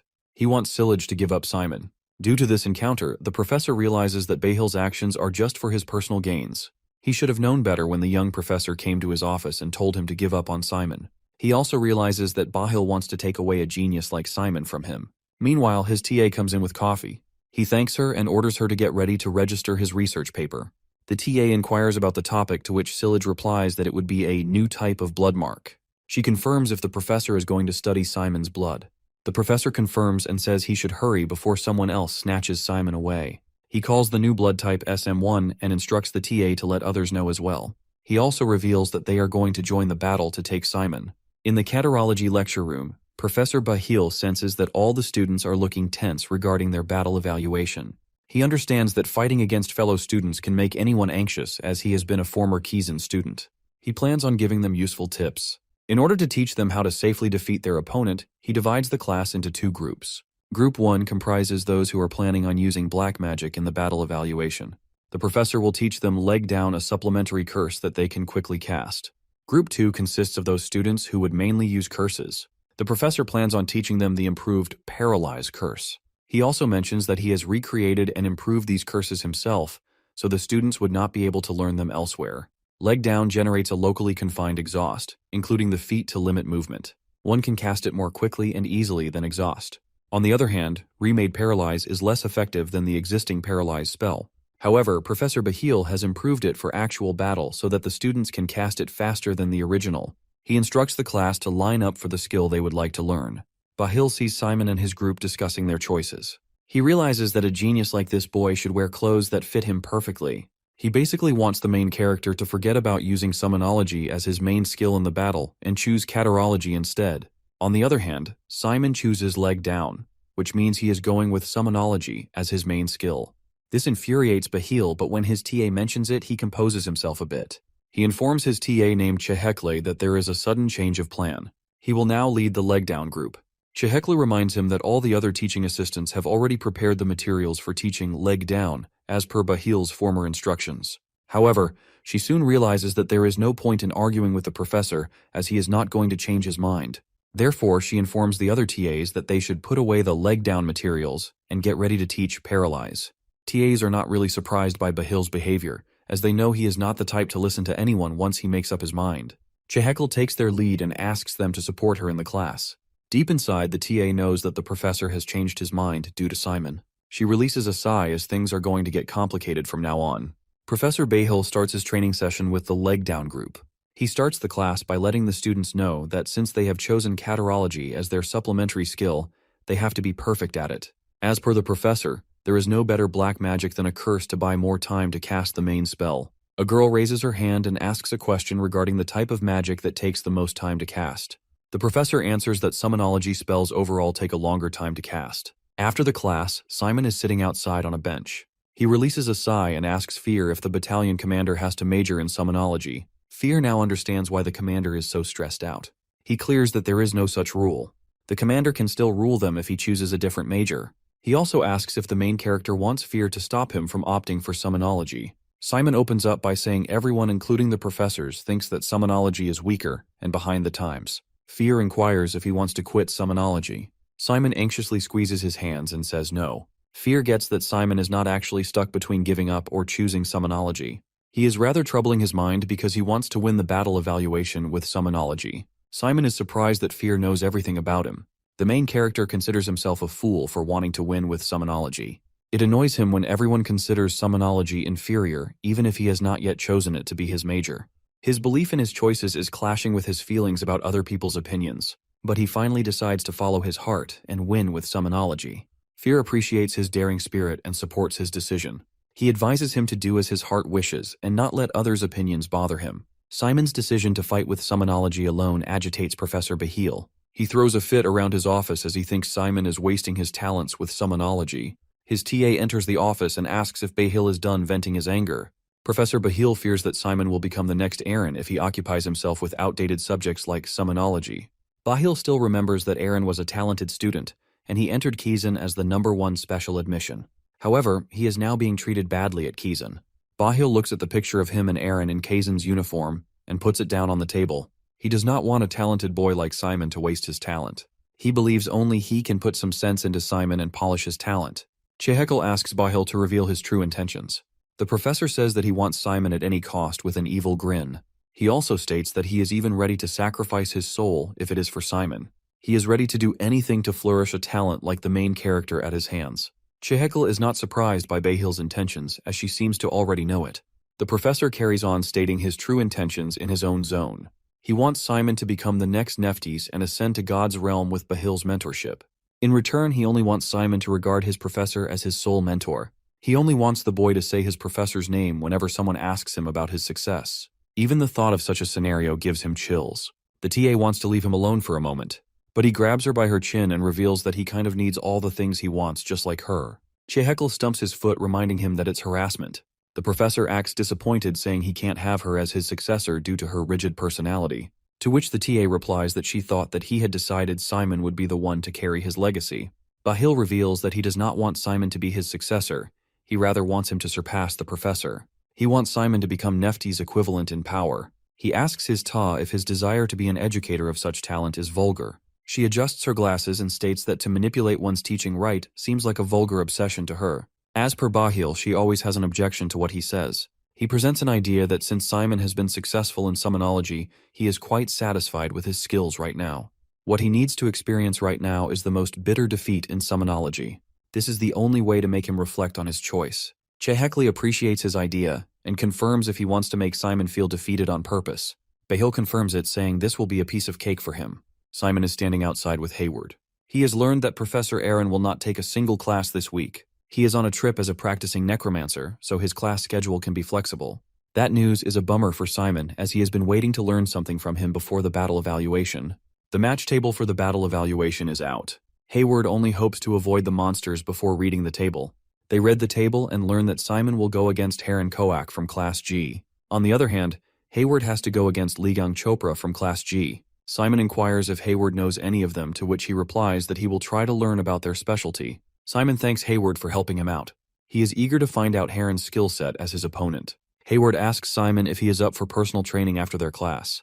He also asks what's the use of training when only a few students have the ability to survive the main character's deadly magical combat kick. Simon reveals that he is not going to use magical combat and will go with summonology. Hayward advises him to choose magical combat by impersonating Malin. She is standing right behind him and hits him on the head with a book. Later that night, Simon is out in Rochester wearing his black coat.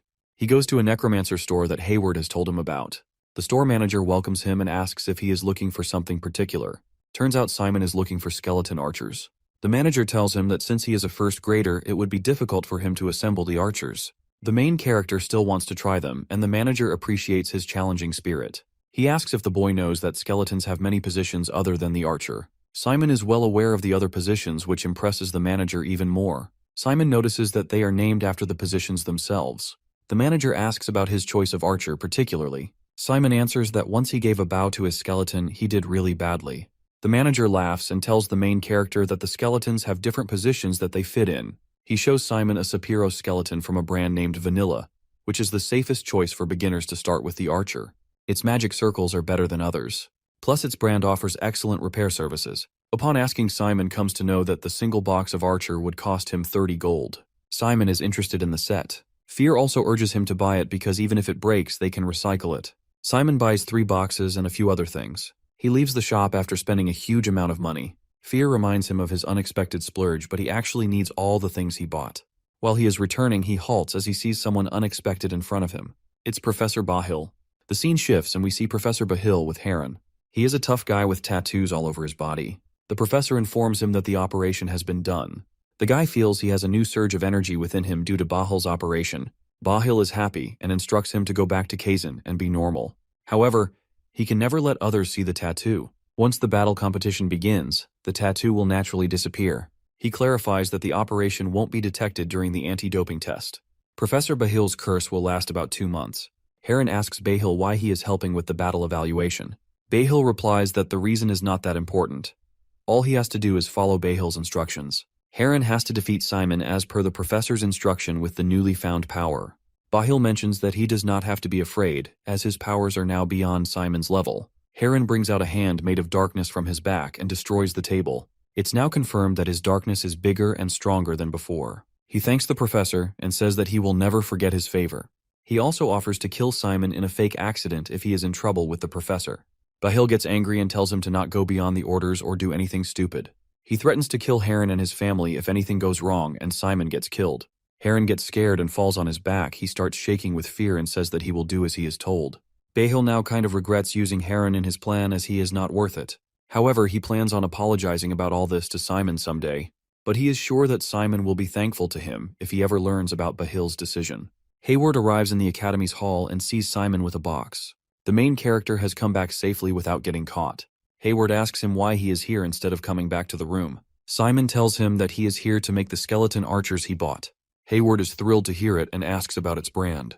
When he learns that the brand is vanilla, he looks inside the box and says that it is so cool. He realizes that it's Sapiro's skeleton. Simon gets ready to wake the skeleton up. After reading the manual, Hayward tells the main character to wait, as it says that one needs to do a circling on the magic circle. Simon does not know anything about circling. It is a technique to create magic circles in darkness dynamics, but they have not learned it yet. Simon starts looking for the textbook to find circling in his book. He finally finds it and thinks that he can do this. Simon wonders if this is about circulation and not transformation. He remembers Professor Bahil teaching him in the class how darkness has a tendency to remember its flow. Simon puts his hand on the skull and says the darkness will turn by itself even without his intervention. That is how the circling works. The eyes of the skull light up. Hayward is surprised at how he can do that by just glancing at the book. Simon replies that it is because it is similar to the technique that he already knows. Hayward reads the manual again and it says that it might take some time to tame the skeleton. Simon reveals he is making the skeletons right now because he doesn't have that much time to waste. He plans on assembling the skeleton once everyone is asleep. Once Hayward is asleep, Simon assembles the skeletons and asks them if they can move well. The skeletons start moving and turning. Simon gives a bow in their hand and takes them outside. He orders the skeleton to shoot at the tree. They shoot the arrow and strike the tree in the middle. Simon is glad to see that, and he continues practicing through the night. The next morning during the class, Simon is heads down on the desk when Malin asks if he is okay. Simon tells her that he didn't sleep last night. Hayward rushes in and tells Simon that they have a problem. He informs him that he should stop his plan to fight with archers, as his opponent is the son of a notorious necromancer family from the Baldwin Kingdom. The black magic he uses is the Black Hand. Malin has never heard of this kind of black magic spell. Hayward reveals that Heron's spell pulls out a hand-like thing made of the darkness from his back. This hand can easily defend long-distance attacks, even the bows made up of darkness.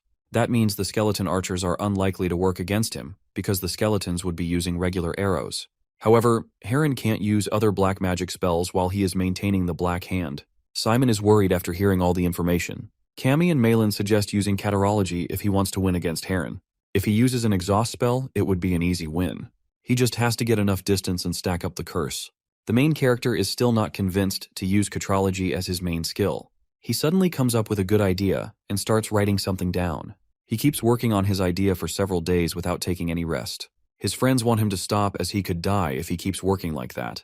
Simon, on the other hand, does not listen to anyone and keeps on working his idea out without thinking about his health. Simon keeps on scribbling day and night, and only a few days are left to the evaluation. His friends cannot leave him like that. Therefore, Malin decides to talk to him. She calls Simon. He stops writing and looks at her. He has dark circles under his eyes and looks really tired. She tells him that he is going to get himself sick. Malin advises him to take care of himself. Simon thanks her and asks if they can talk later. She grabs him by his face and offers him an energy pill. She instructs him to just swallow it with water. Simon has to survive until the evaluation. Simon takes the pill with water and asks for 2 more pills with a weird smile on his face. This annoys Malin and she cautions him to not rely on the pills. Hayward suggests that Simon should go to Professor Aaron, as it is better to ask for help if he is researching a new black magic. Simon also comes to know that Professor Aran is going to come back this afternoon, which means he can meet him. Later that day, Aaron is going towards his office. He sees Simon, who is sitting on the floor and reading a book in front of his office. Simon gets up and tells Professor Aaron that he wants to ask something. The professor disappoints Simon by saying it's past his working hours, but later clarifies that it was a joke and invites him in. They go in. Professor Aaron's office is a dark room with a huge skeleton and a lot of books. The outlook of his office impresses Simon. Aaron invites Simon to sit. When Simon looks for a seat, he sees a mummy lying on a couch. Simon, while looking at the mummy, tells the professor that he would like to know how to win in the battle evaluation with summonology. Aaron considers his idea to win with summonology pointless when Simon is demonstrating good talent in magical combat and other subjects. He is not sure why Simon is getting himself in trouble when he can easily win with other subjects. Aaron sits down on his chair. Simon, while sitting on the couch, reveals that he wants to win with summonology and major in it. Both of them are facing each other, and there is absolute silence in the room. Simon thinks that he made a mistake, but Aaron speaks up. He asks the main character if he wants him to tell the solution or to supplement his solution. Simon smirks, confirming he wants the latter. The scene changes to the day of the battle evaluation. The battle stadium is quite large, with a lot of students, including Simon's friends. They do not see him, so they wonder where he is. Hayward goes away looking for him. Cammy looks around and nervously comments that there are too many students. As per Malin, it is not surprising, as today's battle is really important. Those who will lose today will fall in the lower squad. If they lose again, they will likely be expelled from Kazan. Cammy starts crying and asks Malin if she thinks that she will survive. Malin comforts her by patting her back and telling her that she will do great. Cammy doesn't know why so many people came. Malin replies that the students are just here to get intel. She also looks at a group near them and thinks that those people are from dark alliances. They are interested in seeing talented students like Simon. However, she does not reveal that to Cammy, as she is already anxious. Just then, they all hear the announcement of Simon's match. Heron arrives at the stadium, but there is still no sign of Simon. The announcement happens again. The delay leaves Heron angry. He manifests to defeat the entitled special admission guy and has all eyes on him. He also plans on breaking Simon's legs or arms, as Bahil has only instructed against killing him. The referee announces that if Simon doesn't show up within 5 minutes, they are going to disqualify him. Suddenly, Hayward appears with Simon. The main character apologizes for being late. The referee accepts it and tells both the contestants to wear the bracelets. The bracelets are enchanted with barrier spells that absorb damage. Simon seems to be in pretty bad shape, which makes Heron think he could easily win the battle. As per the rules, if one person passes out or if their bracelet gauge becomes 0, the battle will end. The battle starts and Heron brings out the darkness from his back. He forms a magic circle in his hand. He wonders even if Simon wants to major in summonology. Magical combat is the one that makes him more dangerous. He plans on staying at a distance. On the other hand, Simon brings out his skeletons. Instead of attacking Heron, he starts moving away from him. Heron does not get why Simon is backing himself into the wall. The main character and his 3 skeletons are ready to defend with their shields. Heron shoots an arrow first, which the skeleton defends effortlessly. He then uses a sickness curse on Simon and destroys his skeleton in a blink of an eye. Malin gets angry with Hayward as his information about Heron's power turns out to be false. Hayward himself is surprised, as the guy is much stronger right now than he is known to be. Professor Bahil sees Aaron watching the match. He has never seen him at the first grade battle evaluation before. Aaron has never been to these battles, as he could not see his students suffer. Moreover, he knew what kind of pain was waiting for them when they chose summonology. Bahil tells him that the reason for not accepting disciples is his guilt. He also warns him to be ready and witness the pain Simon is going to experience, since he is tempted to have him as a disciple. The battle is going, and Heron gets ready for his second sickness curse. Bahil tells Aaron that once Heron casts his second sickness spell, the match will be over. Aaron does not say a word and turns away. Bahil asks where he is going, to which he replies that the match is over. He came here to watch, hoping for Simon to win just in case, but there is no need to wait now. Meanwhile, Heron prepares his magic circle and hits Simon with his second sickness. Simon falls down to the ground after bearing such a powerful blow. Heron mocks him, as he thinks the main character considers him just a nameless student from Class G. He also asks Simon how it feels to be defeated by a nameless guy. Simon stands up, saying nothing in this world should be taken for granted. Heron wonders if he is going to give up. But Simon gets up and mutters, preparing for the counterattack, as his strategy has been worked. Heron is confused, as he cannot see what has Simon planned against him. The main character, on the other hand, reminds him that as per the rules of Battle Evaluation Article 3 and Paragraph 4, students who are participating in the battle evaluation shall be disqualified if they leave the arena during the battle. However, there is no rule against bringing something into the arena. As soon as he states the ruling, the arena starts shaking. A giant one-eyed ball-like creature emerges and stands behind Simon. Its appearance leaves Heron shocked. It turns out Simon has summoned a golem, that too in first grade evaluation. Nobody expected to see a mud golem summoned in a first grader battle. Along with everyone else, Simon's friends are also excited to see this creature. Malin tells Cammy that it is a spell that applies summoning magic to operate the golem's core. It is the symbolic spell of summoners. A summoned mud golem is created from a golem's core. The core is made by clumping sand, mud, and soil. Different types of golems can be made depending on the materials. It is usually very difficult for a first grader to create a golem, that too in their first grader evaluation. Hayward reveals that when he went outside to bring Simon, he was burying the golem's core. They now realize that Simon's plan from the very start was to bring the golem. To execute his plan, he moved towards the side where golem's core was buried. Since the cure was buried outside, Heron could not even destroy it. Simon's friends admire that he is really good at summonology. Heron is now on the verge of losing. He thinks that life is unfair as everyone is born into different conditions. He wanted to win against entitled Simon and land a blow to students like him who have never faced any difficulty in their lives. But right now the golem is too much for him. The golem punches his opponent as per Simon's instructions. Heron cannot withstand the attack and hits the wall. The powerful attack leaves Heron unconscious, and the match is over. Simon wins the match. Everyone is in awe of Simon's summoned golem and the fact that he has won his battle evaluation with just summonology. His friends Hayward, Kami, and Malin cheer for him. The whole crowd appreciates the special admission guy and chants that he is the best. Amidst Simon's winning celebrations, the medical staff comes to get Heron.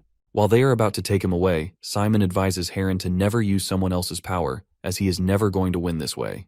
The staff takes him away. Simon also leaves the arena with his golem. Simon goes out to meet his friends. Malin asks why he did not tell them about his plan. Simon apologizes, saying he did not know that she is worried. She shyly denies being worried about him at all. Kami wants to hop onto the golem's back, but turns out that Simon is using his darkness to maintain it. If he keeps on doing it longer, he will pass out. Kami apologies for her inconsideration, and Simon withdraws his darkness. The golem crumbles away, leaving his core behind. Simon picks the core up. Hayward is amazed and asks how Simon managed to get the expensive core. Turns out the shop manager in Rochester gave him the core at a discounted price of 650 gold. He only had 610 left after he bought 3 Archer boxes. He tells Hayward that he managed to pay the rest on credit and with the money he made with the mission. He asks Hayward about the next mission, as he has now learned that being a necromancer is all about having money. The scene changes when we see Hayward and his opponent Li Gang are about to start their battle. The guy knows everything about his opponent. He knows that Li Gang is an enchanter like him. She controls weapons at will using the darkness to form thin threads. Hayward starts telling Li Gang all the information that he has gathered against her. He tells her full name, her family tree, and even the name of her village. He knows about her first friend at Kizan and grades as well. A sage from her village opened her core. She wants to major in darkness dynamics but is also interested in magical combat. Hayward also knows about her height, weight, and her minor knee injury. Hayward's information annoys his opponent and wants him to shut his mouth. Hayward does not seem to take it and states that it is important to know the weaknesses of one's enemies. Li Gang is not impressed and attacks him. But her swords are attracted to Hayward's electromagnetic that attracts metals with the same element. Turns out he has done his homework about Li Gang metal swords. She has almost bought 20 swords, but she does not have a single armor. She must have taken him lightly as an average enchanter. However, as per his research, Li Gang's weakness is long-distance accelerating attacks. Targeting her weakness, he attacks her once with a coin. The coin hits her on the head. Li Gang cannot bear even a single blow and goes unconscious, making Hayward an easy winner. Kami and Malin clap for him, but deep inside they are feeling embarrassed. Next up is Malin and her opponent Eben. Simon and Kami wish her luck while she is walking towards the arena. She crosses Hayward and goes away, ignoring him. He asks Kami if anything has happened, but she denies it. She rather asks him if Malin's opponent wants to major in magical combat. He confirms it and states that the whole battle would be based on whether she will get close to Malin or she will push her away. Eben mentions that she did not know she would go against Malin in her first evaluation. Malin answers that it should be an honor for her family and calls her a commoner. Eben gets ready to attack Malin, saying it would be a great experience for Malin if she is defeated by a commoner. She runs towards Malin.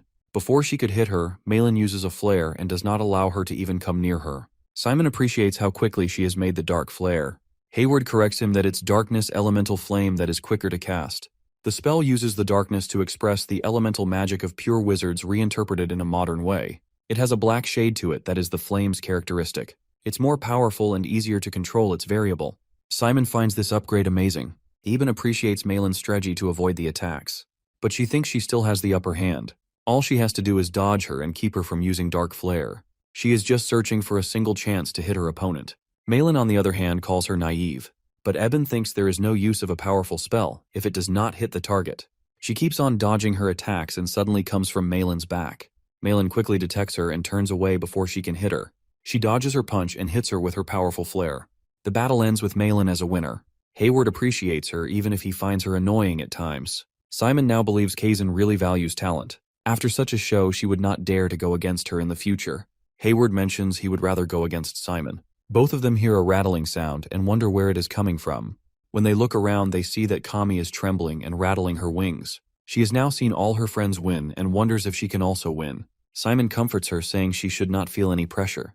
Hayward tries to distract her by telling them that Professor Sillage has arrived just in time for her match. Simon tells Hayward to stay quiet as it can put more pressure on Kami. She also notices Professor Sillage and gets anxious a bit more. Soon her name is announced. She has to fight Igor from Class C. As per Hayward's research, he is a standard guy. He isn't particularly good in a single area, but has strong basic skills. He guesses that Igor will fight by combining his basic skills. Cammy has to break through his basic skills as she is an extremely offense-oriented hematologist. Malin is sure that Cammy will do great. Hayward adds that as long as she does not panic, she will be good. The match is about to start. Cammy and Igar greet each other. The guy wonders if she is actually an Ursula, as all of them were violent vampires. The match begins. Igar takes out his skeletons and Cammy prepares to shoot. Malin wonders if it would be an easy win for Cammy as her bullets are hard to defend. Hayward says it's true if they only compare their skill levels. To their surprise, Igar defends Cammy's hematic bullet and is completely unharmed. Turns out he belongs to a rich family. All his equipment is worth hundreds of gold. Everything he owns is so expensive that it can easily fend off her hematic bullets. Cammy also knows this fact and she must have prepared some plan of action against his strong defense. Igar sends dark arrows towards her, but she easily dodges them. He changes his strategy and prepares to cast a curse. Cammy's friend shouts that she has to do something as her opponent is about to cast a curse. She again shoots a bullet, but the skeleton defends it perfectly. She thinks for a second and uses blood silk. Her opponent, on the other hand, uses his magic circle to cast paralyze. They both bear the attacks at the same time. Igar realizes that Cammy's attack was actually a paralyze potion, but he is sure his paralyze spell will last longer than the potion. Plus he has his skeletons that he can use to attack. Cammy, on the other hand, can still move and is planning on attacking. She starts running towards Igar. He is caught off guard and wonders if she is going to engage in close combat. He sends in another paralyzed curse, but she bears it. Despite his paralyzing attacks, she comes closer. Before her opponent can attack, she opens her mouth and bites him with her vampire teeth. His barrier starts to go down, and despite his appeals, Cammy does not leave him. Soon the barrier reaches 0 and Cammy wins. After the winning announcement, she leaves him and he lies down on the ground. She apologizes, but Igar appreciates her decision as it's his fault that he let his guard down. Cammy only wanted to win and is now worried if he is hurt. He assures her that he is all right due to the barrier, and even if he is hurt, she should not be worried as it was a battle evaluation after all. He mentions that he almost dodged becoming a vampire by a bite thanks to the barrier. Cammy again apologizes and he brushes her apology, saying that getting bitten by her is not actually that bad. Before she can say something else, she hears that her friends are cheering for her. She waves at them excitedly, saying she won, but she soon realizes that Igar is still there. She feels sorry for ignoring his presence. He does not bother and thinks she should celebrate her win. Even if he could not defend himself longer, he actually loved Cammy. Malin congratulates her friends, especially mentioning Cammy on winning their first battle evaluation. She hugs her tightly and is so proud of her. She also mentions their midterm exams are approaching, and they have to study for it. Everyone makes a weird face as they all totally forgot about the exams. Hayward reminds them that Simon should worry as he has something important at stake related to the exams. He had promised to quit Kizan if he scored less than Malin in his upcoming exams. Simon now panics as he has totally forgotten about that. The next day, Simon is seen with a bundle of course books and plans on cramming them all. He has totally ignored his exams due to the battle evaluation. He studies hard, but it's getting difficult for him to keep up. Later that day in the girls' dorm, Malin is standing in her room. A girl informs her that a cute boy is asking for her. She goes out and sees that the cute guy is Simon. She wonders what brought him all the way over to the girls' dorm. Simon notices her hairstyle and appreciates her new bangs. She tells him to come to the point and also mentions that he is learning such behavior from Hayward. Simon comes to the point and invites her to their study group. Hayward and Cammy are also included in their study group. Simon is on his knees and wants her to join their group. She agrees, saying she will join them after cleaning her room. Simon acknowledges her for joining the group. Later that day, Simon is seen studying in his dorm. Cammy arrives for their group study session. She is really excited to study together even at the weekend. She asks if he is studying hematology. Simon wants to start with hematology since Cammy is here. He inquires if he can ask her any questions related to the subject. Cammy excitedly tells him that he can surely ask questions. She mentions that she is studying summonology and has questions related to it. She also feels apologetic for asking a question as soon as she arrives. Simon takes a look at the question that is related to zombies. He explains that she has to use a decomposition formula for this question. He has also just learned about it yesterday. The question tries to trick the students with weather or climate. If one reads this question closely, it also mentions that it is a hot and humid summer. That means it will decompose faster than it would normally do. He clarifies that Cammy has to apply the acceleration factor. She should add this all up to get the answer. Cammy is continuously watching Simon while he is explaining. She is startled when he finishes his explanation. She thanks him and tells him that she has understood the question. Simon is happy to learn that, as it was his first time explaining a question to anyone else. Kami hides her blushing face behind her notebook and wonders how can she concentrate on her studies when Simon is in front of her. Meanwhile, Malin enters the dorm mentioning it is really difficult for her to find time, but she is still here for them. Kami acknowledges her for coming. She encourages them to ask any questions they have in their minds. Before they could ask any questions, she notices Kami's notebook. The notebook has a decomposition formula written on it. Upon inquiring, she learns that Simon has been explaining it to Kami. Kami scored 80 in her last summonology exam, so Malin does not believe that she did not know that formula. Kami hesitates and starts explaining that she only knew a little about the formula and got it totally wrong in the last exam. Malin requests her to calm down as she is not blaming her. Amidst their argument, Hayward enters with a huge bag. His bag is full of items he will use in the next evaluation, and he also brought some sweet snacks. Everyone gets excited to see the snacks. They all sit down and ask Hayward how he manages market research and school life without getting tired. Simon asks, why is he even studying here if he desires to start his business in the future? He explains that he is planning on starting a business that only a Kaizen student can start. He reveals that he is all set to start his delivery service business at Kaizen. He exemplifies it saying if someone needs something urgently from the Rochest, they will tell Hayward, and he will arrange those things for them the next day. Simon finds this idea great but advises Hayward to talk to the dorm first. Turns out he has already informed the dorm and has made the list of things one can order. He is now all set to start getting orders. Just then they hear the door knocking. They do not know who it is, as no one is expected to come at this hour. Simon opens the door and sees Nephthys standing there. She laughs and mentions that it has been long since they last saw each other. Her visit is unexpected for Simon. Before he can comprehend the situation, she walks past him and runs towards the sweets. The main character wants to stop her, but he cannot. She hops onto Malin, who thinks she is cute, and offers the sweets. Nephthys takes them without a second thought. Malin also asks her name, and she replies that her name is Nephthys. Malin does not sense that she is Chancellor Nephthys due to her cute, childlike getup. They all have a perception that their Chancellor is a witch-like lady, and no one can recognize her in her true getup. Only Hayward has a doubt on her as he is looking at her carefully. He nods to Simon and he confirms his doubts. Nephthys is happy to have the sweets and asks the main character if he could spare some time for her. She leaves with him taking everyone's leave. Simon is a bit embarrassed about the behavior of his friends, but Nephthys brushes it off, saying she gets it all the time. She also appreciates him getting his first battalion. Simon tries to ask her how she knows that, but she interrupts him. She wants them to move somewhere else as she fears someone will hear their conversation. She holds Simon's hand and starts floating in the air with him. After a few seconds, Simon lands with his head hitting the ground. The place where they have landed is a girly room. Turns out it's Lorraine's room and she has just come out of a shower. Lorraine is angry at her mom for causing her trouble all the time.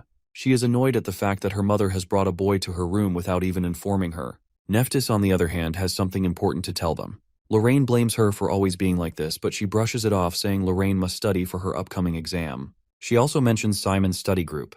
Her daughter tells her that she already knows she has to study, but Nephthys does not buy it as she has to bear the professor's nagging all the time.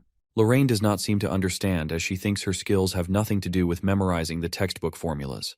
They both keep on arguing for a minute. Seeing them argue like this, Simon begins to miss his team members. Lorraine finally asks Nephthys to tell them what she wants and leaves. Nephthys wonders where she got her personality from. She tells them both to sit down first. They both sit down on the floor. She starts by telling them about the priest that the main character has seen in the forest. She has ordered her subordinates to investigate the matter, and they have found some clues. However, she is not here to tell them about the clues. She is rather here to warn Simon. She reveals that the spy knows about Simon. This revelation is really shocking for the main character. She asks him if he remembers the Cyclops incident. She further explains that someone had intentionally messed up with the Cyclops. As per Simon's guess, their intention is to kill him and make it seem like an accident. The Chancellor reveals that the spy is someone from the school itself, as they had the chance to temper with the Cyclops. She asks him if he wants protection from Kaizen, as Lorraine always worries about him. Her last statement embarrasses Lorraine. Nephthys offers him to take a year off from school and come back. They will adjust him at school like his roommate Cajun. She suggests that he should stay in his hometown for a year and come back later when he is out of danger. Simon thanks her for the offer but denies it. He requests her to let him stay at school as he is also trying to investigate the matter on his own. Nephthys and her daughter get a little worried, but the Chancellor has expected this already, as Simon is Richard's son after all. The Chancellor gives up and tells Simon that she will have to devise a way to protect him at school. She gives him a necklace that is not just an ordinary necklace but an artifact. She informs them that many unsettling incidents have happened recently, not just in Kaizen, but all over the continent. Therefore, she can't pay attention only to him and wants him to wear that necklace all the time. She reveals that the necklace has the power to protect him when he is in danger. As per the Chancellor's instruction, he has to leave everything once the necklace indicates danger. She also instructs Lorianne to take care of him in the school. Lorraine replies that she already knows that and goes back to sleep. Her mother wakes her up and tells her to go study with Simon. Lorraine does not want to go as she thinks it will annoy his friends. But Nephthys is adamant about sending her to group study. She throws a tantrum like a little baby, which makes Lorianne give up eventually. Nephthys happily leaves, instructing her daughter to get ready. Lorraine is embarrassed and she tells Simon that she will not bother their group study. She plans on just sitting with them for an hour and leaving. Simon, however, is happy to have more members. He takes her with him and introduces her to the group. He tells them that he ran into her outside and wondered if she could study with them. Lorraine is also apologetic for the way she is crashing their group study. She tells them to pretend she is not here and continue their group study. They all wonder how can they ignore her when she has such an amazing personality. Later they all kind of gel together and start studying. While studying, Lorraine has some difficulty with a catarology question. Malin helps her with that question. She tells Lorraine that she can use a formula to solve that question. Lorraine gets the formula quickly, and Kami seems impressed by her quick learning. While they are studying, Kami offers her snacks. Hayward jumps in, telling that he has brought them from a store in Rochester. Lorraine gets to know them all and seems to have a good time. Simon also senses that she is getting along well with the group. He thinks she is amazing, although she is not really interested in studying as she is a lazy, talented type of girl. The day is about to end, and they all decide to go back to their rooms and study on their own. Lorraine leaves with Simon while everyone says goodbye to her. On her way back, Lorraine asks Simon about his school life so far at Kiezen. He replies that it's best to the point where he would risk his life. When they arrive at the gate, Lorraine takes her leave after thanking him for the group study session. Before leaving, she mentions one thing Simon should never forget: to doubt everything and trust no one. Jane finally begins the evaluation and says that it is a great opportunity for the students to test out their skills before the midterm. She informs them that the assessment will run for 60 minutes, and they will have to solve questions from all 8 subjects, except for elementary black magic. As she begins distributing the sheets, Malin turns to the group and starts to distribute different subjects among them. They all get the subjects they are good at. She tells them that if they can't solve a question, they should just put a star by it and pass. If they solve the question but are unsure about the answer, they should simply put a triangle. She tells them that she will check out everything from question number 1. Once they are done with the questions they are assigned, they should move on to other subjects. Since summonology has the most questions, she tells Simon that they will be counting on him. Simon confidently assures her to leave it to him. The assessment begins and all the students start writing immediately. Malin glances over at Simon and thinks to herself that he must have studied hard. However, she still isn't going to back away from the bet. She thinks about winning and canceling the bet since it would make her look much cooler. She will keep it a secret from him, and it will pressure him to study hard. As she is thinking all this, Hayward screams and asks for help with one of his questions. She slams the desk and asks him to skip the question and move on. The guy doesn't listen and continues screaming that he won't be able to solve other questions if he skips that one. It is now 5 minutes till the assessment is over. Malin tells everyone to just leave the questions they didn't get to and finish solving what they were previously working on. They only have one short question left. The group frantically tries to solve the last question as the clock ticks. After 5 minutes, Jane announces that the assessment is over and instructs everyone to put their hands above their heads. She tells them that the results of this test will be announced after the midterm and asks them to grade their own answers for the remainder of the class. Simon looks at Malin and asks her if they should grade and review their scores together. Our boy managed to get an 84 on his test, which is better than his previous score. Everyone cheers him on for his performance, but Malin is a bit upset because she can't go on with her plan now. Kemi gets 89 in hematology, which is also better than her previous grade. Now they all stare at Hayward, who flinches since he got a lot of the questions wrong. Malin loses it and grabs him by the collar. She smiles and tells the group that they can aim for the upper rank if they keep trying. They also feel thankful to Professor Jane since the questions in the mock test were spot on, and they can get decent scores if they just review these questions. After discussing the grades, Malin reminds the group that they have another battle evaluation coming up tomorrow. She mentions Simon and says that he should be careful since everyone saw him using the golem. Simon simply smiles back and tells her that he already knows it. She asks him if he is really that confident. He says that he will try his best, and if he can win tomorrow, he will make it to the upper ranks. The entire group is determined to win their evaluation so they can all stay in the upper squad.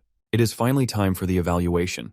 The match is between Simon and a girl named Jessica from Class H. Jessica seems confused as she steps into the arena. She sees Simon standing in front of her with a book to his face and some skeletons guarding him. This makes her mad, since she thinks that he is not taking it seriously by reading in front of her. She starts by using the poison fog spell. Simon immediately gets alert. He realizes that she is a toxicology major and that the spell she uses will take away his stamina bit by bit. This makes him even more excited since he is able to experience this in person. As he continues talking to himself, the girl gets furious and tells him that she is not her midterm tutor. She makes a poison whip and takes out one of his skeletons. Simon goes into his nerd mode and starts explaining key points about the poison whip. He says that the poison whip uses a fixed coordinate for the magic circle so it can be easily countered by shooting the magic circle with a darkness arrow.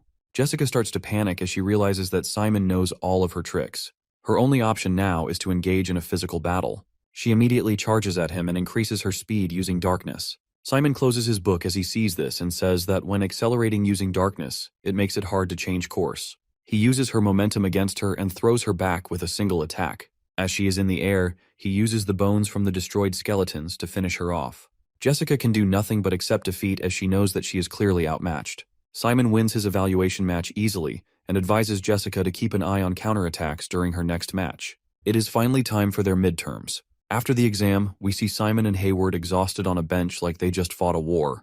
They are glad that the midterm is finally over. Simon smiles and tells him that while they competed in the midterm, their only goal was to cultivate and develop themselves, and this makes him so happy.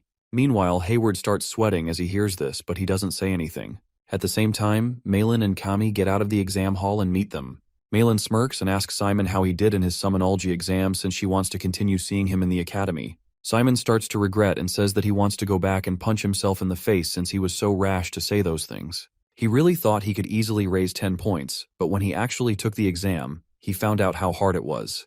This makes Malin worried and she asks him if he messed up his summonology exam. Simon laughs and tells her that he will still win. He just wanted to let her know that it wasn't easy. Malin then asks the group what they are doing for the weekend. Hayward tells her that he is going to have some monster meat. This surprises them and she asks him why he would even eat that. Hayward acts confident and claims that there is going to be an announcement next week and they all might have to go to an island. He explains that it is going to be a survival island and they will all be dropped on an island full of monsters. The students will have to survive for 4 days and they will be evaluated on how well they can survive. Once they are on the island, they will have to figure out food, shelter, and everything else on their own. He also mentions that they will get points by hunting monsters, and since it is Kizun, they might eliminate the students with the lowest scores. This makes Kami worried as she thinks that she won't be able to make it. Malin turns to Simon and asks him if he is also going with Hayward. He bursts with excitement and says that it sounds so fun. In his mind, surviving on an island for 4 days and hunting monsters is the best thing ever. Simon reveals that he used to do that a lot back at home. Malin asks Hayward if he is confident about the island thing since the school still hasn't announced anything. He tells her that he is 60 to 70% sure. He has been listening to Kizun's servants and he heard them secretly pulling out tongue pads. These are devices that are used to do performance assessments. Moreover, the teleporting team of the Kizun headquarters has been working on a large-scale project for the last 2 days. They have also bought magic circle ingredients in bulk. To top it all off, the professors in other classes are taking the next week off. Hearing this, Malin starts to believe in his theory. She tells them that they need to start preparations. Hayward tells her that the most important thing for them would be to increase their fighting power and their survival skills. Kami asks him what he means by survival skills, and he explains that it's basically stuff like building houses, starting fires, butchering monsters, and identifying edible plants. They either have to gather plants or hunt and eat monsters. With a shaking voice, Malin announces that she will only be eating at restaurants that serve monster dishes for the weekend. She asks Kami if she wants to join her and she agrees. Simon mentions that the dish Professor Hongpeng made for them the other day was also made of monster meat. This surprised both of them since they love that dish. He tells them that he will write a letter to the professor and ask her for the recipe. The scene changes to the entire group looking at some Noosluck monsters. They compare the monsters with the picture they have to make sure it's the same and get ready for the hunt. After the midterm, they got a letter back from Professor Hongpeng, who agreed to tell them the recipe. She mentioned that they would need a specific monster's meat, which was called the Noosluck. According to the professor, these monsters are harmful to the ecosystem as they reproduce too quickly and devour everything. The professor gave them the task of hunting down the boss Noosluck. She instructed them to catch the boss without wounding it too much since they were going to cook it later on. Malin suggests going after the small monsters first. She tells Hayward to support them with his enchanting spells, and Simon would be the tank and secondary support. She and Kami would do the attacking. As one of the monsters tries attacking them, Hayward uses his enchant spell on a skeleton. However, the monster immediately gets hit by an attack from Kami. Hayward starts sweating as he realizes that she killed the monster in a single attack. As more monsters approach, Simon's skeletons start hunting them down with their arrows. At the same time, he turns to Malin and signals her to attack. She uses her dark flare to burn all the monsters at once. As they think they are done, one monster tries jumping at Malin from the back. Before it can ambush her, Kami finishes it off with her bullet. Kami silently watches Simon laughing as Hayward and Malin argue about the flames. Simon turns to Kami and asks her if she is alright. She tells him that she just used too many hematic bullets, so she feels a bit dizzy. Soon after, she almost faints, but he catches her. He asks her if she is really okay since she looks too pale. Hayward calls both of them and shows them a huge noose-like paw print on the ground. He thinks that the print may have been made by the boss. As they all decide to go after the boss, Kami stands there blushing as she wonders what is wrong with her. Kami was fine for 5 years, and she thought that she had it under control, so she can't figure out why she acts this way when she is with Simon. The scene changes to the professor as she calls her TA and asks him to bring over Simon and his friends. She tells him that she gave them a mission to capture a boss's noose-luck, and they must be near the noose-luck habitat by now. The TA asks her why the group is coming on a weekend. She explains that they want to prepare for the island's survival even though it hasn't been announced yet. She thanks him for his help and leaves. The TA doesn't seem to like any of this, and he clenches his fist in silence. Meanwhile, the group starts to approach the boss Nooseluck. Simon takes out the eye and says that he will get the golem ready. Soon after, the boss shows up and starts charging at the group. The rest of them ask Simon to focus on making the golem while they hold off the boss. Kami tries hitting it with the hematic bullet, but the boss dodges it. The group realizes that it has far better reflexes than the rest of the Nooselucks. Malin attacks next and hits it with the flare, but Hayward reminds her not to burn the boss since they have to cook it later. She tells him that they have to roast it later anyway, so it won't matter. As the two of them continue arguing, the boss tries pouncing on Hayward. He quickly reacts and traps it in an enchanted net. The boss screams and tries to free himself. It isn't long before the Nooseluck boss rips the net and escapes. However, just as it is about to run away, it gets punched by the golem. The boss gets slammed into a nearby tree. Simon apologizes to the group for making them wait. With the golem on their side, the rest of the mission is a piece of cake for them. Hearing all this noise, the TA finally finds them. He commends them for finishing the mission and instructs them to follow him to the teleport circle. As the group gets teleported back, the TA stops Simon from entering the circle. He says that he wants to talk to him. Simon is a bit confused and asks him why they can't just talk after they teleport. The guy gets mad and orders him to just do what he says. He tells him that he just wants to have a man-to-man conversation. Simon asks him if he did anything wrong. The TA asks him why he is trying to boss the professor around. He says that the professor is not his personal tutor, so it was wrong of him to send her the letter. Simon tries apologizing, but the guy isn't ready to listen. He smacks a tree in half and tells him that he isn't there to argue with him. He claims that Simon is playing with the professor's mind. Since he is the special admission, he is using that to exploit the professor's kindness. The TA thinks that he is playing games with her and giving her false hope that he may become her disciple. Simon tells him that he may have misunderstood the entire thing. He explains that he declined the professor's offer on the spot. Moreover, the professor respected his choice and even asked him to reach out to her if he needed any help. It was also the professor's suggestion to invite members of his group. The TA gets furious and asks him if he really thinks he is going to buy it. He says that he has been working under the professor for 5 years, so he knows how she thinks. Simon realizes that the TA won't listen to him no matter what he says. The guy tosses a bracelet to him which is meant for battle evaluation. He suggests that they stop talking and figure this out by fighting. If Simon manages to land a single hit on him, he will believe his story and do whatever he wants him to do. On the other hand, if he fails, he has to become the professor's direct disciple. Simon tells him that he understands his worry about the professor, but forcing down his thoughts on others is a bit pathetic. Still, he is not the kind of person who backs down from a battle, so he accepts his challenge. The TA doesn't waste any more time and immediately charges him. Simon thinks that he is about to get hit by a straight punch from the left, but the TA hits him with a right hook. As he is continuously punching him, he asks him to stand on his words and do something. Simon suddenly slides back. This makes the TA surprised as he realizes that he is not just trying to land one hit on him, but actually beat him. This makes him more furious, and he throws him to the ground with a brutal combo. As he tries to finish him off, Simon grabs his leg, but the TA quickly leaps back to dodge. He asks Simon if he was a fighter before entering the academy. Our boy tells him that he is just training to become a successor to his father. The TA can't believe that Simon is just built like that, so he charges at him again and throws him to the ground. As he looks down, he is surprised to see that Simon managed to dodge it at the very last second. He finally starts to understand why the professor has her eyes on him. As he is thinking, the skeletons slowly cut down one of the trees. The TA can't believe that he was able to control the skeletons while he was fighting with them. He jumps in the air and tries to hit Simon, but he gets slashed by an axe from the skeleton. At the same time, they block off his path with the 2 giant trees. He wonders if Simon had been planning this from the beginning. As he is distracted, our boy walks over to him and kicks him in the face. He tells him that he won't be able to make any excuses now since he clearly lost. The guy starts laughing as he loses his mind.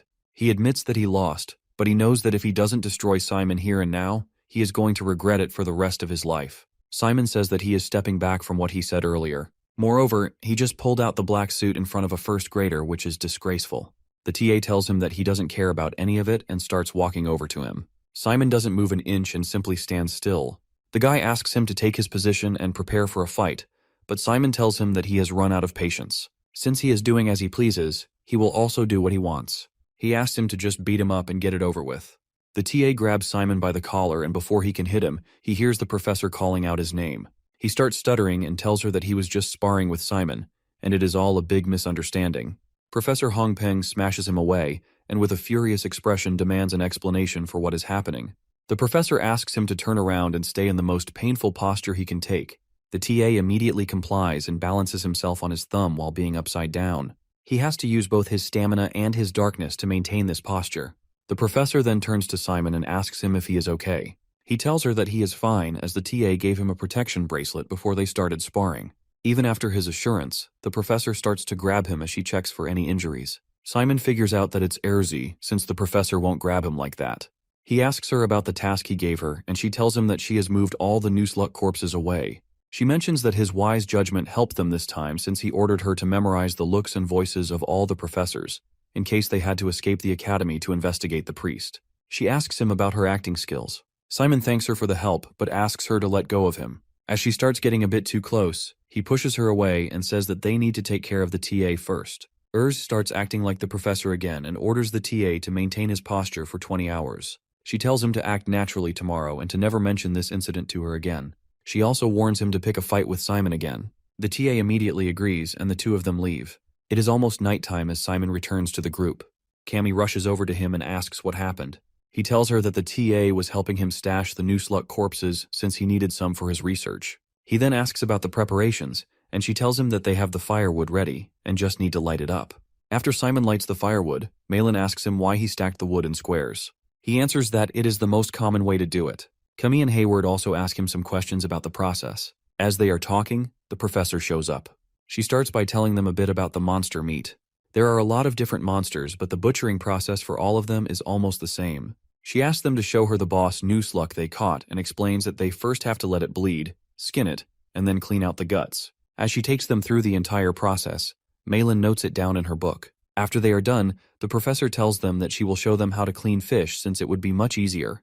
When she is done cleaning, she adds a bit of spice to the meat since it can help hide the smell of the monster meat. She also tells them that monster meat can be dangerous, so they should make sure to grill it until is it well done. As they are learning, the professor casually offers them some alcohol.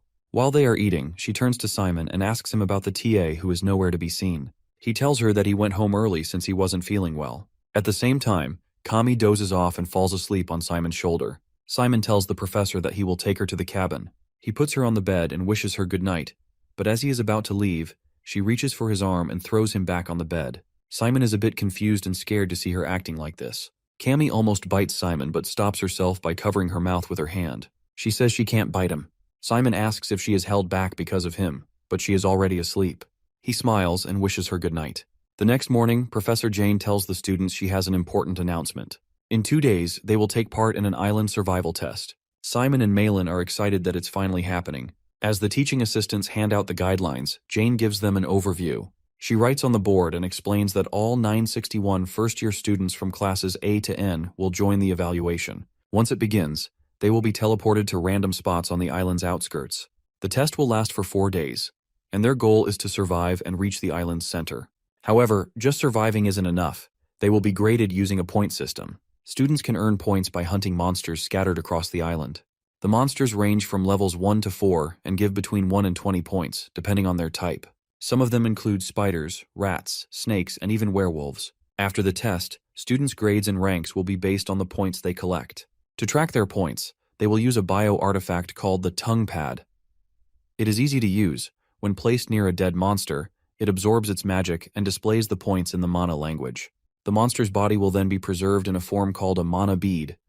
Hunting isn't just an option, it's necessary, not only for points but also for food. The students start whispering, wondering if they really have to eat the monsters. Jane continues, explaining that another way to earn points is by fighting other students. If a student's barrier gauge drops to 0, they will be sent to the safety zone, and their tongue pad will release all the mana they had collected. This means winning a fight lets them take all their opponent's points. Lastly, Jane tells them that Kizan built a mansion in the center of the island. It is the only place where combat is not allowed. The mansion cancels all attacks, and any student who steps inside even once will instantly earn 200 points.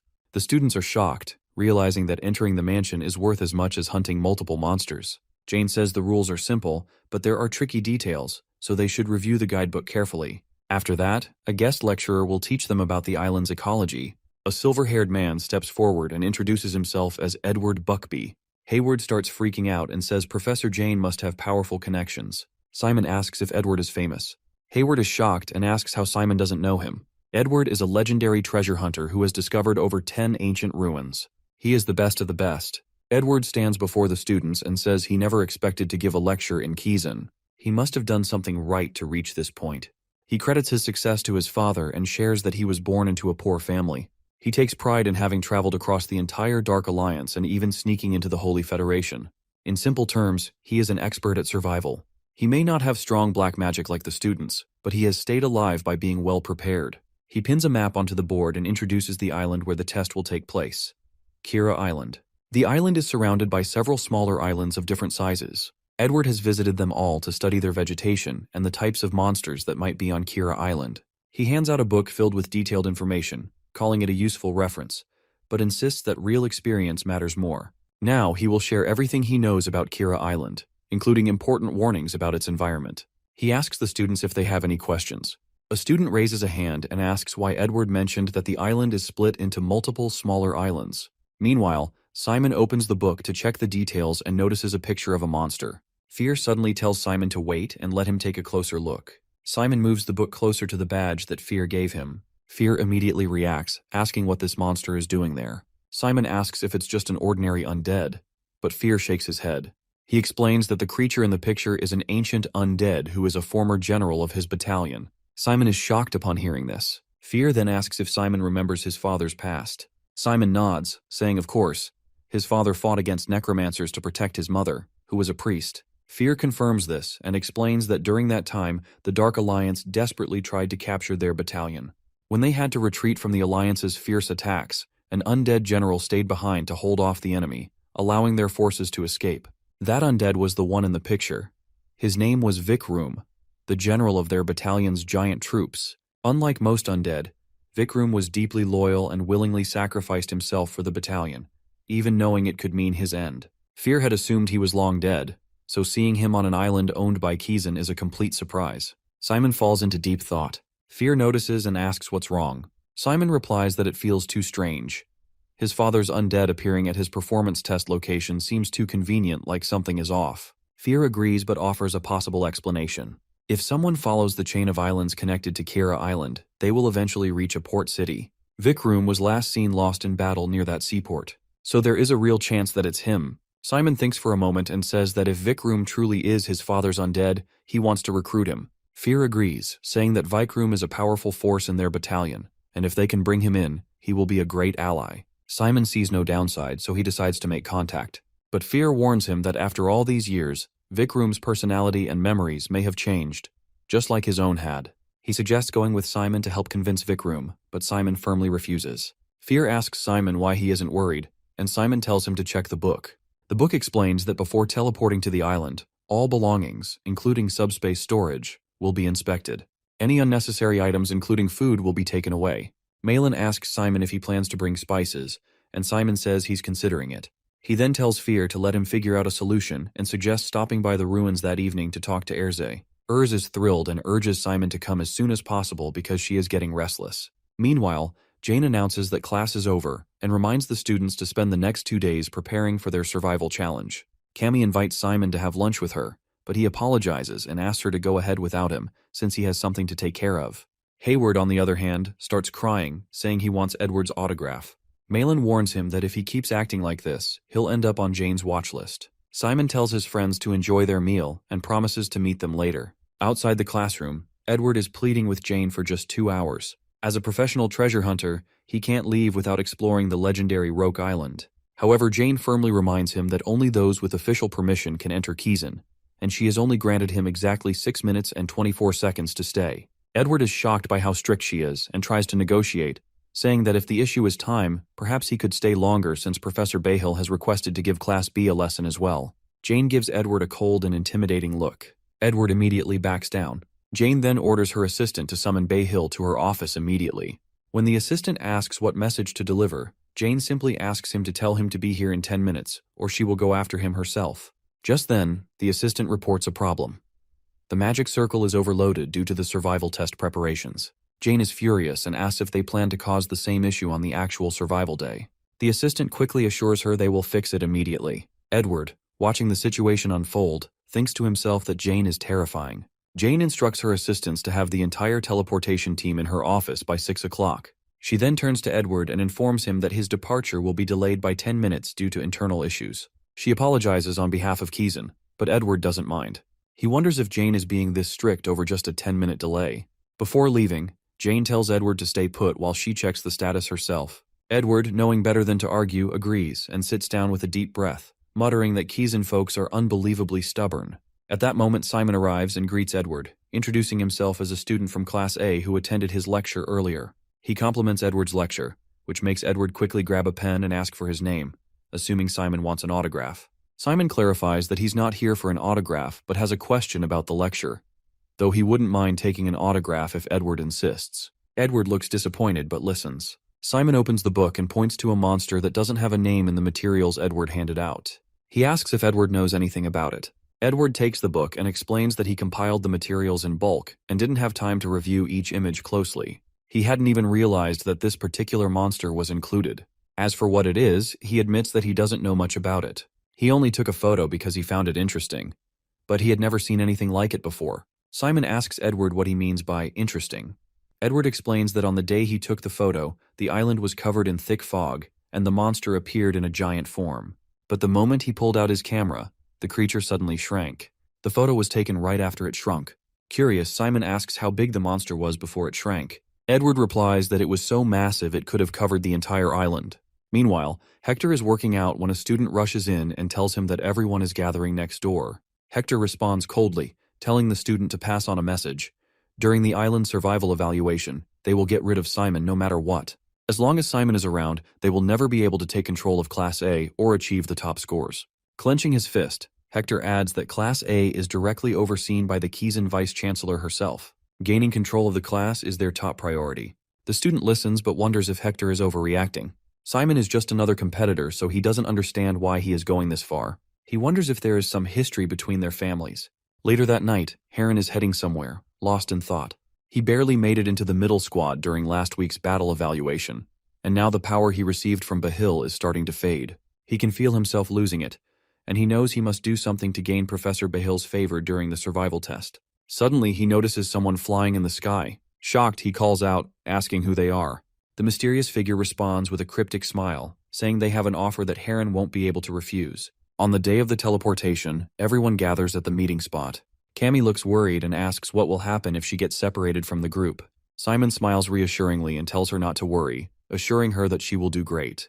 Hayward turns to the girls and jokingly asks if they plan to butcher monster meat and eat it. Cammy and Malin hesitate, looking uneasy.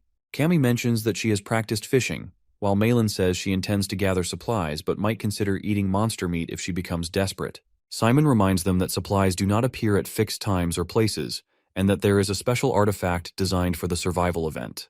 He asks Malin if others will also be aiming for it. She confirms that having the artifact would be a huge advantage. Hayward then teases Malin, suggesting that she will probably end up burning everything down, including the supplies. Annoyed, Malin snaps at him, telling him to drop dead.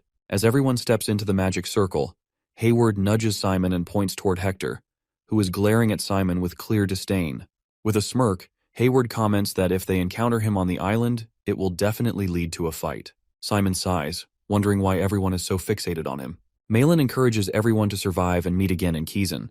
Before Simon is teleported, she warns him not to recklessly head straight for the center and risk getting himself killed. Instead, she advises him to avoid the lowest points. Simon nods in understanding and assures her they will see each other later. As the teleportation takes effect, Simon finds himself in a dense jungle. He glances around in surprise before a grin spreads across his face.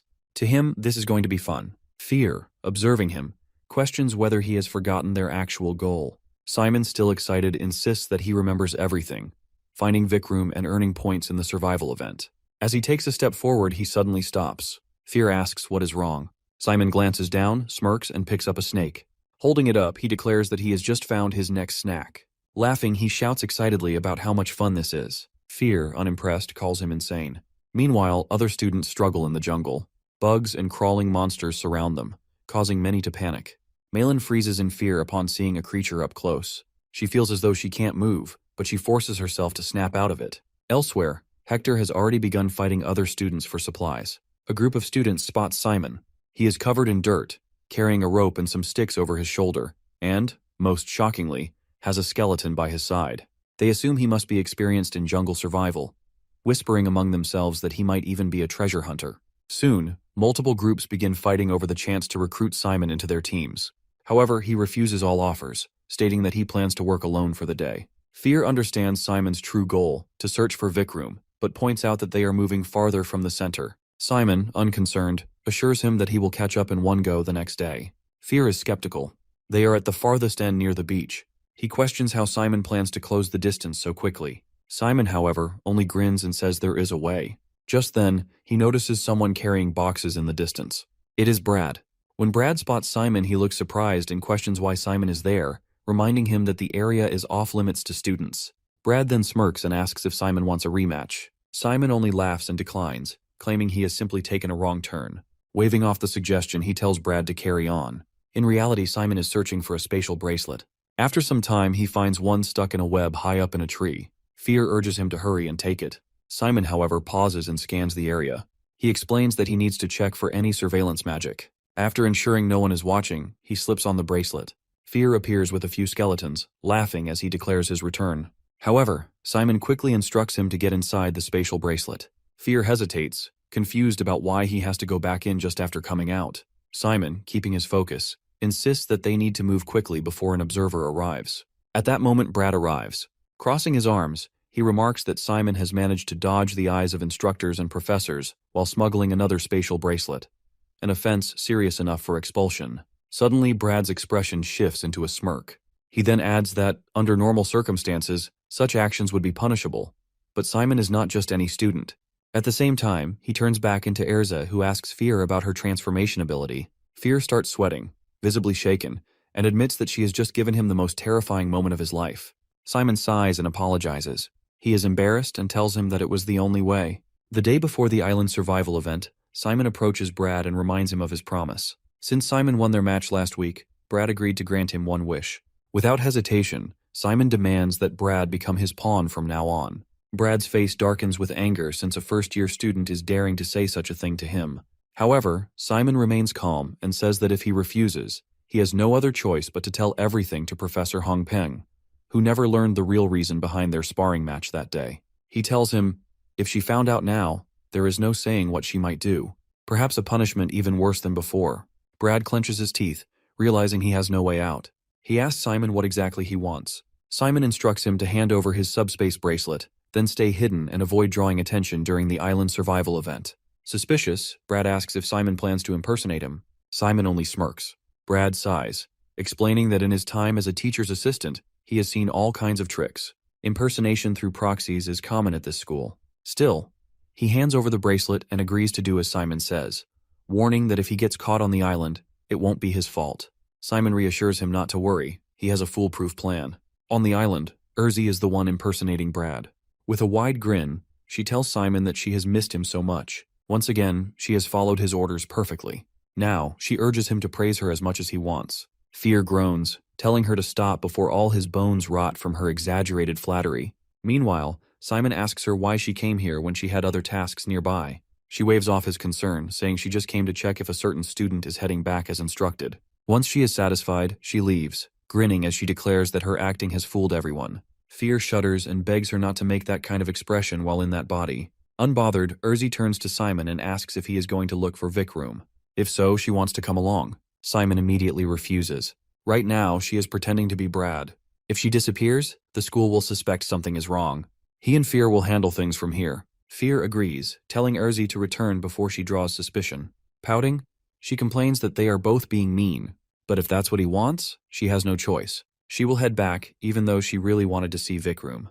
With a dramatic sigh, she insists she won't cry since she is a grown-up.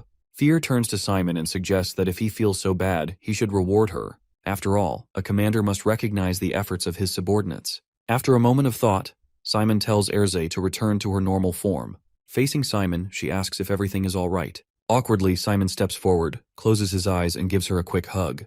He thanks her for a job well done, admitting that it was all thanks to her efforts. Erzi stands frozen for a second before Simon quickly pushes her away. He orders her to transform back into Brad and return to her position. It's best not to attract unnecessary suspicion.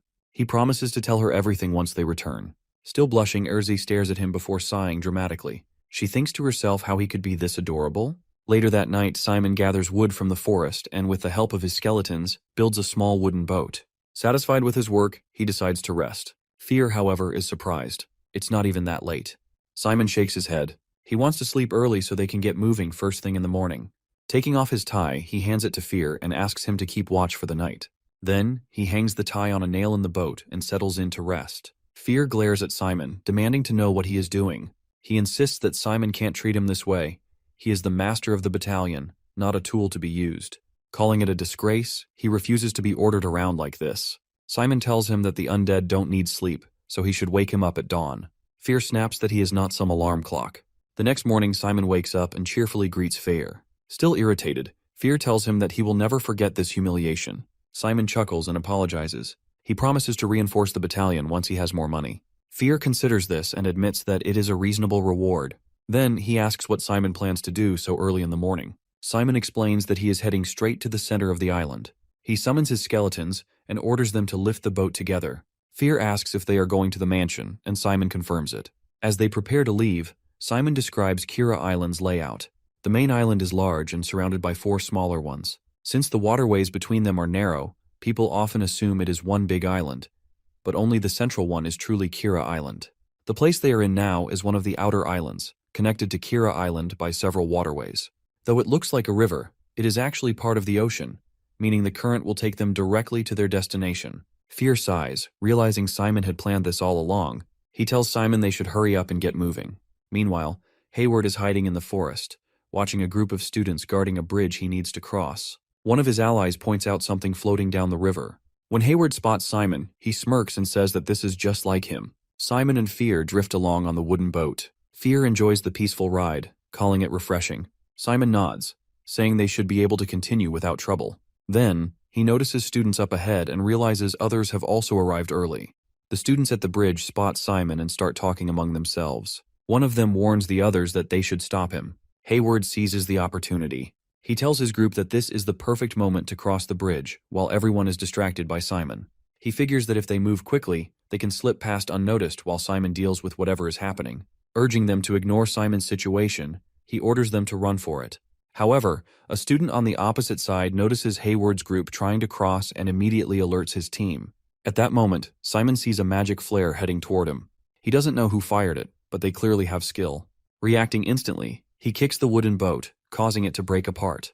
Wooden planks, bones, and plants scatter into the water. Simon starts jumping from one floating plant to another, making it look as if he is running across the water.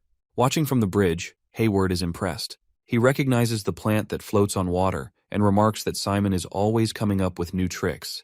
Then, Simon makes a long jump and shouts, "Restore!" Suddenly, the bones in the water rise, forming skeletons that carry him safely onto the island. A student watching in shock admits that he has never seen skeletons used like that before. He can't even begin to understand how Simon managed to pull it off. Hayward rushes past the students, calling out that he will see them later. The students are about to chase after him, but a black hand suddenly appears, blocking their path and launching an attack. Heron tells the students to continue without him, as something urgent demands his attention. Without another word, he disappears into the forest. Simon notes that the timing was perfect, and Fear agrees, saying that it was a smart decision. Since the bridge was the only way through, it was bound to become the site of an intense battle. Thanks to the ongoing fight, Simon now has the chance to search freely, but finding any traces won't be easy. Fear reminds him that their target never leaves any evidence behind. However, if the other students start fighting in the forest, it might provoke Vikram.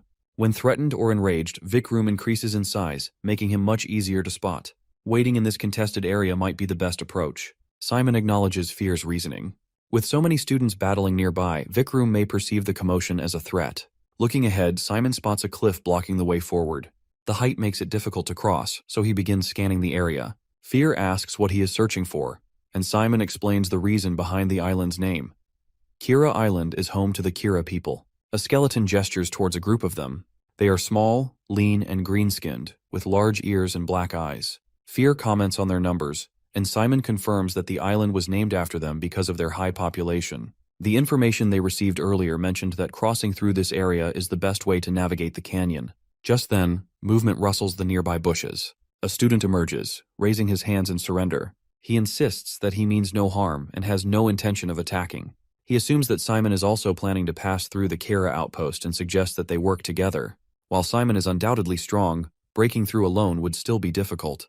The student admits he came alone to avoid alarming Simon, but the rest of his group is waiting nearby. Simon thanks him but declines the offer, stating that he will go in alone.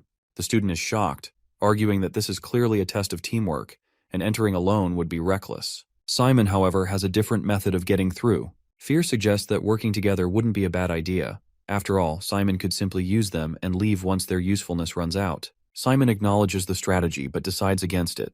Since he has his own way of crossing, he prefers not to take any unnecessary risks. The student returns to his group and informs them that Simon refused their offer. One of them finds it amusing that he actually plans to go alone. A girl suggests they catch him now, but a boy dismisses the idea, saying it's a waste of time. They should stick to their original plan since this is a race against time. He isn't worried about losing to the Kira people, but because of the steep terrain, they must spread out and maintain their positions. As the group launches their attack on the Kira, a loud thudding noise echoes through the air, and the ground trembles. Suddenly Simon arrives, riding on his golem. The massive creature moves at high speed, and Simon enjoys the rush of the wind. Both the students and the Kira people freeze in shock at the sight. Panic spreads as everyone scrambles to avoid being crushed. One Kira warrior attempts to attack Simon, but the golem kicks it so hard that it vanishes from sight. The remaining Kira people shout at Simon in their own language, but he has no idea what they are saying. Dismissing the golem, he reflects on his progress. Over the past 2 days, he has accumulated 127 points from hunting monsters. While it's a decent amount, it's still not enough to reach the higher ranks. Eventually, he will have to fight other students, ideally 2 or 3 at a time. Out of nowhere, a flare attack streaks toward him. Simon quickly drops down, dodging just in time. More fiery blasts follow, closing in fast. Recognizing the attack, he realizes it must be Malin's darkness flame. As he starts running, the flames part to reveal Malin stepping forward. She smirks as she realizes that it is Simon. Simon asks how she has been doing and whether she has figured out her meals. Since joining Kizan, they have always been teammates and classmates, working together and relying on each other. She then asks if he has ever been curious about who is stronger between them. Simon realizes that she wants to fight and asks if that's what she means. She confirms it, saying this is their chance to go all out in battle, and such opportunities don't come often. Simon finds the situation odd. He expected they might have to fight one day, but this feels rushed. No matter how eager she is to win, it's hard to believe she is attacking him with such intensity. She asks if he plans to just stand there and stare. Fireballs come flying toward him, each one packed with incredible power. Simon acknowledges that she is an exceptional student since her fire magic alone is a strong defense. Any reckless attack will be burned away before it even reaches her. However, if he can find the perfect spot to strike, he might have a chance. Deciding to take her seriously, Simon draws his bow and aims at her. He warns that he knows her just as well as she knows him. She scoffs, asking if he really thinks his attack will work, and hurls another fireball at him. Simon releases his arrow at the same time.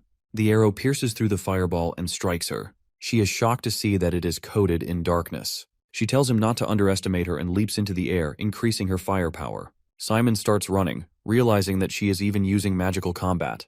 This won't be easy. She assumes Simon believes he has a chance now that he landed a hit, but once she finishes charging her dark flare, it will be over for him. At that moment, another arrow hits her leg, followed by 2 more from different angles. Confused, she looks around. Simon is still in front of her, and he hasn't fired. That means these arrows are coming from somewhere else. She quickly realizes 3 skeleton archers are attacking from different directions. Simon hadn't hesitated earlier. He was preparing this trap all along. Simon knows her weakness is long-range attacks, so he has set up this ambush perfectly. Furious, she shouts that he shouldn't underestimate her. She knows her own weaknesses better than anyone. He's not the only one who can strategize. Simon shoots another dark arrow at her, but she quickly creates an ice wall to block it. The arrow strikes the barrier and stops. He smirks, saying he should take this chance to escape while he can. Furious, she yells at him, demanding that he finish the fight properly. Simon is getting a bit worried now, and he wonders why she wants this so badly. He is about to back away when a loud rumbling shakes the ground. Fear shouts for him to move. The earth suddenly cracks apart, and Vikram bursts out from underground near her. Simon yells her name and tries to warn her. He rushes towards her, trying to save her from the monster. Malin, on the other hand, is confused about why Simon is running in now, knowing that her dark flames could hit him directly. She wonders if he is really willing to throw everything away so recklessly. She considers casting a spell at him but hesitates, realizing it would seriously injure him. At that moment, she questions why they are even fighting each other. Before she can figure it out, a sudden explosion shakes the ground. Malin loses consciousness, and Simon quickly picks her up and runs. Looking back, he sees Vikram emerging from the ground. He immediately strikes Simon, sending both him and Malin falling. Fear warns Simon that Vikram is retreating, but he barely pays attention as he sees Malin slipping. Reacting quickly, he grabs her hand just as they reach the edge of a cliff. Hanging on tightly, he pulls her up to safety and asks Fear about Vikram. Fear explains that things have calmed down for now. As Simon holds Malin, he notices a small feather on the back of her neck. Curious, he reaches out to grab it, but it flutters away before he can touch it. Just then, rain starts pouring, and he realizes they need to find shelter. Meanwhile, in her unconscious state, Malin recalls a painful memory. In the ivory tower, someone told her that her abilities were severely lacking, and he could no longer expect much from her. She had tried to convince him otherwise, but he coldly declared that she was no longer the successor. Later, she had secretly overheard him discussing the selection of a new successor. Malin wakes up, annoyed by the unpleasant dream. As she regains awareness, she realizes she isn't wearing her usual clothes. Looking around, she spots Simon sitting by a fire inside a cave. She immediately asks where they are. Simon glances back and asks if she's finally awake. All of a sudden, she realizes that she isn't wearing her own clothes. She gets mad and asks Simon what happened. He explained that her clothes were wet, and he changed them so she wouldn't get sick. Furious and embarrassed, she grabs him by the neck, calling him a sick pervert.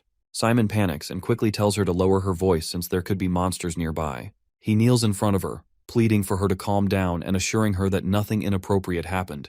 Our boy tries to assure her that he has kept his eyes shut the entire time. Malin clenches her fist, making Simon even more nervous. But instead of hitting him, she puts her hand on her face and sighs. Once she's calmed down, she asks him to explain what happened. Simon tells her everything that occurred. After hearing him, she stands up and asks him to turn around. He is a bit confused and asks her why. Annoyed, she snaps at him and says that she wants to change. Hearing this, he quickly turns around. He regrets not telling her earlier that he had waited outside while she changed. A little while later, Malin sits beside him, startling Simon. He finds himself blushing, confused by why he is feeling more nervous than her. Simon says that she must be hungry and asks if she wants some food. She nods and thanks him for the food. She also thanks him for saving her, but doesn't understand why he did it. After all, she attacked him first. She tells him that she never planned to hurt him. Simon looks up with a smile and tells her that he noticed that she hesitated when she used the dark flare. Malin feels too bad and says that she wants him to take all her points except for one as a way to thank him for not kicking her out. Simon is surprised. He asks her if she is not aiming for first place this time. She grabs his hand, letting his artifact absorb the points, and tells him that he is right. She smiles and says that there are still 2 days left, so she has enough time to earn more points. Simon now has 260 points. He gets a bit serious and tells her that he wants to ask her something. She looks at him and says he can ask anything, as long as it isn't something weird. Simon feels embarrassed and assures her it isn't. After thinking for a moment, he asks why she is so determined to be in the first place. At the same time, we see a group of students searching the forest. Heron is also with them, and he orders Malcolm not to slack off and to keep looking. Malcolm immediately complies with his order. The others find it odd that Malcolm follows orders from someone so mean. He is special admission number 10, and he is obeying the orders of someone like Heron. One of the students named Emily tells Heron that they should head to the mansion since it is their 3rd day. Heron gets annoyed and asks her to stop complaining. He says that if anyone doesn't like his way of doing things, they can leave. Emily is confused since this isn't his decision to make, and Malcolm is their team leader. Heron smirks and asks Malcolm what he thinks. Malcolm looks back and says that Heron is the real leader because he is the only one worthy of it. Heron turns to Emily with a smug look and asks if she heard that. Emily feels frustrated and can't understand what Heron has done to Malcolm. She asks him for an explanation. He simply smiles and tells her that Malcolm is following him by choice. He says that there is no black magic that can force people like this. Even if there was, a first-year student like him wouldn't be able to use such strong psychic spells. However, if she is still doubtful, he offers to tell her a secret. Emily hesitates, but she wants to know the truth, so she steps forward. As she gets closer to Malcolm, Heron suddenly grabs her arm. This alarms her friend. Heron leans in and whispers something in Emily's ear. Whatever he says leaves her speechless. He then asks if they are good now and questions who is the leader of their team. With a smile on her face, she says that he is their leader. Her friend is shocked because this is completely unexpected. Heron sighs and says that things would have been much easier if she admitted this earlier. He says that he is still mad at her, so she should get down on her knees and apologize. Emily immediately apologizes to him and admits that she didn't know what she was talking about. She says that she was a fool to not recognize his leadership. Since this is clearly some sort of trick, her friend gets mad and asks Heron what he did to her. He sighs again as he mentions how annoying it is. He doesn't want to waste any more feathers, but he is left with no choice since they won't listen to him. He turns back to Malcolm and orders him to clean things up. Moments later, we see the entire group lying on the ground unconscious. The scene changes back to the cave where Simon asks Malin why she is so obsessed with first place. She remains quiet for a moment and says that there is someone she wants to defeat. Simon asks her if she is talking about Serena. She tells him that he is correct and says that her reaction must have been pretty obvious since even he was able to figure it out. He mentions that he already had a hunch. He saw how she reacted when he mentioned Serena before. He still remembers her scary smile. Malin mentions that she used to be the official successor of the Ivory Tower. It was decided when she was still young, so everyone in the tower adored her. At that time, she didn't realize how heavy of a burden it was to become a successor. She really just enjoyed the attention and importance she got as a child. However, one day, the master of the Ivory Tower adopted a daughter. The girl was Seren, and the master deliberately brought her in as her direct rival. Since it was so obvious, her adoption was met with negative responses. Everyone thought that it was just a shameless attempt to snatch the successor after all this time. Since Seren wasn't part of the bloodline, Malin thought that she was still going to be the successor. However, she was wrong since Seren turned out to be a genius. She even went as far as to call her a monster, since it took her 1 week to transform the darkness when it took Malin a whole year. Even though the Ivory Tower valued bloodline, it was all rendered meaningless in front of her talent. They all came to realize that once she grew up to become the master of the Ivory Tower, she might be able to bring back its days of glory. Malin was left behind in all of this. The elders went out of their way to change the laws of the tower and allow Seren to become the official successor. After that decision, everyone in her family stopped expecting anything from her. Seren was admitted to Kizan as a special admission through the pledge between the academy and the tower. Malin, on the other hand, studied by herself and took the entrance exam. Simon finally realizes why she wanted to fight with him earlier. It is because he is the special admission number 1, and even though his skills are lower than Seren's, Malin thought that she could get closer to Seren if she defeated him. Malin clenches her fist and tells him that he is right. She says that he is not going to give up even though everyone is telling her that it's impossible. She is going to get back what was taken away from her. She then asks him to avoid Serena if he ever comes across her on the island. Malin explains that she has been with her for several years, and from what she saw, she doesn't seem like a human. The next morning, she wakes up with a note from Simon. He left the cave early due to personal reasons and wished her good luck. Malin reads the note and says that she wasn't planning on teaming up with him anyway. She smiles as she stares at the note. Simon wonders why Vikram appeared during his fight with Malin yesterday. He isn't sure if it was drawn by the noise or if it reacts to fire, so he asks Fear for his thoughts. Fear stays silent for a moment, which makes him wonder if something is wrong. Finally, Fear says it's nothing but suggests that Vikram might have grown huge because of its anger. Simon thinks this means Vikram holds a grudge against him. Fear agrees, but points out that the Vikram they saw yesterday seems different from the one he once knew. This gives him a bad feeling. While investigating the area, Simon notices a girl watching him from a distance. Startled, he moves closer and is shocked to recognize Ellen. The moment she realizes he has seen her, she turns and runs. Simon quickly chases after her and asks her to stop. He is confused since he thought that she had already returned to the Holy Federation. Suddenly, a bright light blinds him. He shields his eyes, trying to understand what is happening. When his vision clears, Ellen is gone. Before he can react, he hears a scream behind him. Turning around, Simon sees a student crying for help. Before he can do anything, someone stabs the student with a knife. Horrified, Simon scans the area and realizes that there are corpses everywhere. Nearby, another student leans against a tree, wounded. Scared, the student asks why she is attacking them and what they did to her. Before he can move, chains suddenly wrap around his neck, yanking him backward. He struggles to break free, but the chains tie him to a cross. Another student begs for mercy, but moments later, several spears pierce through his body. He collapses lifeless. The attacker scoffs, calling them all crybabies. Sitting on a tree branch, Cern watches everything unfold. She explains that these students aren't really dying. Their painful memories will simply be erased. Simon looks up at her, stunned. He questions why she is doing all this.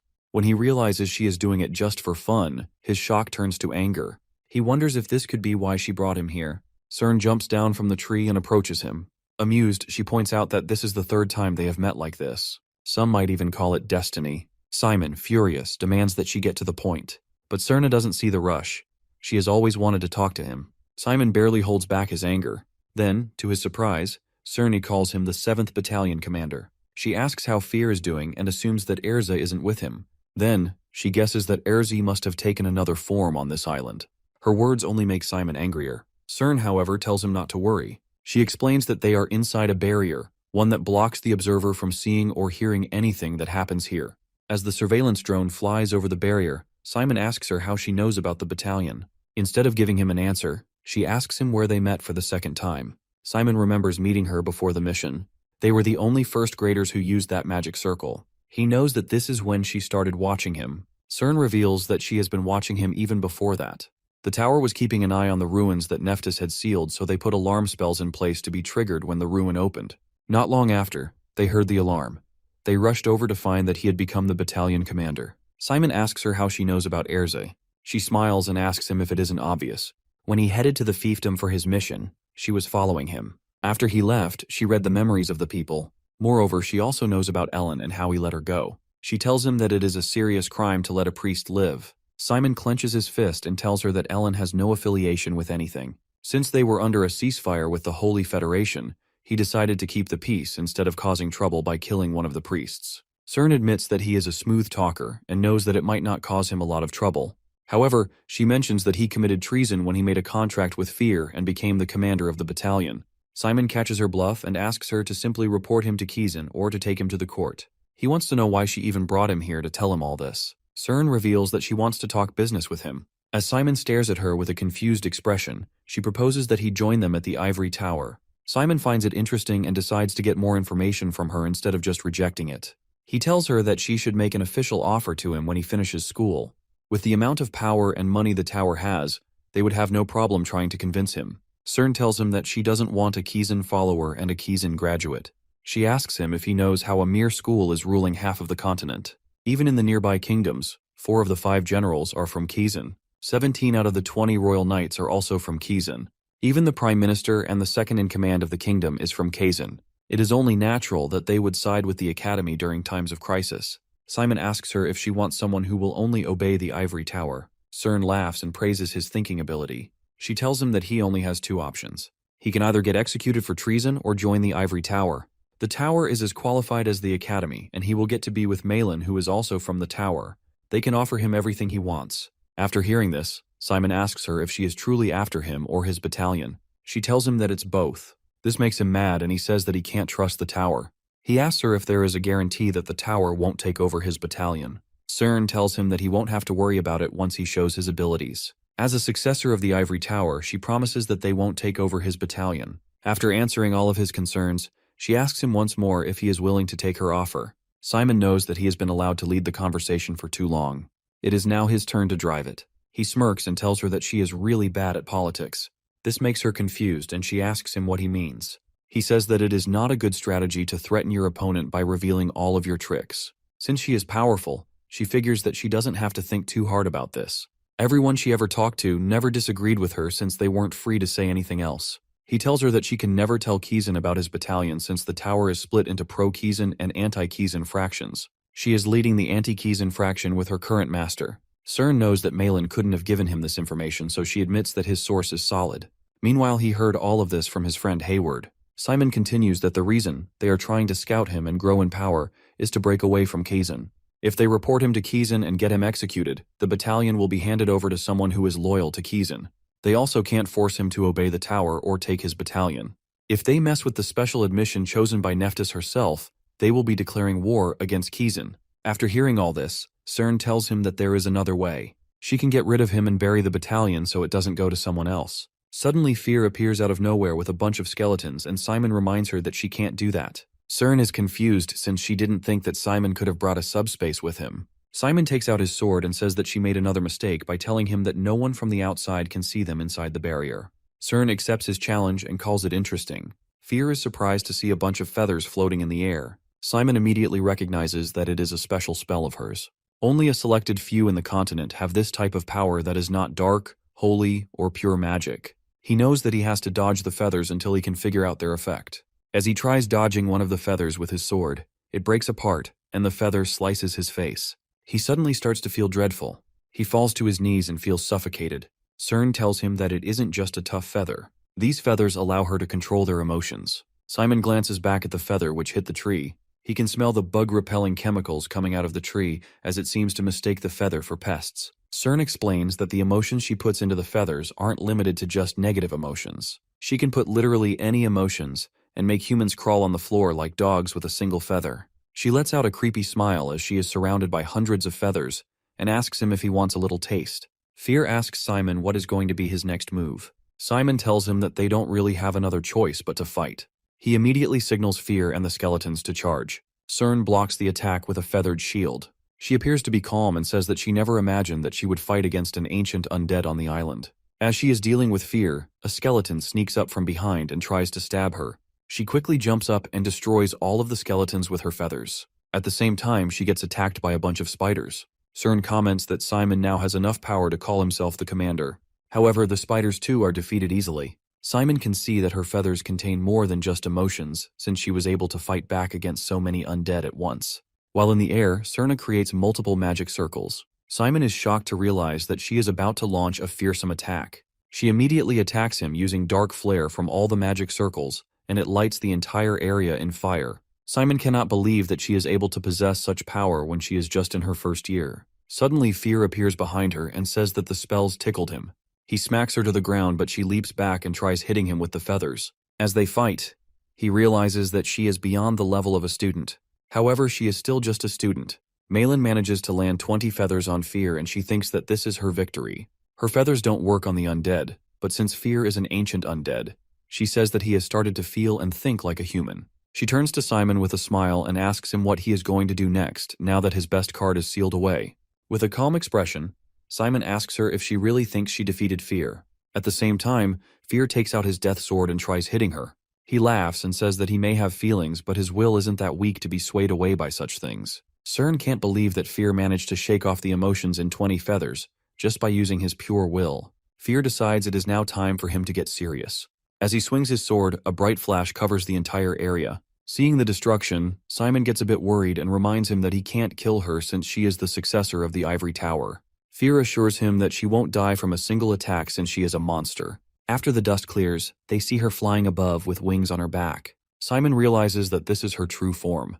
He turns to Fear and asks him if he can attack her again as he distracts her. Cern grins as she points out toward the falling barrier and asks if they are going to continue fighting like this. Simon asks Fear to go back into the subspace since he might get caught by the surveillance drones flying above. Fear seems hesitant since he knows that Cern can destroy Simon with her feathers. However, he assures him that he will leave the subspace open and he can help him if he feels like he is in trouble. Simon tells her that the last option is out of the question since Kizan is watching them right now. She says that there is a fourth option. She can continue to mess around with him until he fails out of the evaluation. She will erase his memories afterward.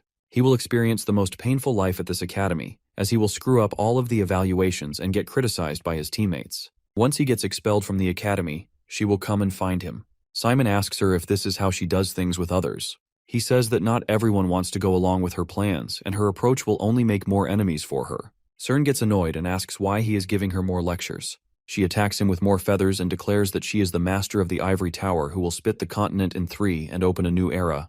A loud explosion rocks the entire area, however the feathers fail to hit Simon. We see Lorraine in front of Simon as she asks Cern who is going to get expelled from the academy. She questions if she forgot that she was defending Simon and calls her the lapdog of the Ivory Tower. Cern asks her if it's okay to be biased during an evaluation. Lorraine calls her out for blocking the observer's view using her barrier. Cern smiles as she hears this and asks her why she is interrogating her when she is also one of the students. Lorraine asks her to stop wasting time and tell her what she was doing here.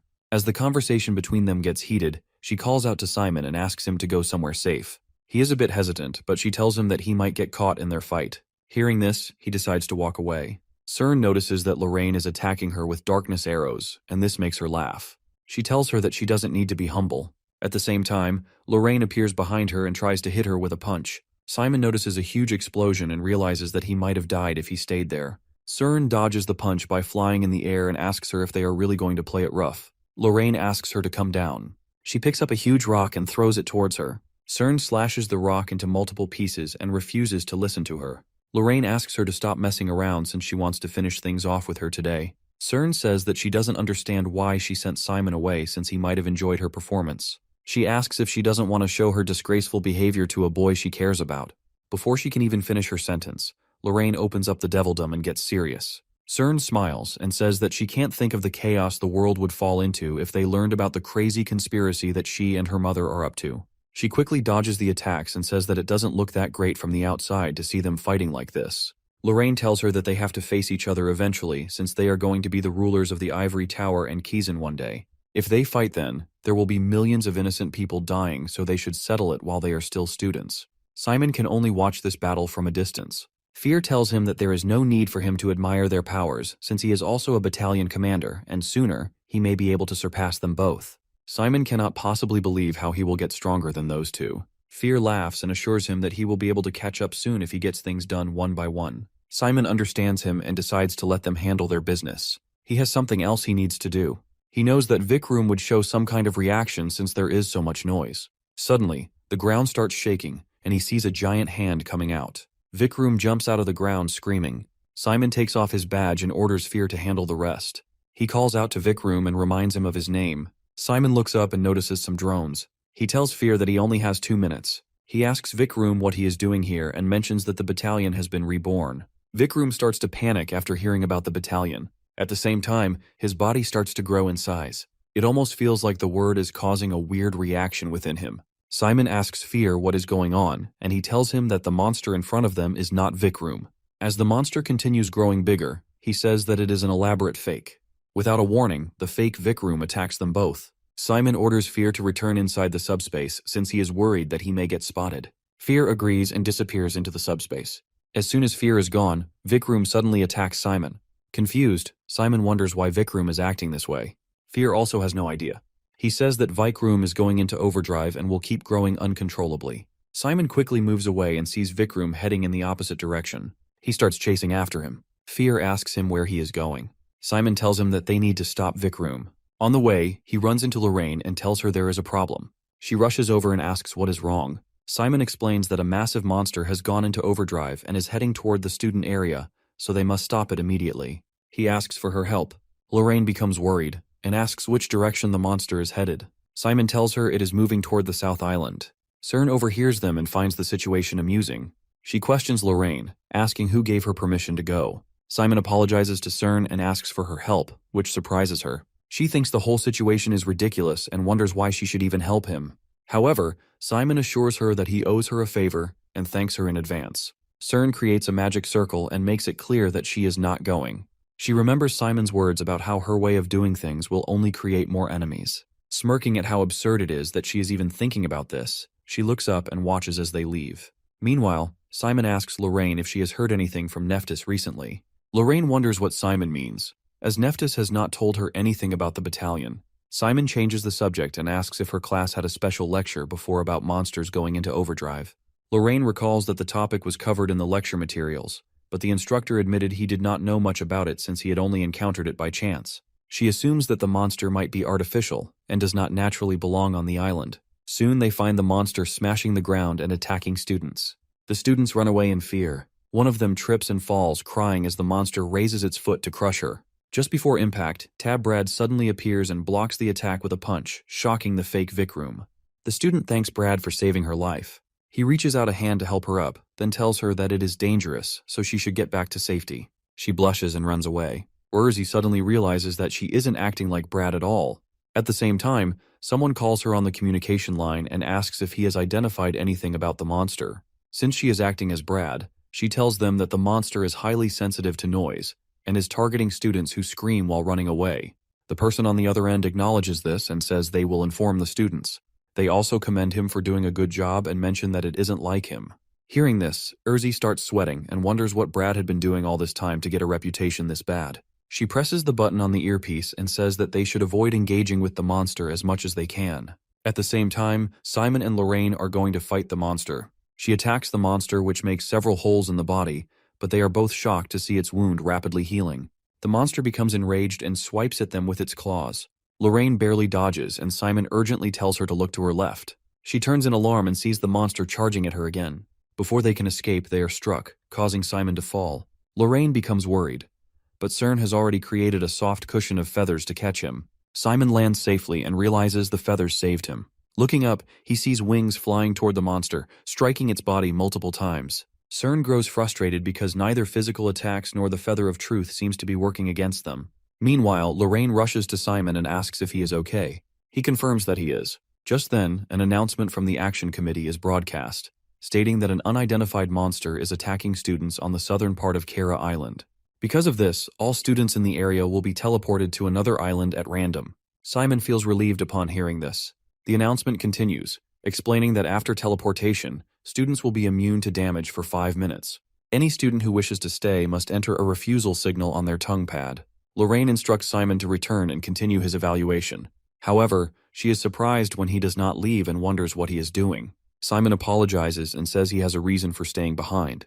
Before she can respond, Brad approaches Simon, prompting him to tell Lorraine that he will return soon, and asks her to buy him some time.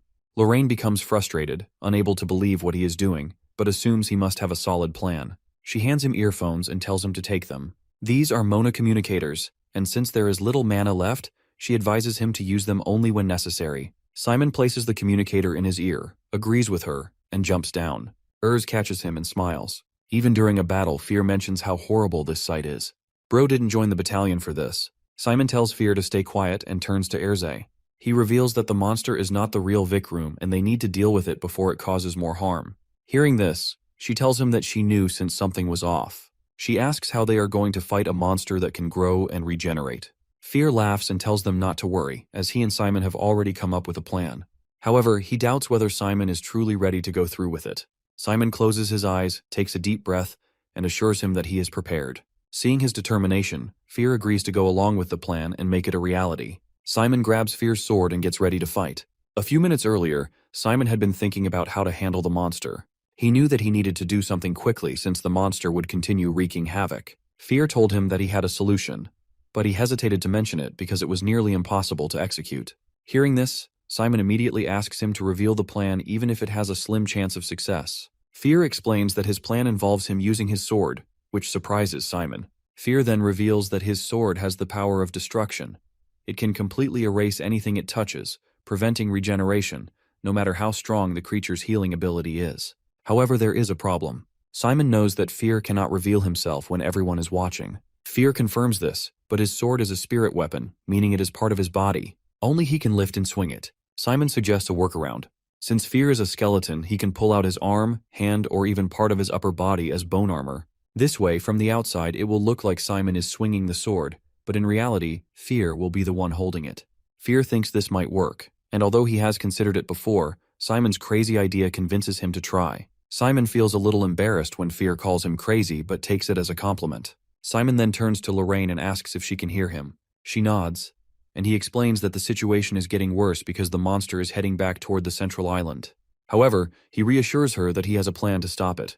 Lorraine asks how, and Simon explains that he has a weapon that can stop the monster's regeneration, but he needs to wield it himself. He asks if she can hold his arm for 5 minutes. He also wants Cern to know about the plan. Lorraine calls out to Cern and asks if she heard them. Cern, however, is annoyed. She questions why Simon thinks he can give them orders and asks Lorraine if she really believes him. Lorraine doesn't hesitate. She trusts Simon completely. She moves forward and tells Serna to help.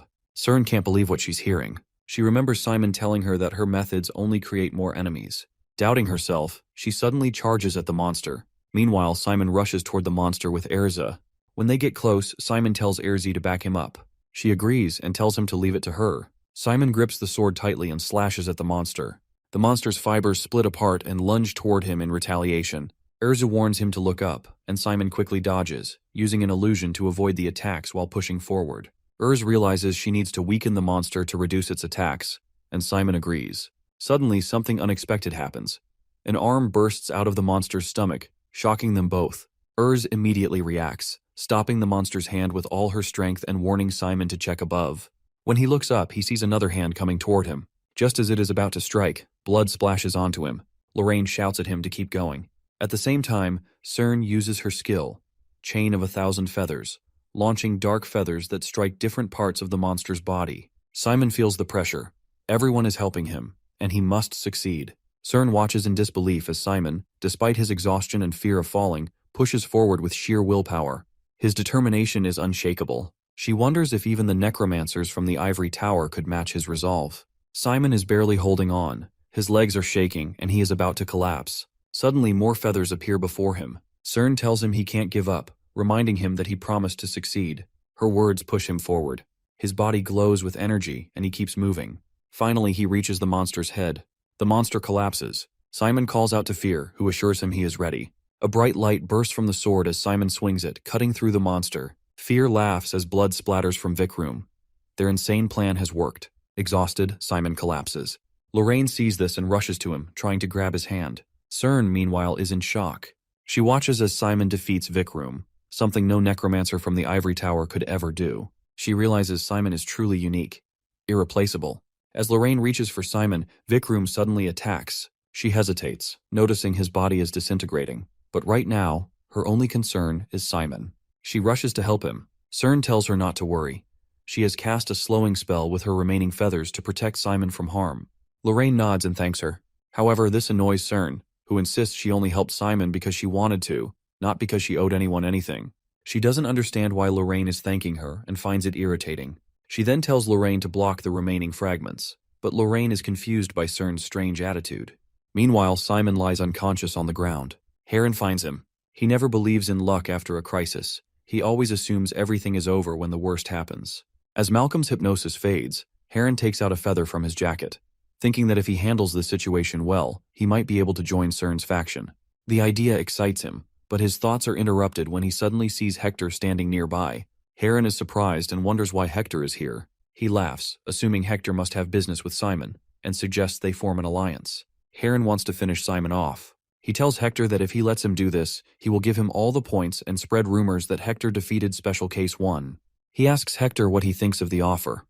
It's not a bad deal. Suddenly, Hector's hands transform into dark, scaly claws. Heron is startled and wonders why Hector is doing this. After all, Hector isn't on good terms with Simon either. Without warning, Hector attacks him, punching him in the face and calling him trash. He mocks Heron, asking if he really thought he could bargain like this. Then, Hector sees Lorraine and tells her to take Simon away. Lorraine quickly rushes to Simon's side, cradling his head and asking if he is okay. Hector watches for a moment, then decides to leave. Meanwhile, Heron stumbles into the forest, cursing his luck. Simon was right in his grasp, but he failed. He refuses to give up. He must finish Simon and earn Professor Bill's favor. As he runs, his foot suddenly hits something, making him fall. Frustrated, he turns to see what it is, and his blood runs cold. Lying there is the corpse of a high-ranked monster, a bear. Heron freezes in fear. Who could have done this? Looking around, he spots a student sitting on the bear's corpse. He smirks, thinking this is his chance. He doesn't know why he's still here in the middle of this chaos, but if someone takes down the high-level monster, he might prove useful. He pulls out a feather and throws it at a student. As it strikes the student's neck, he thinks this is perfect and tells him to get ready. The student turns around, confused, and asks what he wants. Heron is surprised. This student seems quiet yet fierce. First, Heron asks for his name. The student tells him that his name is Cajun. Heron is startled because he has never heard of any student named Cajun before, but he quickly gives him instructions and says that he needs to catch Simon. Simon is unconscious, but finishing him off isn't easy due to a certain interference. If Cajun can distract from that interference, Heron can take care of the rest. He asks if Cajun understands. Cajun stands up and asks if Heron is after Simon. Heron confirms. Simon is a special case and he has been saying this for a while. Annoyed, Heron tells Cajun to stop asking questions and just follow orders. If he understands, he should move now. Cajun pulls out the feather Heron throws at him, crushes it, and asks if Heron really trusts this feather. Should he go ahead? Heron starts to worry. Could this feather be fake? He tells Cajun to wait so he can explain everything. Apologizing for being forceful, he offers Cajun a deal. If he hands over Simon, he'll give Cajun all his points. Cajun refuses, saying the deal isn't necessary. If Heron is after Simon, he can't just stand by and do nothing. Heron can't believe Cajun is also siding with Simon. What is it about Simon that draws everyone to him? Cajun doesn't know either, but he explains that he's Simon's roommate. And now that he's finally found a roommate he likes, he won't let Simon get expelled. He grabs Heron's shirt, making Heron nervous. Heron wants to explain, but Cajun isn't interested in listening. He says that if Simon gets expelled, some annoying person will move in instead. Heron has no idea what Cajun means, but before he can respond, he gets hit. Meanwhile, students gather and gossip at Kira Island Mansion, which is a conflict-free zone. Kami holds her hands together as she looks worriedly out of the window for Simon. Malin arrives and asks her if she is worried. She assures her and says that he will make it in time. Malin explains that if Simon enters the mansion, he will earn 200 points, so he'll definitely come. But many students are blocking the entrance, so she wonders if everything will be okay. Malin assumes that Simon will find a way in, just like during the dual evaluation. Kami agrees, saying Simon is unpredictable. Just then, they hear a voice instructing everyone to stay alert. The voice belongs to the special admission number 7 named Elisa. Elisa speaks confidently, reminding everyone that only 1 hour remains for the survival evaluation. She urges them to defend the mansion. So far, students have gained points by staying outside, but if too many enter now, they will fall behind in rankings. For the sake of their scores, she hopes they will cooperate. Malin is impressed. As expected from the daughter of the Prime Minister of Dresden, Elisa's political skills are no joke. She has even controlled the bridge in the early stages, earning many points. Elisa approaches and suggests that Malin join the defense team since she is the top-ranked student in Class A. However, Malin refuses, saying she isn't interested. Elisa is surprised. She thought they were alike. She asks why Malin doesn't want to help. Elisa recalls the last time she begged Malin to show her Professor Jane's exam paper, but Malin had scolded her, saying it would break the rules. Malin can't believe Elisa is still upset about that. She thinks Elisa is too narrow-minded. Elisa, on the other hand, sees Malin as selfish, always prioritizing her own interests. Malin is shocked because, to her, Elisa is the truly self-centered one. Elisa sees people as pawns, expecting them to follow her lead. Elisa says she will remember this, but Malin doesn't care. Kami, worried, tells Malin that Elisa is a special admission, so there's no need to provoke her. Malin says it's fine. People like Elisa only understand direct confrontation. Just then, Kami sees something outside the window and tells Malin to look. Simon is coming. Malin checks and immediately gets worried. Cern is with him. She had warned Simon to avoid her at all costs. Panic rises in her chest. Cern might manipulate him. Kami disagrees.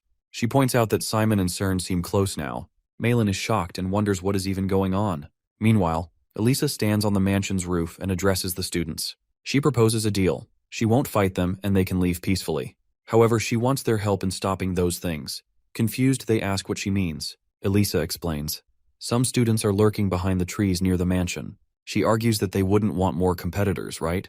Just entering the mansion earns 200 points, so letting others in would put them all at a disadvantage. Cern is annoyed. This is ridiculous. She throws a feather at Elisa and demands to know who she thinks she is, giving orders like that. Elisa realizes they won't cooperate, so she summons her ship. The students are shocked. It's Elisa's ghost ship, floating in the air. Simon is startled. This ship moves using spirit and darkness as fuel. That means Elisa is an aspiring necromancer. Now Simon understands everything. Elisa warns them. Anyone entering the mansion will be swept away. From now on, any dropped points will be split among those defending it. She reassures her team and orders them to attack. The students start their assault, but Cern, Lurin, and Simon are ready to fight back. The students receive instructions to target Special Admission number 1 because he is moving forward. They plan to stick with him and capture all of them. Simon uses his bone skill, shocking everyone as they wonder what it is. As he moves ahead, Hector calls out to him, wanting to finish their previous fight. Simon feels annoyed, thinking that Hector has picked the worst possible time to appear. Hector inhales deeply, preparing for his powerful attack. Meanwhile, the monster carrying Simon swallows him. Hector punches the monster, expecting to find a core inside, but there is none. He then sees Simon rushing deeper inside and curses, refusing to let him escape so easily. Hector begins generating flames again, but before he can attack, Kami blocks his mouth and assures Simon that she will cover him so he can run. Elisa gets frustrated because Kami interferes with her plans. She orders her comrades to stop Simon at all costs. Suddenly, she notices flames consuming her ships and demands to know who dares to do this. Malin confronts her, questioning why she is interfering. Elisa insists that Malin has no reason to get involved and should leave, but Malin reminds her of what she said earlier. People are not her pawns. She makes it clear that if Elisa tries to stop her friend, she will stop Elisa in return. This angers Elisa, but Malin instructs Simon to keep running. Simon finally enters the mansion and his arrival is confirmed. He feels relieved to have made it. Lorraine approaches him, asking why he is late. Simon explains that he ran into some trouble. Shortly after, Serna also enters the mansion. She assumes she is the last one to arrive but credits her slaves for making her entrance easier.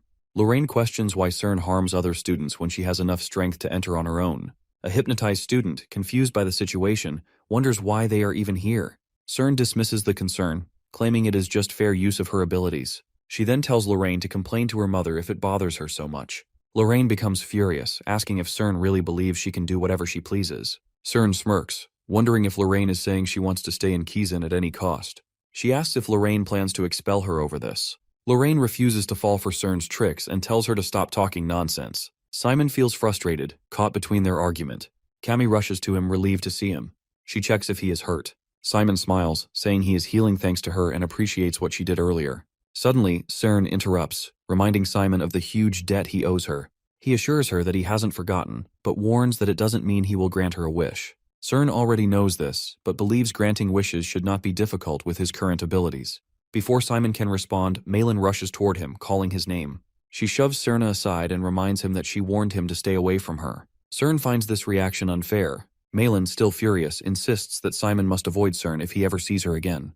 But she demands to know why they are together now. Simon, confused by her words, apologizes, explaining that he had no choice due to certain circumstances. Cern suddenly hugs Malin and asks why she is here.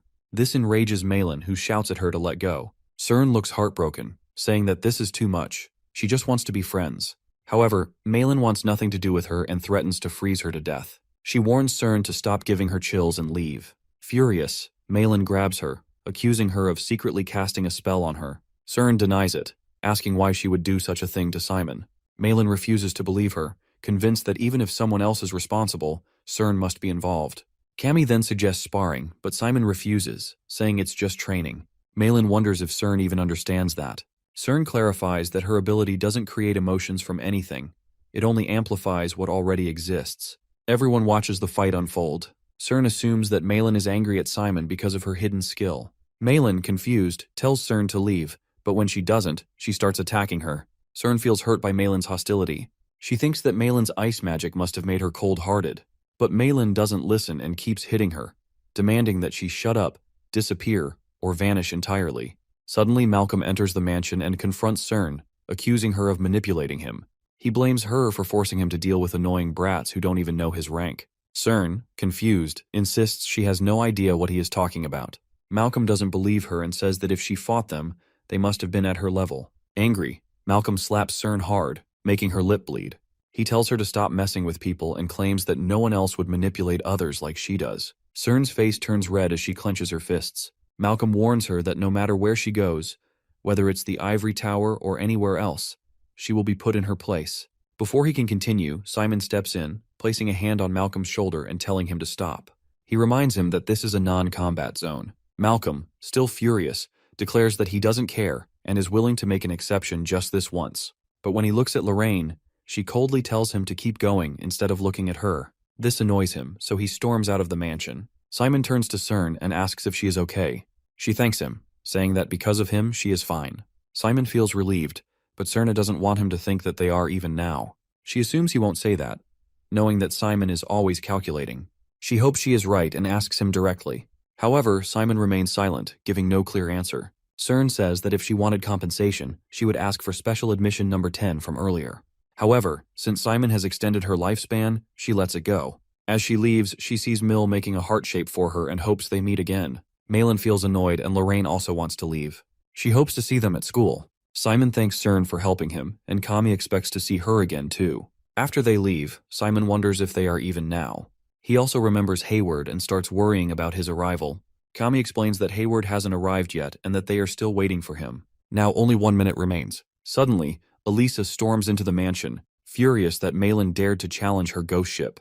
Malin doesn't care, and confidently tells Elisa that she will challenge her whenever she wants. Angry, Elisa leaves. Meanwhile, Kami is shocked to learn that Malin won against special admission number 7, which even surprises Simon.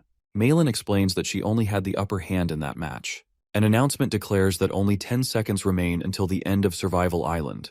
This worries everyone because Hayward still hasn't returned. They assume he must be an idiot.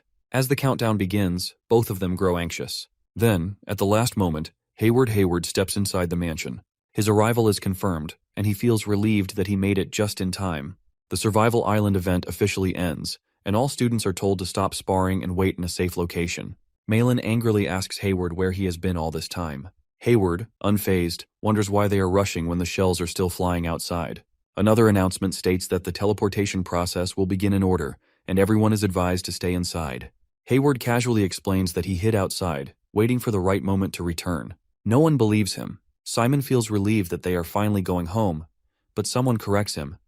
They are only returning to the dormitory.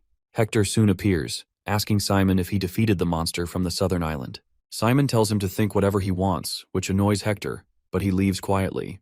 Meanwhile, someone asks Cern about Simon's persuasion. She admits that she failed because threats and coercion don't work on him. The person listening isn't surprised. Simon is a special case for a reason. They decided to move on to Plan B next week. Cern realizes her uncle is in a hurry and assumes he is interested in the commander position. However, her uncle denies it, saying he only cares about the Ivory Tower's future. She laughs and says she was just joking. As the successor of the Ivory Tower, she has some instructions for him. She takes full responsibility and asks him to cancel his next plan.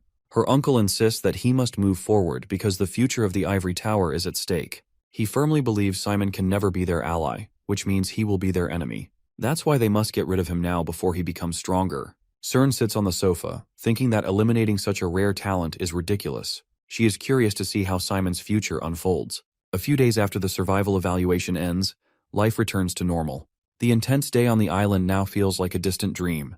From the performance evaluation to the duel battles and survival test, it seems that the harder the exams, the more determined students become to grow stronger. Simon also wants to improve, but he feels like something is missing. He trains with his teacher, feeling frustrated that things aren't going as expected. However, his teacher reassures him, saying he did well and shouldn't worry. Simon finds it hard to believe and asks if it's really true.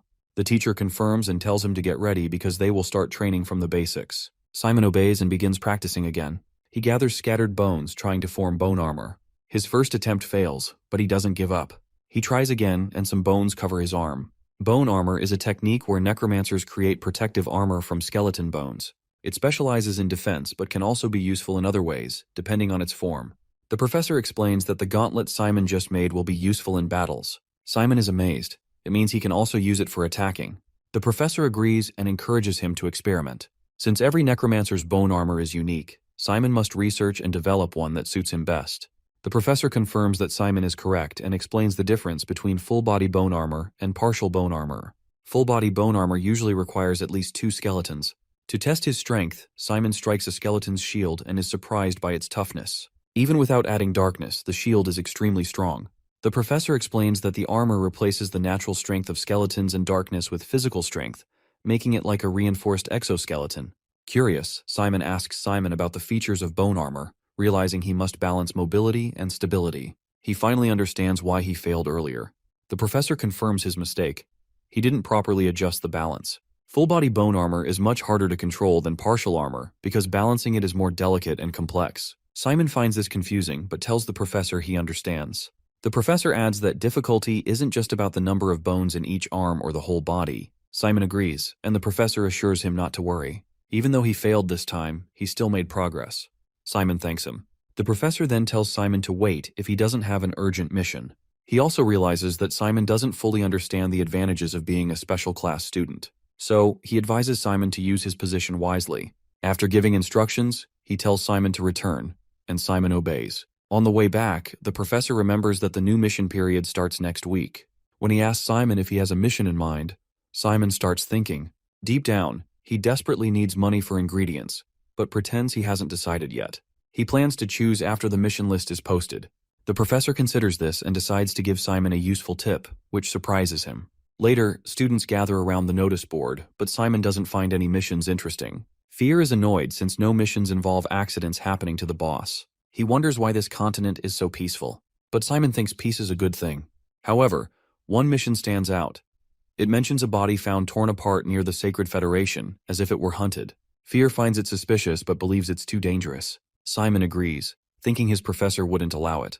Instead, he focuses on missions with good rewards. Later, Simon lies on a bench, frustrated that he can't find a mission with high pay. Fear thinks Simon's expectations are too high. He reminds Simon that 500 gold isn't much. It's better to hire a professional than pay a student. Also, making too much money early on could cause problems. Simon realizes he should follow Professor Aaron's advice and wait. Fear agrees they should be patient and look for a better opportunity later. In the next class, Professor Lang is on 1 HP as always. He gets taken out of class by the TA, who announces that the class will be getting a 15-minute break. Simon and the group discuss how the professor's condition is getting worse. Malin feels uneasy but admits she prefers it when the assistant teacher leads the class. However, Kizan Academy values strict meritocracy, and Professor Lang lacks competitiveness. Some students think it's unfair that professors can keep their positions just based on past reputation, while students must constantly compete. Hayward explains that it's more complicated than it seems. If a professor leaves, all their assistants must leave too, making it a big administrative issue. Malin agrees but asks when the professor last taught them. Hayward knows teacher Francisco is capable and enjoys her classes. But if the professor steps down, all the assistant professors will be forced out as well. She grows irritated by how complicated this is. Cami wonders what happens if an assistant teacher gets promoted to professor. She thinks if that happens, Professor Lang can focus on his health while students get better classes. She asks if this is the right solution, but Hayward disagrees. He explains that assistant professors at Kizan function more like teaching aides rather than full educators. This angers Malin. She warns Hayward to be careful with his words because these are their seniors. Hayward clarifies that it's just his opinion, but he acknowledges that promotions do happen.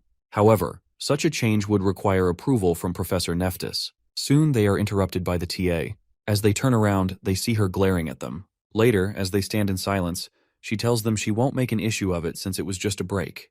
However, their voices echoed through the hallway, so she warns them to be more careful. They apologize to her. The teacher walks toward the stage but glances back at Simon, making him nervous. Then she continues the lesson. She talks about a famous saying, "Everything is poison, and nothing exists without poison. Only the dose determines if something is harmful." She explains that if a substance harms the human body, it is considered poison.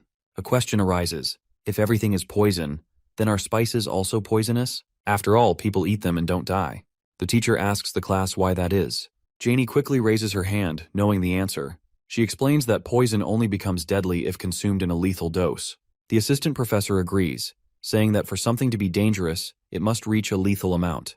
Otherwise, it can even be used as medicine. The teacher then asks Janie why medicinal herbs don't become poisonous. Janie hesitates but answers that it's because they contain only small amounts of harmful substances.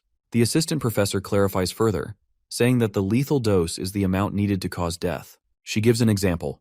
If someone eats 4 tons of tomatoes in a day, they will die from tomato toxicity. But in reality, eating 4 tons of anything would be fatal. She then explains the basics of handling toxins, understanding lethal doses, and analyzing how they work. Since the lethal dose varies for different creatures, precise calculations are crucial. Today, she wants to teach the class 3 important laws for dosage calculations. Men is excited because he finds Professor Francisca's lectures easy to understand. He asks Simon if he agrees, but Simon is lost in thought and doesn't answer. Melon calls his name again, snapping him back to reality. He apologizes and asks what she said. She notices he is unusually quiet during the toxicology lecture and wonders if it's because she scolded him earlier. Simon, however, insists that it's nothing. After class, the teacher calls Simon, startling him. He wonders why she wants to talk to him. She asks if he has chosen a mission for the weekend. Simon says he hasn't decided yet. The teacher is pleased, as Professor Jane has been assigned a special mission. She hands Simon a document, explaining that he has been given a designated mission. This surprises Simon. The teacher adds that the client specifically requested him for the job. Simon quickly opens the document to check the details. The mission is a security task, rated grade D with a reward of 1,000 gold. It takes place in Blue Harbor and involves protecting the client during the Undead exhibition. Simon is shocked. 1,000 gold seems too high for a grade D mission.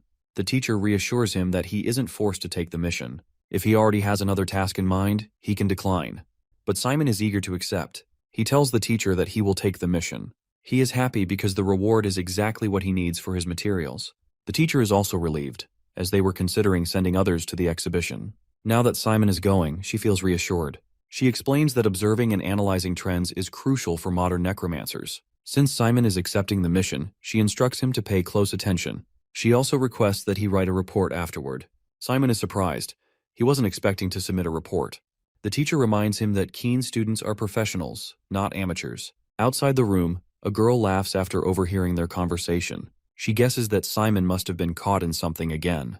Inside, The teacher tells Simon that he is the only keen student attending the exhibition, so he must act as a proper representative. She warns him not to cause any trouble. Simon nods, promising to keep that in mind. Later, Urzi is excited as they arrive at Blue Harbor. The place is new, and they have new subordinates. Simon doesn't want them to cause trouble, so he tells Urzi to enjoy the short vacation. She happily agrees. However, Simon worries. Since she is undead, can she even swim? And does salt water harm the undead? Urz laughs and admits that salt water stings a little, but she doesn't care. She insists that she must swim at least once before leaving such a beautiful beach. Simon understands and tells her to have fun. He promises to stop by if he has time. He gives similar instructions to Fear before heading to the mission site. As Simon walks, he is amazed by the beauty of the surroundings. The more he looks, the more breathtaking the place seems. Eventually, he arrives at his destination. He calls out, asking if anyone is there. A boy hears him, opens the gate, and asks if he is from Keen. When Simon confirms, the boy welcomes him and compliments his outfit. Simon bows, greets him, and asks if he lives in this house.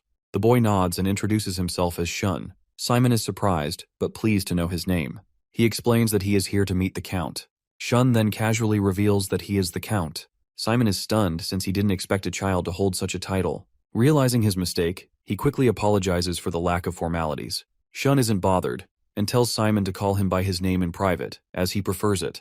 As they walk inside, Simon still finds it hard to believe. He never imagined such a young boy could inherit a noble title and rule Blue Harbor. He also wonders how a child like him could afford to pay 1,000 gold for a mission.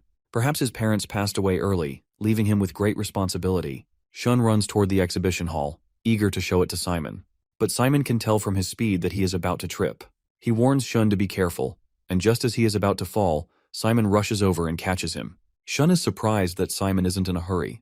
He thinks Simon should continue what he is doing. Simon agrees but points out that handling a kid along the way makes things more difficult. As they walk, Shun explains that the exhibition is originally set to open in 2 days, but he is giving an early preview for security reasons. He opens the exhibition hall door and warns Simon not to mess up.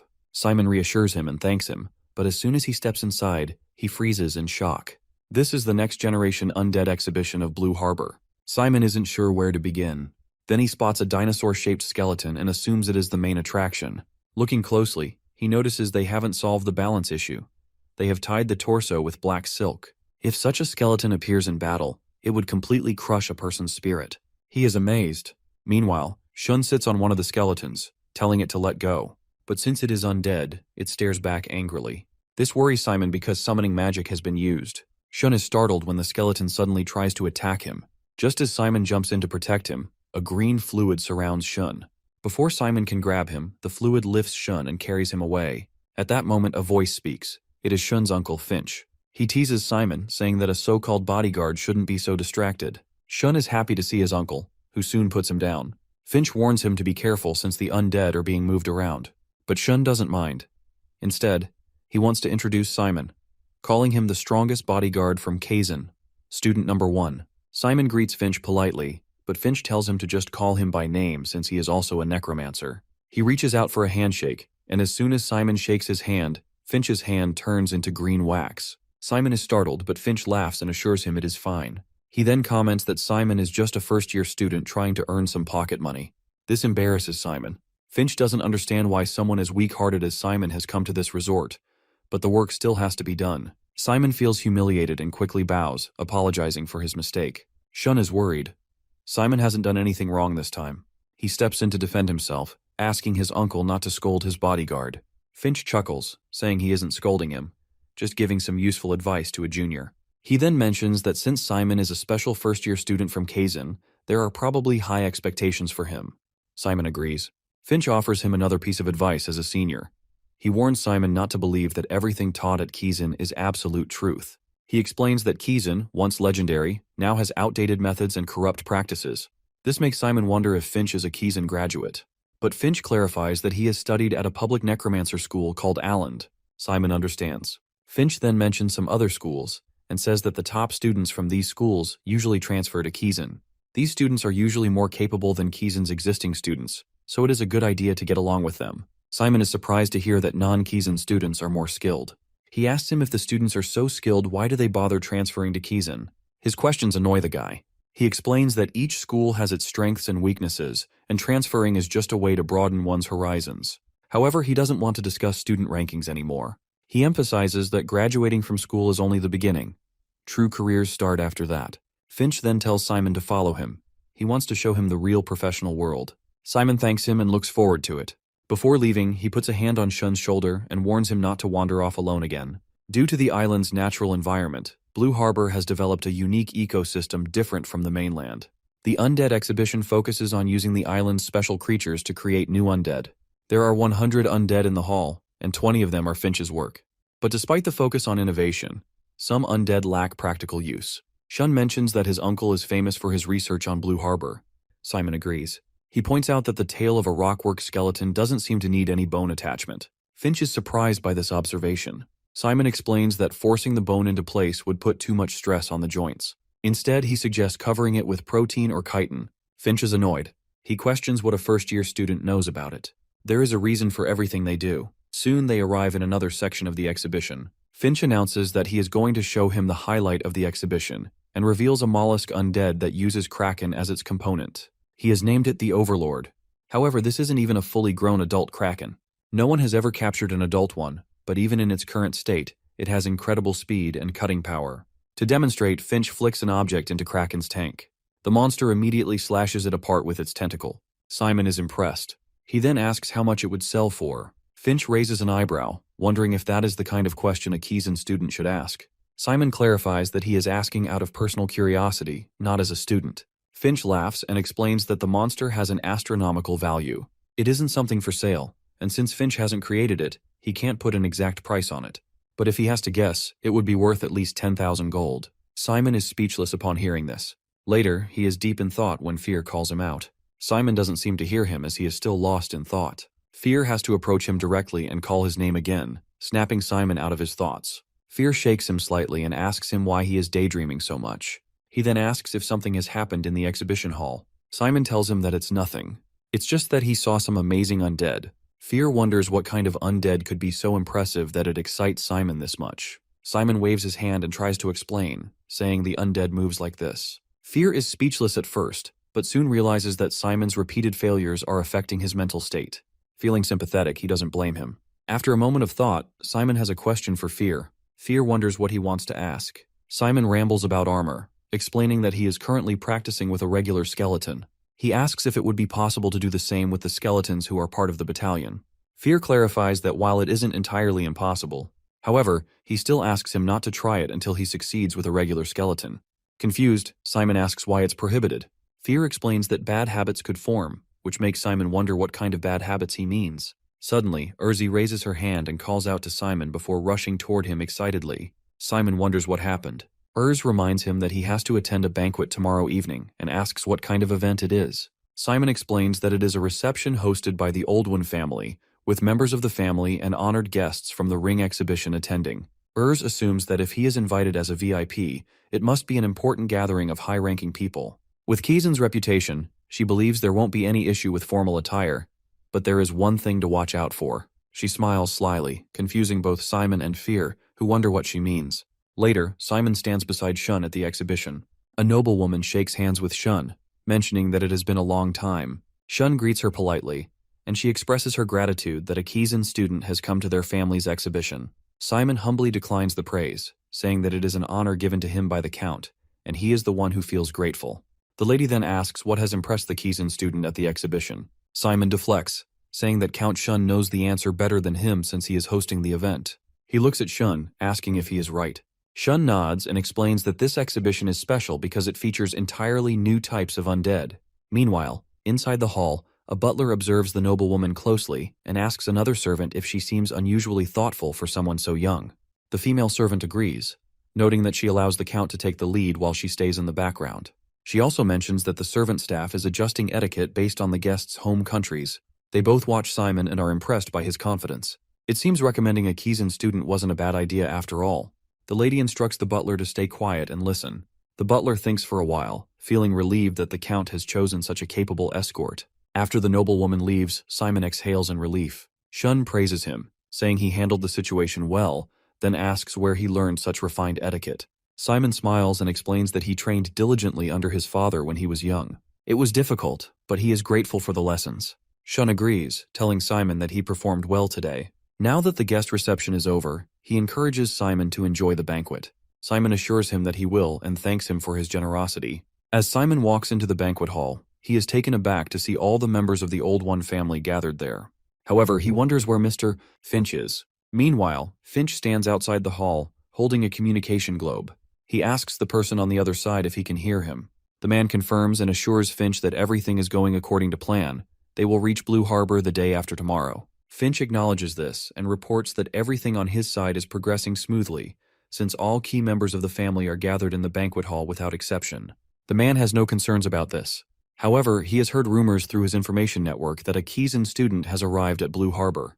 Finch tells him not to worry, even if the student is from Kazan. Being a first year means he isn't a real threat. If any problems arise, Finch promises to handle them personally. But the man interrupts, saying that it doesn't matter who their opponent is. They will eliminate everyone.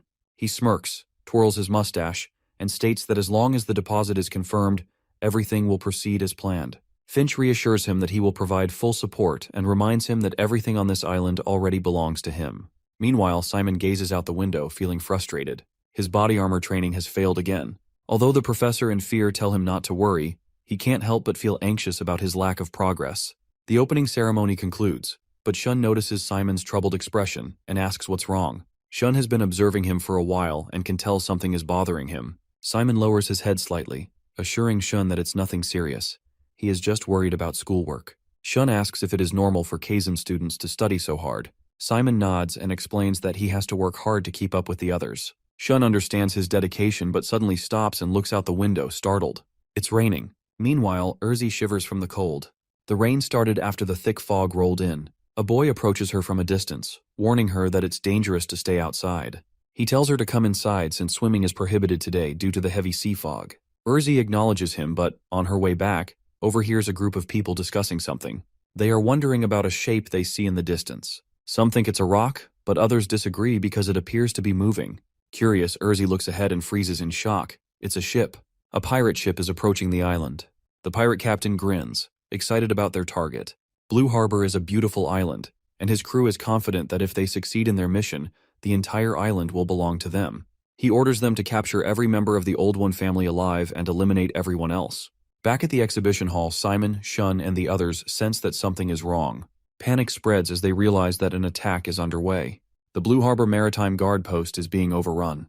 They can't believe it. Pirates have reached the coastline. Everyone turns to the commander, desperate for him to take action. Shun is worried and grabs Simon's coat, calling out to him anxiously. Meanwhile, the commander urgently requests a response from the guard post, but there is no reply. This makes him uneasy, and he wonders if the communication system is down. Simon thinks the guards might not be receiving any messages, which makes Shun question what he means. After thinking for a moment, Simon sadly suggests that the guards may have already been attacked by the intruders. Just then, the butler rushes toward the commander, informing him that communication with Finch's team has been cut off. They assume that Finch's team might be in a battle with the pirates or something bad has happened to them. This alarms the commander, and he asks if even the top necromancer of Blue Harbor has been taken down. Since the situation seems critical, he decides to form a defensive plan using the remaining forces on the island. The guests and the Count will be escorted away by boat. However, Simon disagrees with this idea. He argues that escaping by boat is even more dangerous because the pirates are skilled in naval combat and have likely blocked all waterways. The commander acknowledges that Simon is right, but he is deeply concerned that all communication posts and barracks have gone silent. Even the naval forces out at sea are unresponsive, meaning Blue Harbor's entire defense has collapsed. Simon wonders how the pirates are executing their attack so precisely. It is not just an ordinary raid. Every strategic point, from the naval defenses to the top necromancer, has been neutralized. This suggests that the attack was carefully planned. Simon begins to suspect that someone is betraying them, whether from the Navy or among the guests on the island. This idea shocks Shun, but Simon insists that betrayal is highly likely. The maritime forces' positions change constantly, so for them to be ambushed all at once, someone must have leaked the information. Everyone starts to feel hopeless, fearing that it might be the end. They don't want to die, but the commander quickly regroups the troops and orders them to prepare for departure in 3 minutes. The guards obey without hesitation. The commander then turns to Simon, asking if he can help because every combatant is crucial in this situation. Simon wants to help, but his main duty is to protect the Count. However, Shun assures him that the Count will be fine. As the manager of Blue Harbor, Shun makes a personal request. He asks Simon not to worry about his safety and instead focus on rescuing the people of Blue Harbor. Simon hesitates, arguing that those who are being targeted might be among the residents. Shun acknowledges this, but insists that saving the civilians is the priority. He even offers to pay Simon extra if necessary and humbly bows, pleading for his help. Seeing no other choice, Simon agrees and follows the instructions. Later, they split their forces into 3 groups. The Navy is assigned to gather scattered personnel and rescue civilians. Meanwhile, the butler decides to take the Count and the distinguished guests to the mansion. The commander worries about the safety of the mansion, especially since Finch is missing, but the butler reassures him that the mansion has its own defense systems, former knights, and well-trained servants who can handle any threats. This relieves the commander, and he now focuses on positioning the Kizan students. Simon declares that he will head to the beach, believing that capturing the enemy captain will be the key to victory. Once they have the leader, dealing with the rest of the pirates will be easier. On his way to the beach, he tries to contact Fear but gets no response. Concerned, Simon fears that Fear might have already been taken out. As he continues, he overhears a group of hooligans mocking the Navy, saying that fighting them was easy because they were weak. They insult the captured soldiers, calling them idiots. Simon mutters that they are the real fools, unable to distinguish between war and mere local conflicts. He believes that indulging in a peaceful life for too long has weakened their minds. Just then, Fear's voice comes through, asking Simon if he can hear him. Simon realizes that the situation is serious, but these hooligans are not difficult opponents. Fear quickly deals with them, killing those who were mercilessly attacking civilians. He is confident that Simon would have done the same. Fear then suggests that Simon use core armor on the civilians, a technique taught to him by Professor Turtle. Simon hesitates, wondering if it will work, but Fear insists. It will be 10 times harder than what he practiced. But if his determination is strong, he will succeed. Understanding the urgency, Simon summons his undead and focuses on saving the civilians. Just as a hooligan prepares to kill a woman and her child, Simon directs all his attention to forming skeletal armor. He successfully covers the woman's arm with bone, allowing her to block the attacker's strike. She is shocked by the unexpected protection, but Simon knows he must keep going. The attacker stands in shock, confused about what is happening. The woman is also startled, but she quickly punches him in the face. She doesn't fully understand the situation, but the punch gives her confidence. She grabs his collar and demands to know how he dares to touch her child. The attacker, not understanding what is going on, raises his weapon to strike back. She feels worried while Simon tries to hand her something, but before he can, another man steps in. Although nervous, he moves forward to protect her. She fears he might get hurt, but Simon equips him with an exoskeleton just in time. The man is surprised, saying his legs are moving on their own. Fear feels relieved that their plan is working and wants to use the organized skeleton legion. With Simon's current state, they no longer need to worry about bad habits. Simon agrees and starts summoning the skeletons. He is amazed at how much easier this is compared to normal skeletons. Once the overall formation is set, the skeletons naturally find their positions. Now Simon understands why Fear initially forbade this method. The skeletons are already skilled, so there is no need for extra training. They are happy to see their new allies and urge them to show their strength. The skeletons rush toward the gangster. One of the girls punches him, remembering that he had touched her leg earlier, and she wants him to pay. Meanwhile, 2 children lift the gangsters, showing their mother how strong they are. The butler also takes down some enemies, lifting their bodies with ease. Simon asks if everyone is safe. The butler smiles, realizing that Simon is the one who dressed him in this suit. One of the defeated men recognizes Simon's outfit. It is the same uniform worn by Kizan, and he remembers seeing Simon with the Viscount earlier. While Simon warns the butler not to push himself too hard, the butler feels young again. The civilians cheer, grateful that Kizan has been protecting them all this time. They start believing that as long as they wear this armor, they won't suffer serious injuries. This confidence fuels their fighting spirit, and now the pirates are the ones running. Meanwhile, the pirate leader grins as he admires gold coins and treasures. He admits that the wealth on this land feels different from any he has seen before. Among the riches, he spots an emerald unlike any he has ever encountered. Suddenly, one of his men rushes in, begging for reinforcements. The townspeople are fighting back. The captain laughs, dismissing their strength, believing they are just weak leftovers. However, he is shocked to realize that they are not soldiers but ordinary island residents, shopkeepers, tourists, and chefs. The captain is stunned. These people should be begging for mercy, not fighting back. His man nervously explains that a necromancer is helping them, leaving the captain in disbelief. Meanwhile, one of the townspeople spots 2 approaching pirates and assures her companion that she will handle them. Simon warns another man about pirates coming through the alley. He nods in understanding. When the pirates arrive and recognize their attackers, they are disappointed to see that they are just kids. One pirate reaches for Simon, but before he can do anything, the two residents standing beside Simon start beating him up. The woman turns to Simon and asks if he is all right. Simon nods and thanks her, admitting that he never expected her to fight this hard. Later, the butler waves to them, announcing that he has disposed of all the bombs in the sea and that the rest of the civilians have evacuated. Simon thanks him for his efforts. The butler then steps forward, ready to show the pirates who are in charge. A child also wants to fight, but Simon stops him. He insists on facing the pirates alone and asks the others to evacuate. The residents hesitate, worried that he is taking on too much. Even though he is Kizan's student, this seems reckless. They want to fight alongside him. However, Simon retrieves all the bones used to make their armor and declares that his duty is to protect them. If anyone gets hurt, he won't be able to face the Viscount. With no other choice and their armor gone, they agree but urge him to be careful. Simon nods and thanks them. Simon then faces the pirate captain, who looks slightly exhausted. The captain mentions that Kazan promised to handle things, but they never intended to work with these people. Simon immediately realizes that there is a traitor among them and demands to know who it is. The captain unsheathes his sword and smirks, calling Simon naive. He asks if Simon really thinks they will reveal their secrets. With a swing of his sword, a powerful blast creates a thick mist. Simon watches closely and recalls the captain saying he cannot sense black. Simon asks if that is still true. This is Simon's first time encountering an aura user.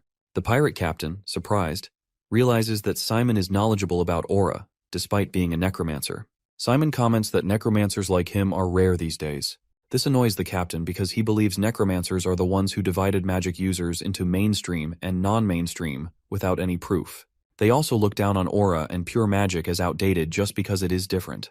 The captain feels personally insulted, but when he sees aura in action, he finds it incredible. At first, he is irritated by Simon's gaze, but then he notices his movements. Simon is using the sword ritual of the Baldwin Kingdom Knights. This surprises the captain, making him wonder what Simon is hiding.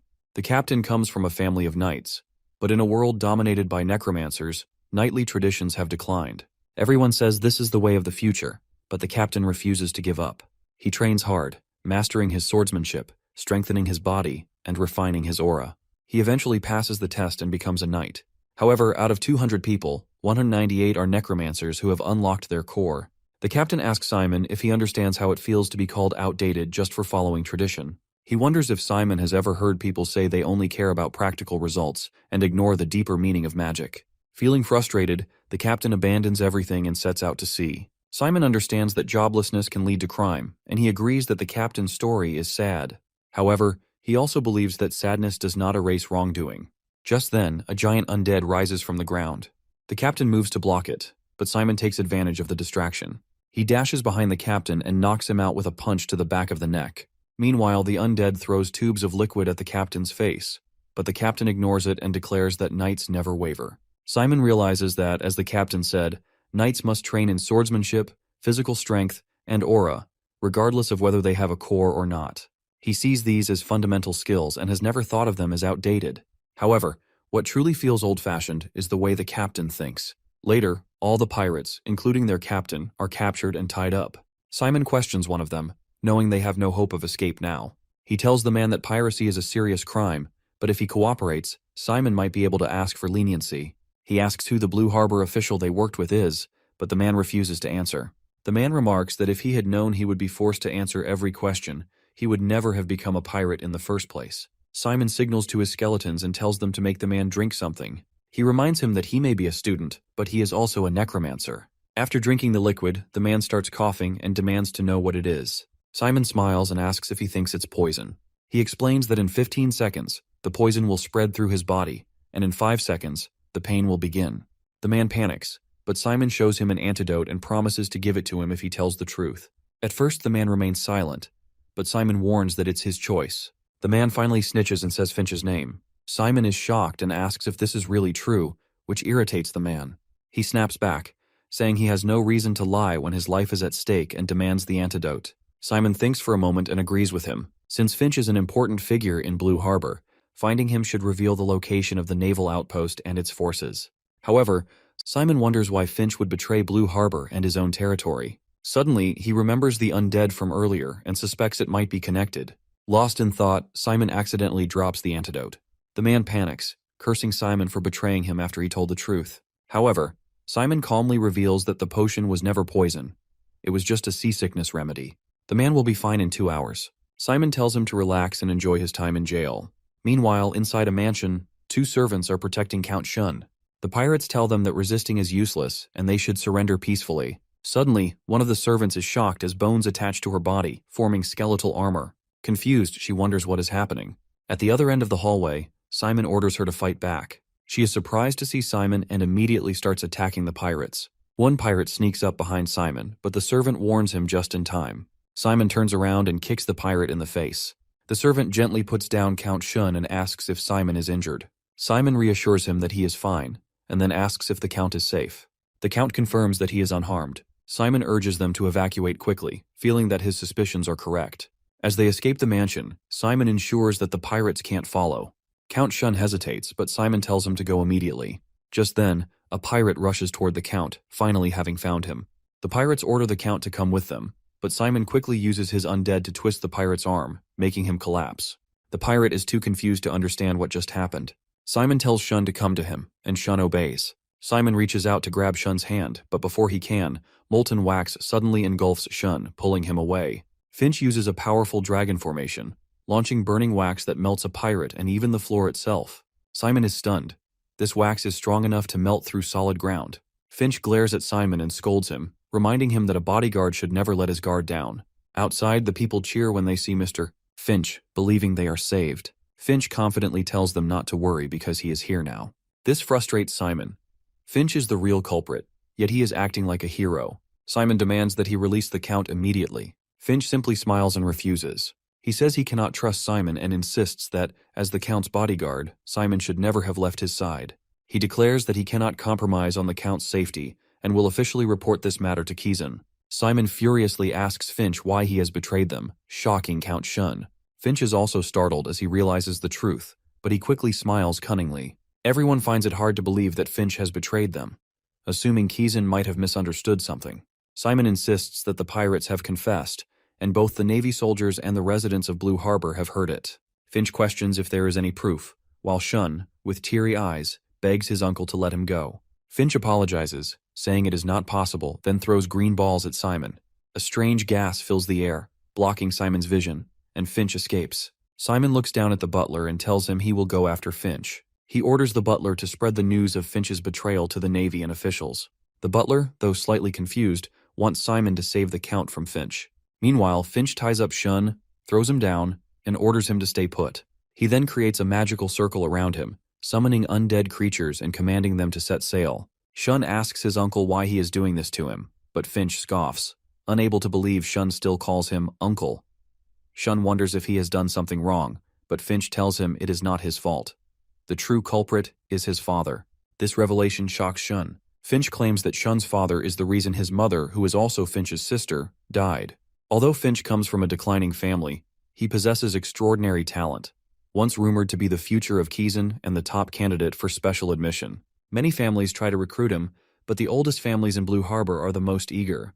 They arrange for his sister to marry the eldest son of the old one, binding Finch to them as their exclusive necromancer. He receives full support, but a year later, he fails both the special admission and Kizan's entrance exam. His failure turns the old ones into a laughing stock, as they had invested a fortune in him. Determined to redeem himself, Finch studies relentlessly for the family that took him in, and for his sister, who married into them. He moves to another land, aiming for Kizan's transfer system, but then he receives a letter from his sister. She writes that she is struggling in her new home and wants to leave her husband to return. That is the last letter she ever sends. Soon after, Finch sees his sister's lifeless body covered in bruises. He realizes that the worse he failed, the worse she suffered at the hands of the old ones. Knowing this, all he could do was tell her to hold on until Kizan called for him. But now, all his knowledge and necromantic skills are useless. All he can do is turn her corpse into a skeleton or a coffin. Overcome with guilt, he asks Shun if he knows what his father was doing at the funeral. Shun's father had been fooling around with another woman while his sister's body was still cold. They disguised her death as an illness, and in that moment, Finch wondered how a husband and father could be so heartless. That is when he decided to bring the entire family to ruin and take everything from them. He then asks Shun if he remembers how his father died. Shun, confused, says his father passed away from illness. Realizing the truth, Shun is stunned. Finch smirks and tells him that now he understands. He is the enemy of Shun's father and the one who avenged his mother. Now that all the old ones are gathered, This is the perfect time to erase the family from existence. Once they are gone, Finch will inherit Blue Harbor's rulership and the Old One's wealth as their sole heir. He asks Shun if he thinks this plan is perfect. But Shun refuses, saying it is not right and that things will not go as Finch expects because Simon will stop him. Finch acknowledges that Kyan, ranked number 1, is the only unpredictable factor. However, he never expected a commoner to be the top special admission candidate. He assumes that Nephthys is getting old and losing judgment. For now, Finch focuses on taking Shun and retrieving all the Old One's wealth. Dealing with Simon can wait. But Shun remains confident that Simon will not die so easily. Finch cannot believe Shun still speaks this way. Suddenly, the ship starts shaking. Finch wonders if the special admission student has already caught up, but that should be impossible. Just then, a man on another ship greets the Count. Finch is shocked to see the pirate captain and wonders why he is here. However, the situation is clear. Finch orders his men to capture the Count unharmed and to kill anyone who interferes. His men obey. The pirate captain suspects that Finch, the necromancer, will eventually betray them for money, but this is sooner than expected. He considers Finch insignificant and wants to settle this quickly.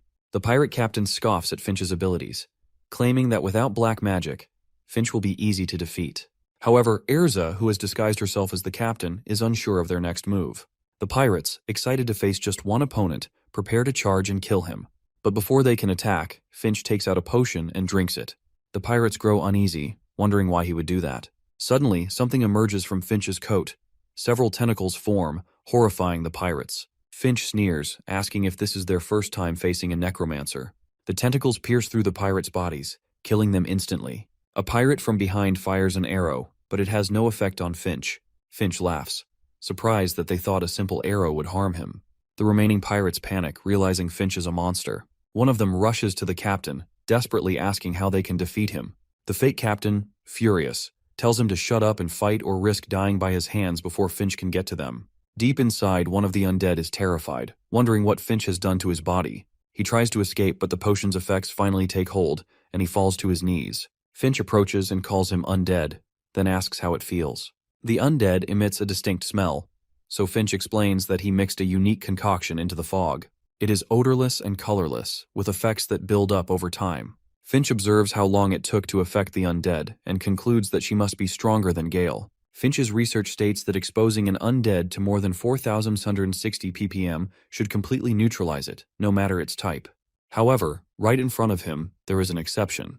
The pirate captain's disguise vanishes from Erza's body, returning her to her original form because of the gas. Finch expects her to die, as it would help him complete his research. He also plans to dissect her unique body. His wax-like tentacle rushes toward her face, but before it can reach her, someone attacks the ship and saves her. He turns to see who it is and finds Simon standing there. Finch laughs, knowing that Simon is walking straight into his death. Simon, however, stays calm. He tells Finch they will find out soon and instructs Erzi to take Shun and retreat. Fear is eager to fight, thinking this is finally his moment to shine.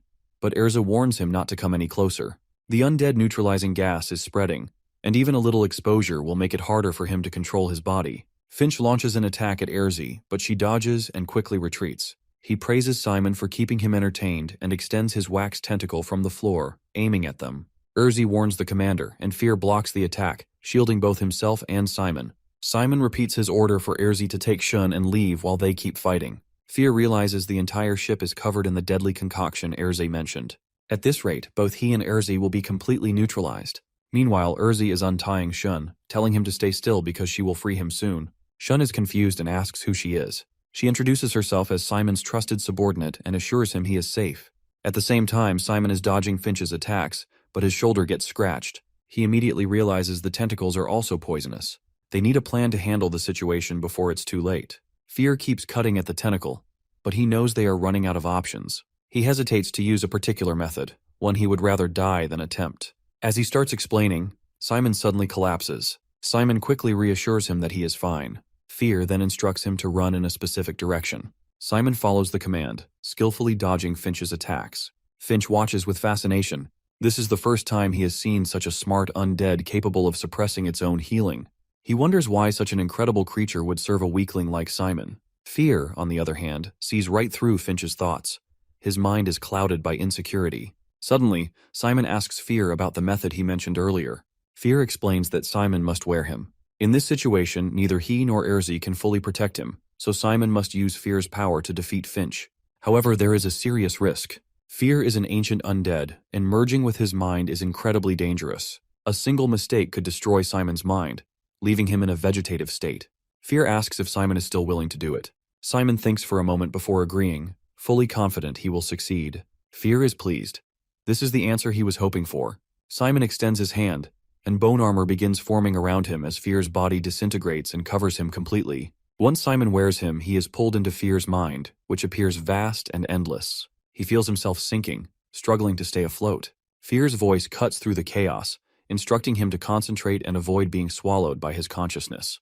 He teaches Simon how to focus his mind, maintain his will, and merge with another entity without losing himself. Simon follows his guidance, regaining awareness. Fear is impressed. This is exactly what he expects from Richard's son, someone flawless in every way. Simon now fully controls his new form. He signals Finch to fight, and Finch laughs at their confidence. He mocks them, saying that no matter how powerful Fear is, he is useless in this mist. However, his confidence is shattered in an instant. Simon rushes at him and, in the blink of an eye, slices through his tentacles. Finch is in shock. Before he can react, Simon severs his arm. Pain shoots through Finch's body as he clutches his shoulder, groaning. He tries to regenerate his arm, but nothing happens. Panic sets in as he wonders why his healing isn't working. Simon tells him to surrender, warning that if he resists any further, he will lose his head next. Finch finally admits defeat. He recalls how people once called him a genius at 17, but now, standing against Simon, he realizes he is not strong enough. If someone like Simon is ranked as the top admission candidate, then it is no surprise Finch couldn't make it into Keysen. Simon is stunned. Even now, Finch is obsessed with education, as if that's what he should be worrying about. Instead, he should be thinking about all the innocent people who died because of him, about Shun, who was betrayed by his own family. Finch, however, remains unfazed. He says death is as natural to a necromancer as sleep. Ever since his sister died, the deaths of others have meant nothing to him. Even now, in the face of defeat, he praises Simon's undead abilities, calling them remarkable. Simon's attention shifts as he notices a glowing magic circle on Finch's chest. It's the Circle of Permanence. Finch smirks and says that he wants to know which is stronger, his undead or the monster he controls. He suddenly slams his chest. Simon is confused, wondering what he is planning now. Fear instantly understands and yells at Simon to retreat. Finch's body begins glowing brightly, and moments later, an explosion tears through him, scattering his body into pieces. Shun, watching from a distance, panics. He calls out to his uncle, desperate to see what happened. However, Urzi prevents him from seeing anything. As Simon wonders if the guy took his own life, Fear warns him about another danger. Suddenly, their ship gets attacked by a giant kraken. Simon realizes that it's a fully grown kraken. It turns out that Finch has merged with the kraken. He proudly announces that he is now above him and Keysen, which makes him the strongest life form in the ocean. He grabs Simon by the leg and pulls him underwater. Fear tries his best, but he can't do anything to stop him. He keeps calling him out as Simon slowly starts to lose consciousness underwater.